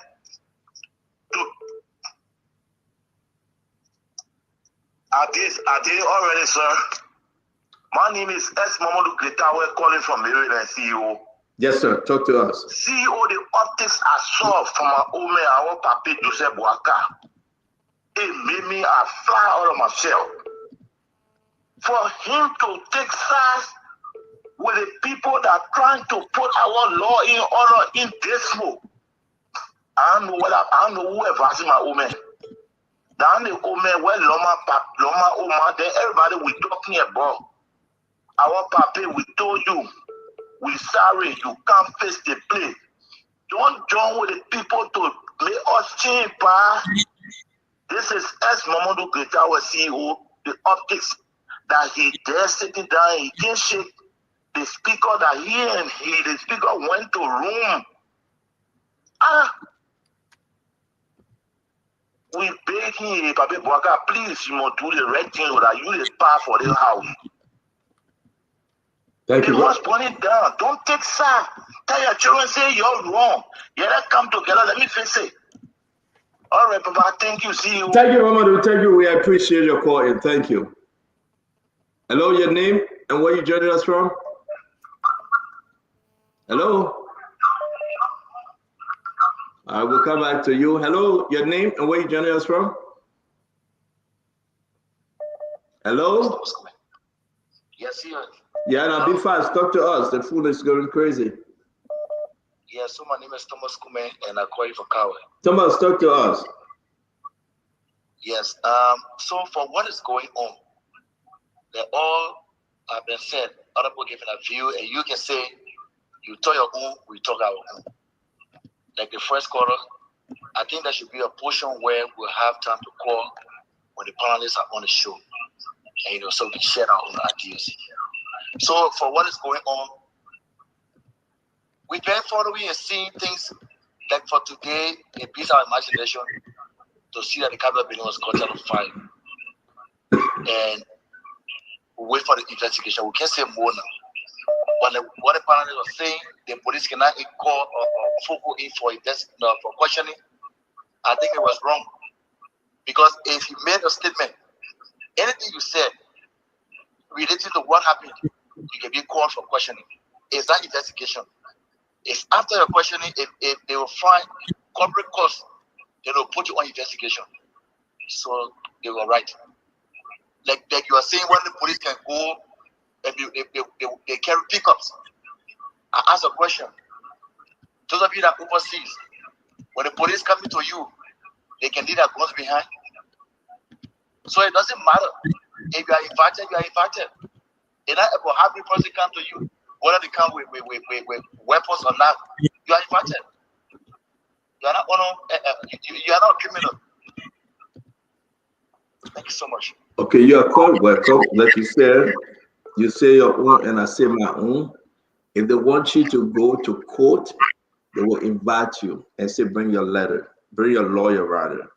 Okay? Right. If they want to arrest you, they will come and arrest you and give you the rate of arrest, and they will arrest you. If the Gregory Kuma say, come, we want to ask you a question, Safoko can go there. But why you send 3 trucks of armed police to his house? It is not legal. It is not normal. So let me finish now. And you tell your own, let me finish now. So it is not legal and it is not normal, all right? Number 103 can say, we want to investigate you, come. Then Gregory Coleman said, we just want to ask you a question. So where are we? So the police department got to define exactly what they want from Safoko, and then we will tell the story. But go ahead, make your last point. We got to take all the calls. Thank you, CEO. So the thing is, you know, the issue of the police going back and pick up for the second time. The first time after 1-3, invited him. In fact, when Damo was at his place last, Damo called him. He said he did not receive any communication like that. And from the conversation between him and Damo, he said he received a text and they sent him message and somebody sent him letter. So he was buffering. So let me tell you what he said, because I was on that call. Let me tell you what he said. He received a text message from 103. Say, we want to investigate you. He said, can you put it in writing? Please send it to my office and send it to me. I will get in touch with my lawyer. That's what he said. Because I spoke to him. Yes. Okay? So the issue here, if you want to arrest him, arrest him. Start asking that you're calling. Listen, let's go. No. I agree. If Gregor come anyway, you know what? But I know you hold me on the phone always because of what you like to do to me all the time. But thank you very much. I just realized who I'm talking to. Let me let you go by. Hello, your name and where you joining us from?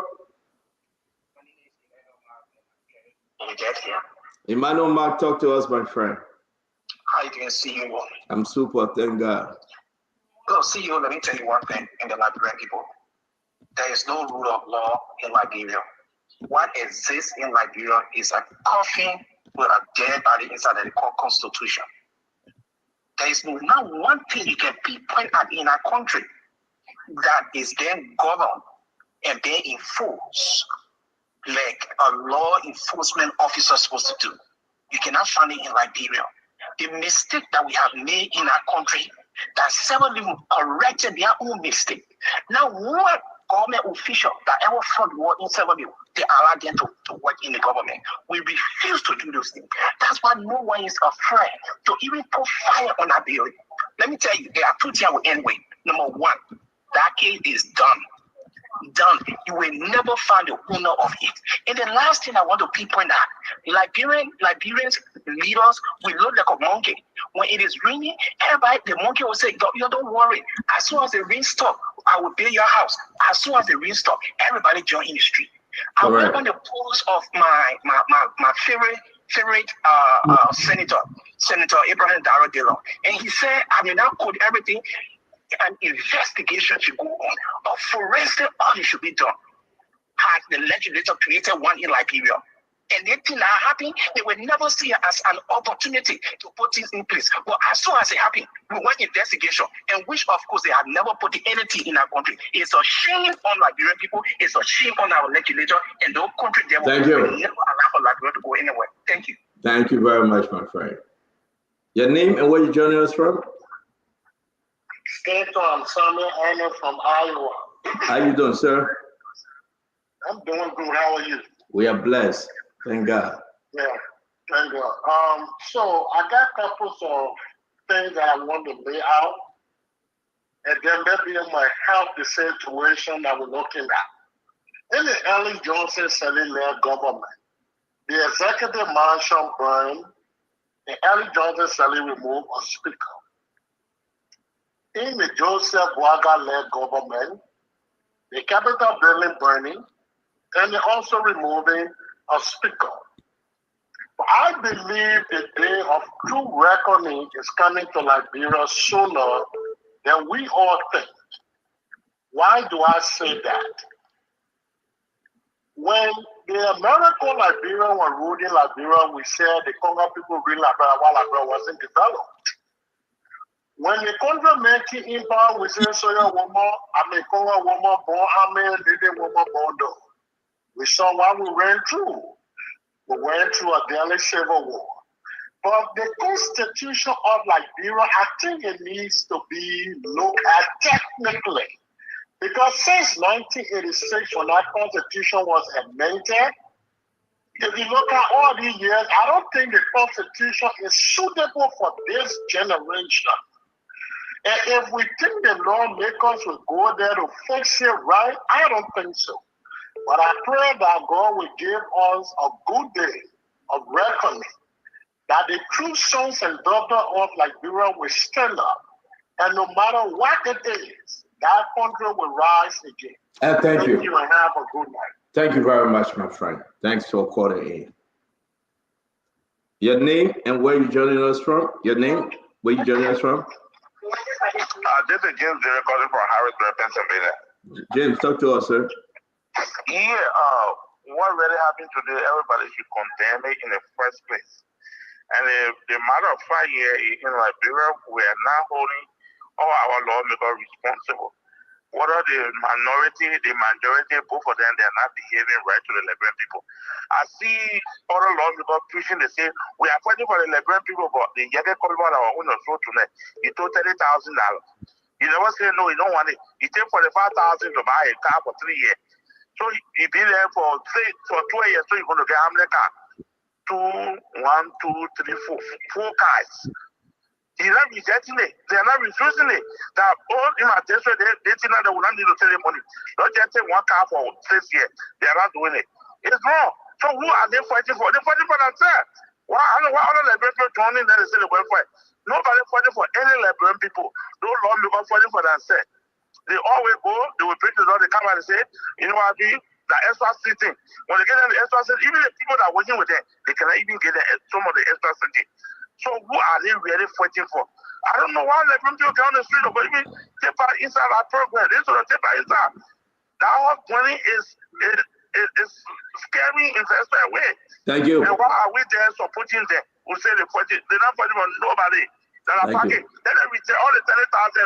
Thank you, sir. Thank you very much. Thank you. Hello, your name and where you joining us from? Your name and where are you joining us from? My name is Albert Saab. Talk to us, sir. Welcome to the show. Hey, Stanton, how you doing? Thank God.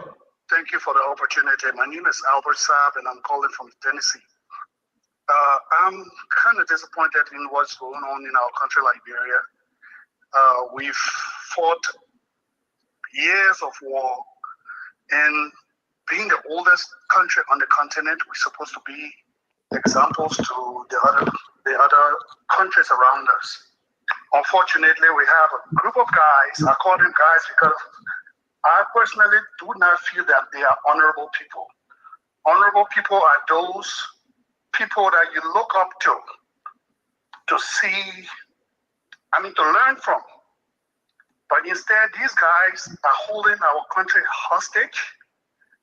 They are benefiting from our country's resources.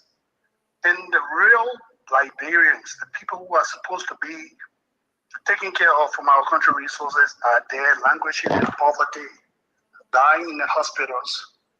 And we sit there and do nothing. And I definitely blame the president for taking no action. You know, they said, in time of peace, prepare for war. Let me sign this caveat. I am not, let me be on record, I'm not calling for hostility. I'm not asking anyone to get in the street. But these, the activities that are going on, the action of these lawmakers, basically are some of the things that bring war, that bring rebellion. And we shouldn't be surprised when these things start to happen in our country. Thank you very much, sir. Thank you. Again, folks, we're going to take as many calls as we can. I've asked how you call him to at least give us time. Let's hear from our people. A lot of people calling. Just be patient. I'm going to get to everyone. Be patient. Please, I will try my best to get to everyone. Let me take this one. Whoever calling, just be patient. Let me set this phone up. I missed this call 3 times. Let me see who's this. This is a good time to call, and we'll give you a chance to talk. Good evening. Your name and where you joining us from? Good evening. Good evening, Stanton. Yes, sir. I'm on the show. You live, sir. Who's this? My name is Chief Siri Allen. I'm calling from Liberia. Chief Cyril Allen, welcome to Spoon Talk, sir. Talk to us. You live. Thank you very much. I was encouraged to call because I've been listening to some of the comments from both the panelists and the callers in. And I want to share the same opinion with most of them. Primarily, we have to look at the national legislature. They should understand that they are members of an honorable house. They are not honorable men and women.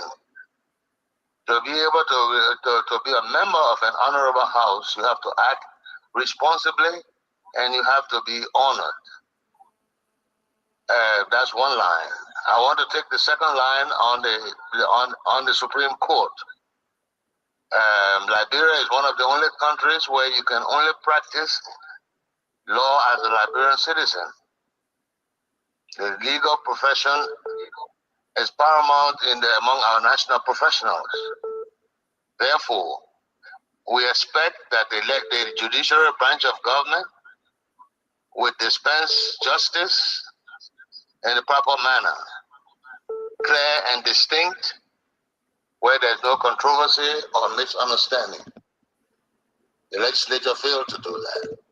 The judiciary failed on that line, and they must be encouraged to correct that and give the citizens of Liberia and our brothers and sisters abroad the right decision so that we can chart the right course.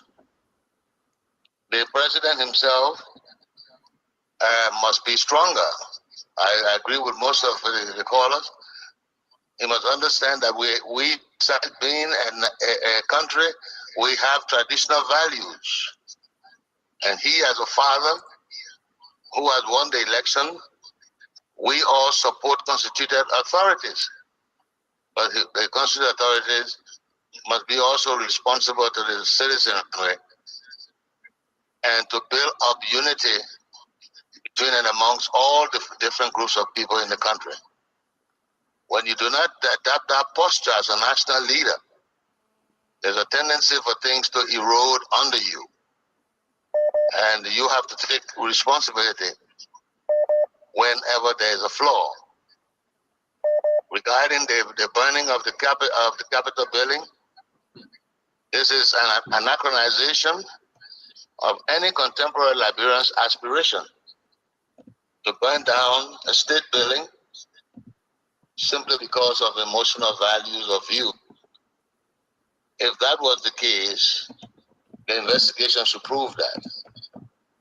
However, there's a possibility that it could be an electrical fire or spontaneous combustion could lead to that with a building sealed up like that.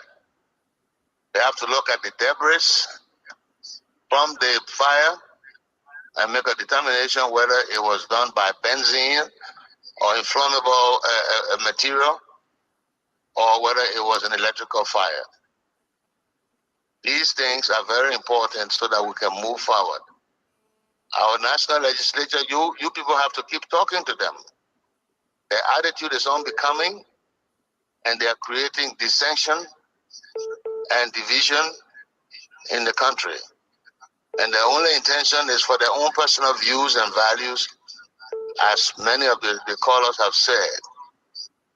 The branch of government has spent millions of dollars over the years, right back from administration to the WIA administration to this administration, have spent hundreds of millions of dollars upkeeping the national legislature, when actually they are not generating or contributing a dime to the national coffers as a budget.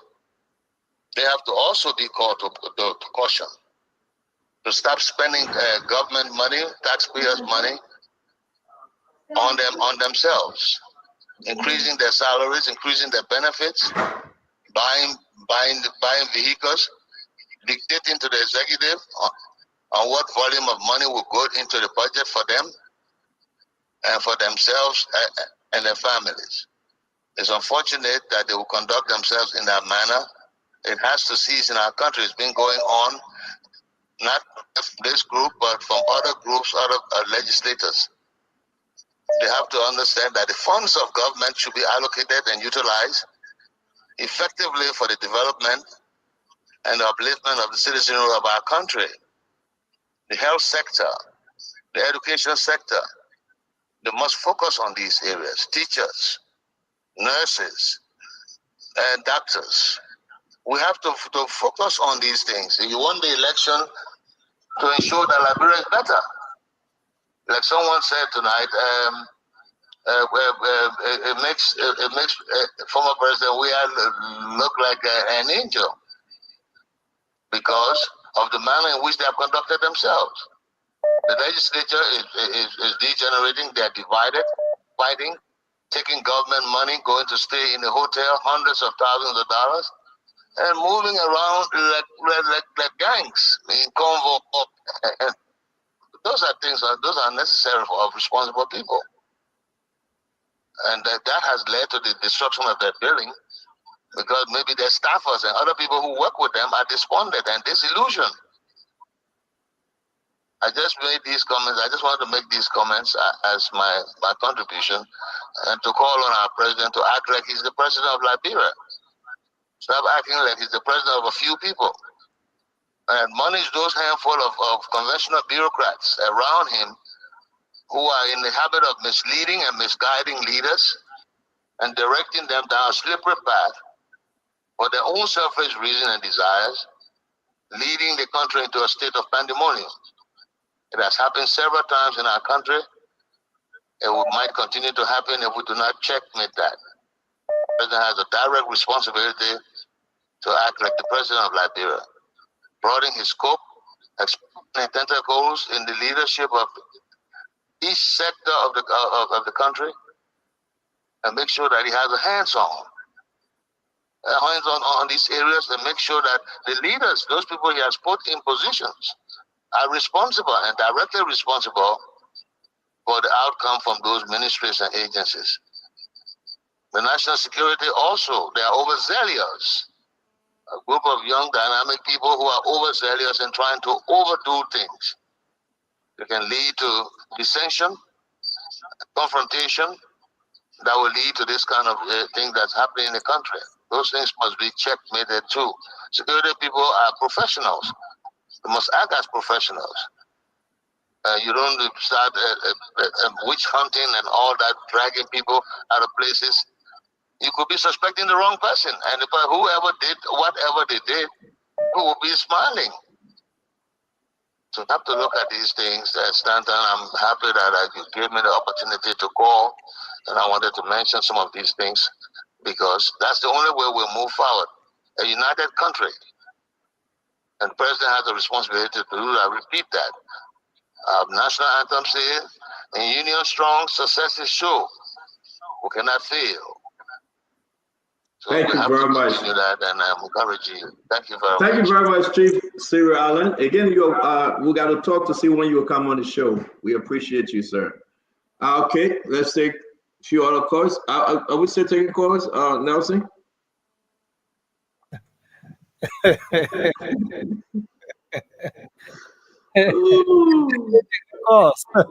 Jesus loved the little children, all the children of the world. Jesus love you, Nelson. Folks, want to say thank you. And again, we'll be inviting Chief Cyril Allen on the show that we can have some serious conversation on this issue, what is happening in our country. We have to, everybody got to get involved. I'm going to take 5 more calls just to be fair with the callers out there. Let me take 5 more calls, Nelson. I'm apologizing to you. Hello, your name and where you joining us from? My name is Kevin. What? Nelson. What? I said my name is Kevin Nelson. You don't home. That's the CEO, man. That girl, Dick is doing this thing, man. This guy is crazy.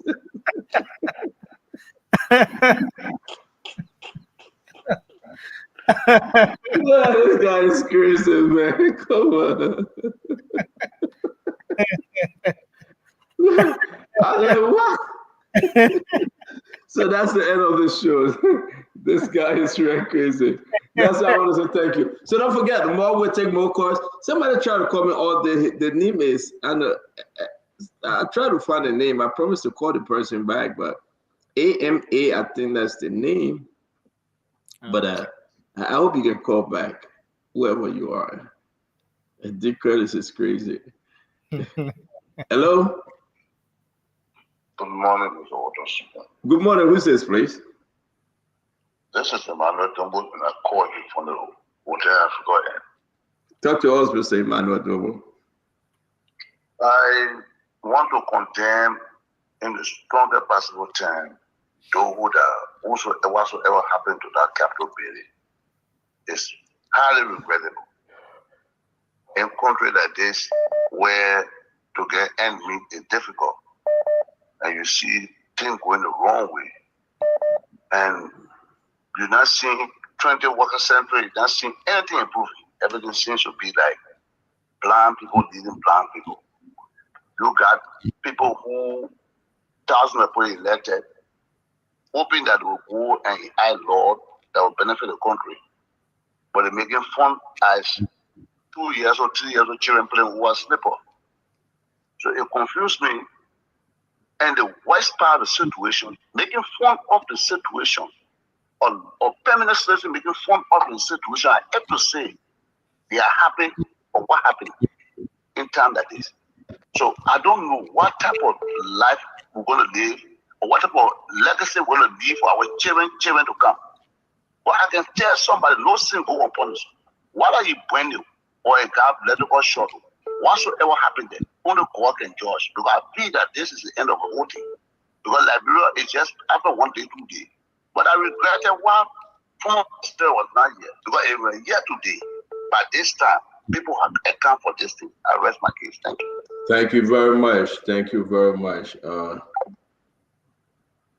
Thank you very much, guys. We want to say thanks to everybody. Till we meet again, let God bless us all and let God keep us. It's only important that we have to go. Nelson have to go. So we'll take more calls tomorrow.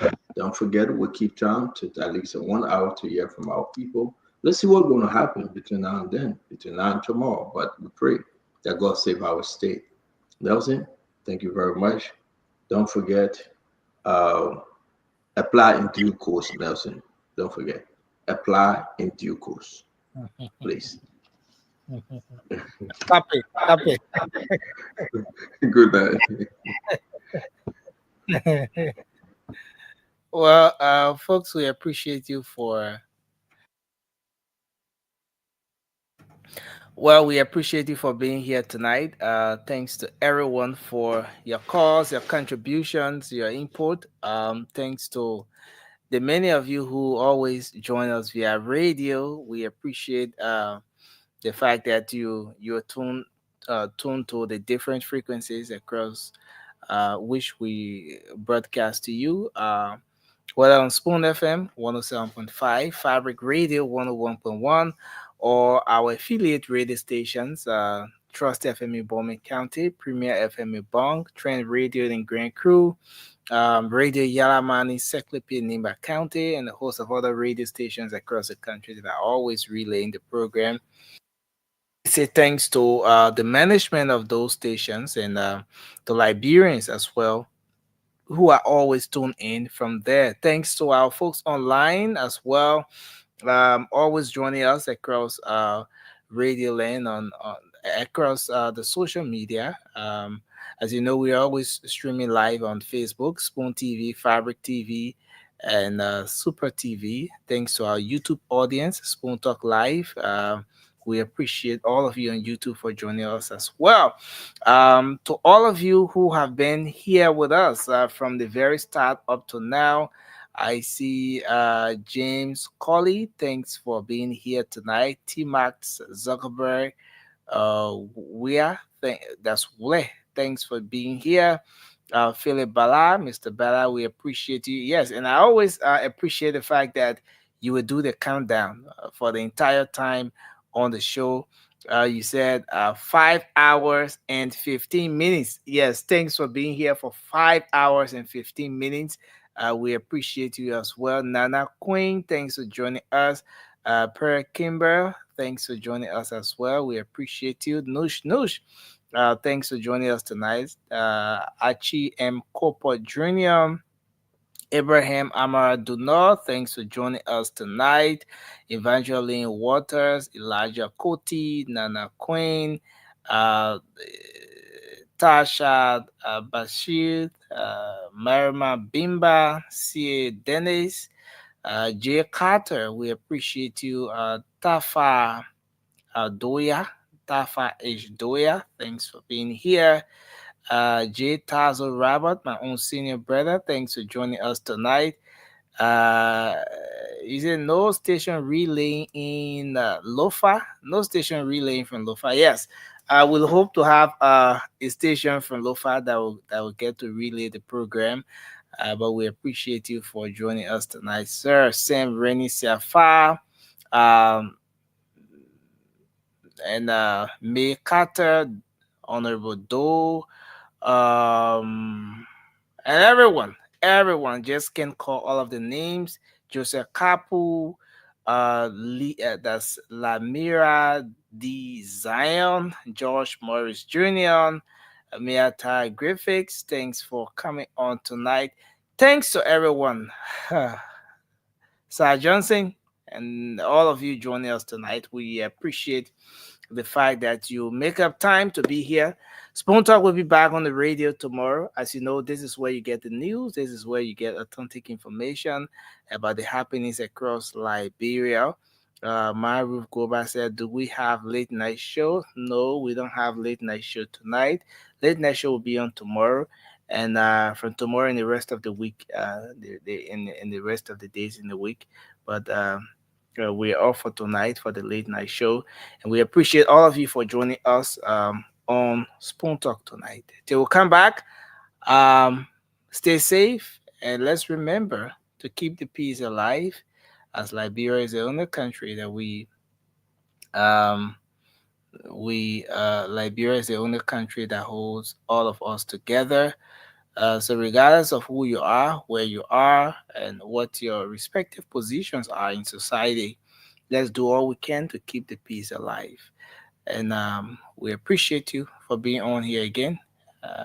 Till we come back, have a good night, and bye-bye for now.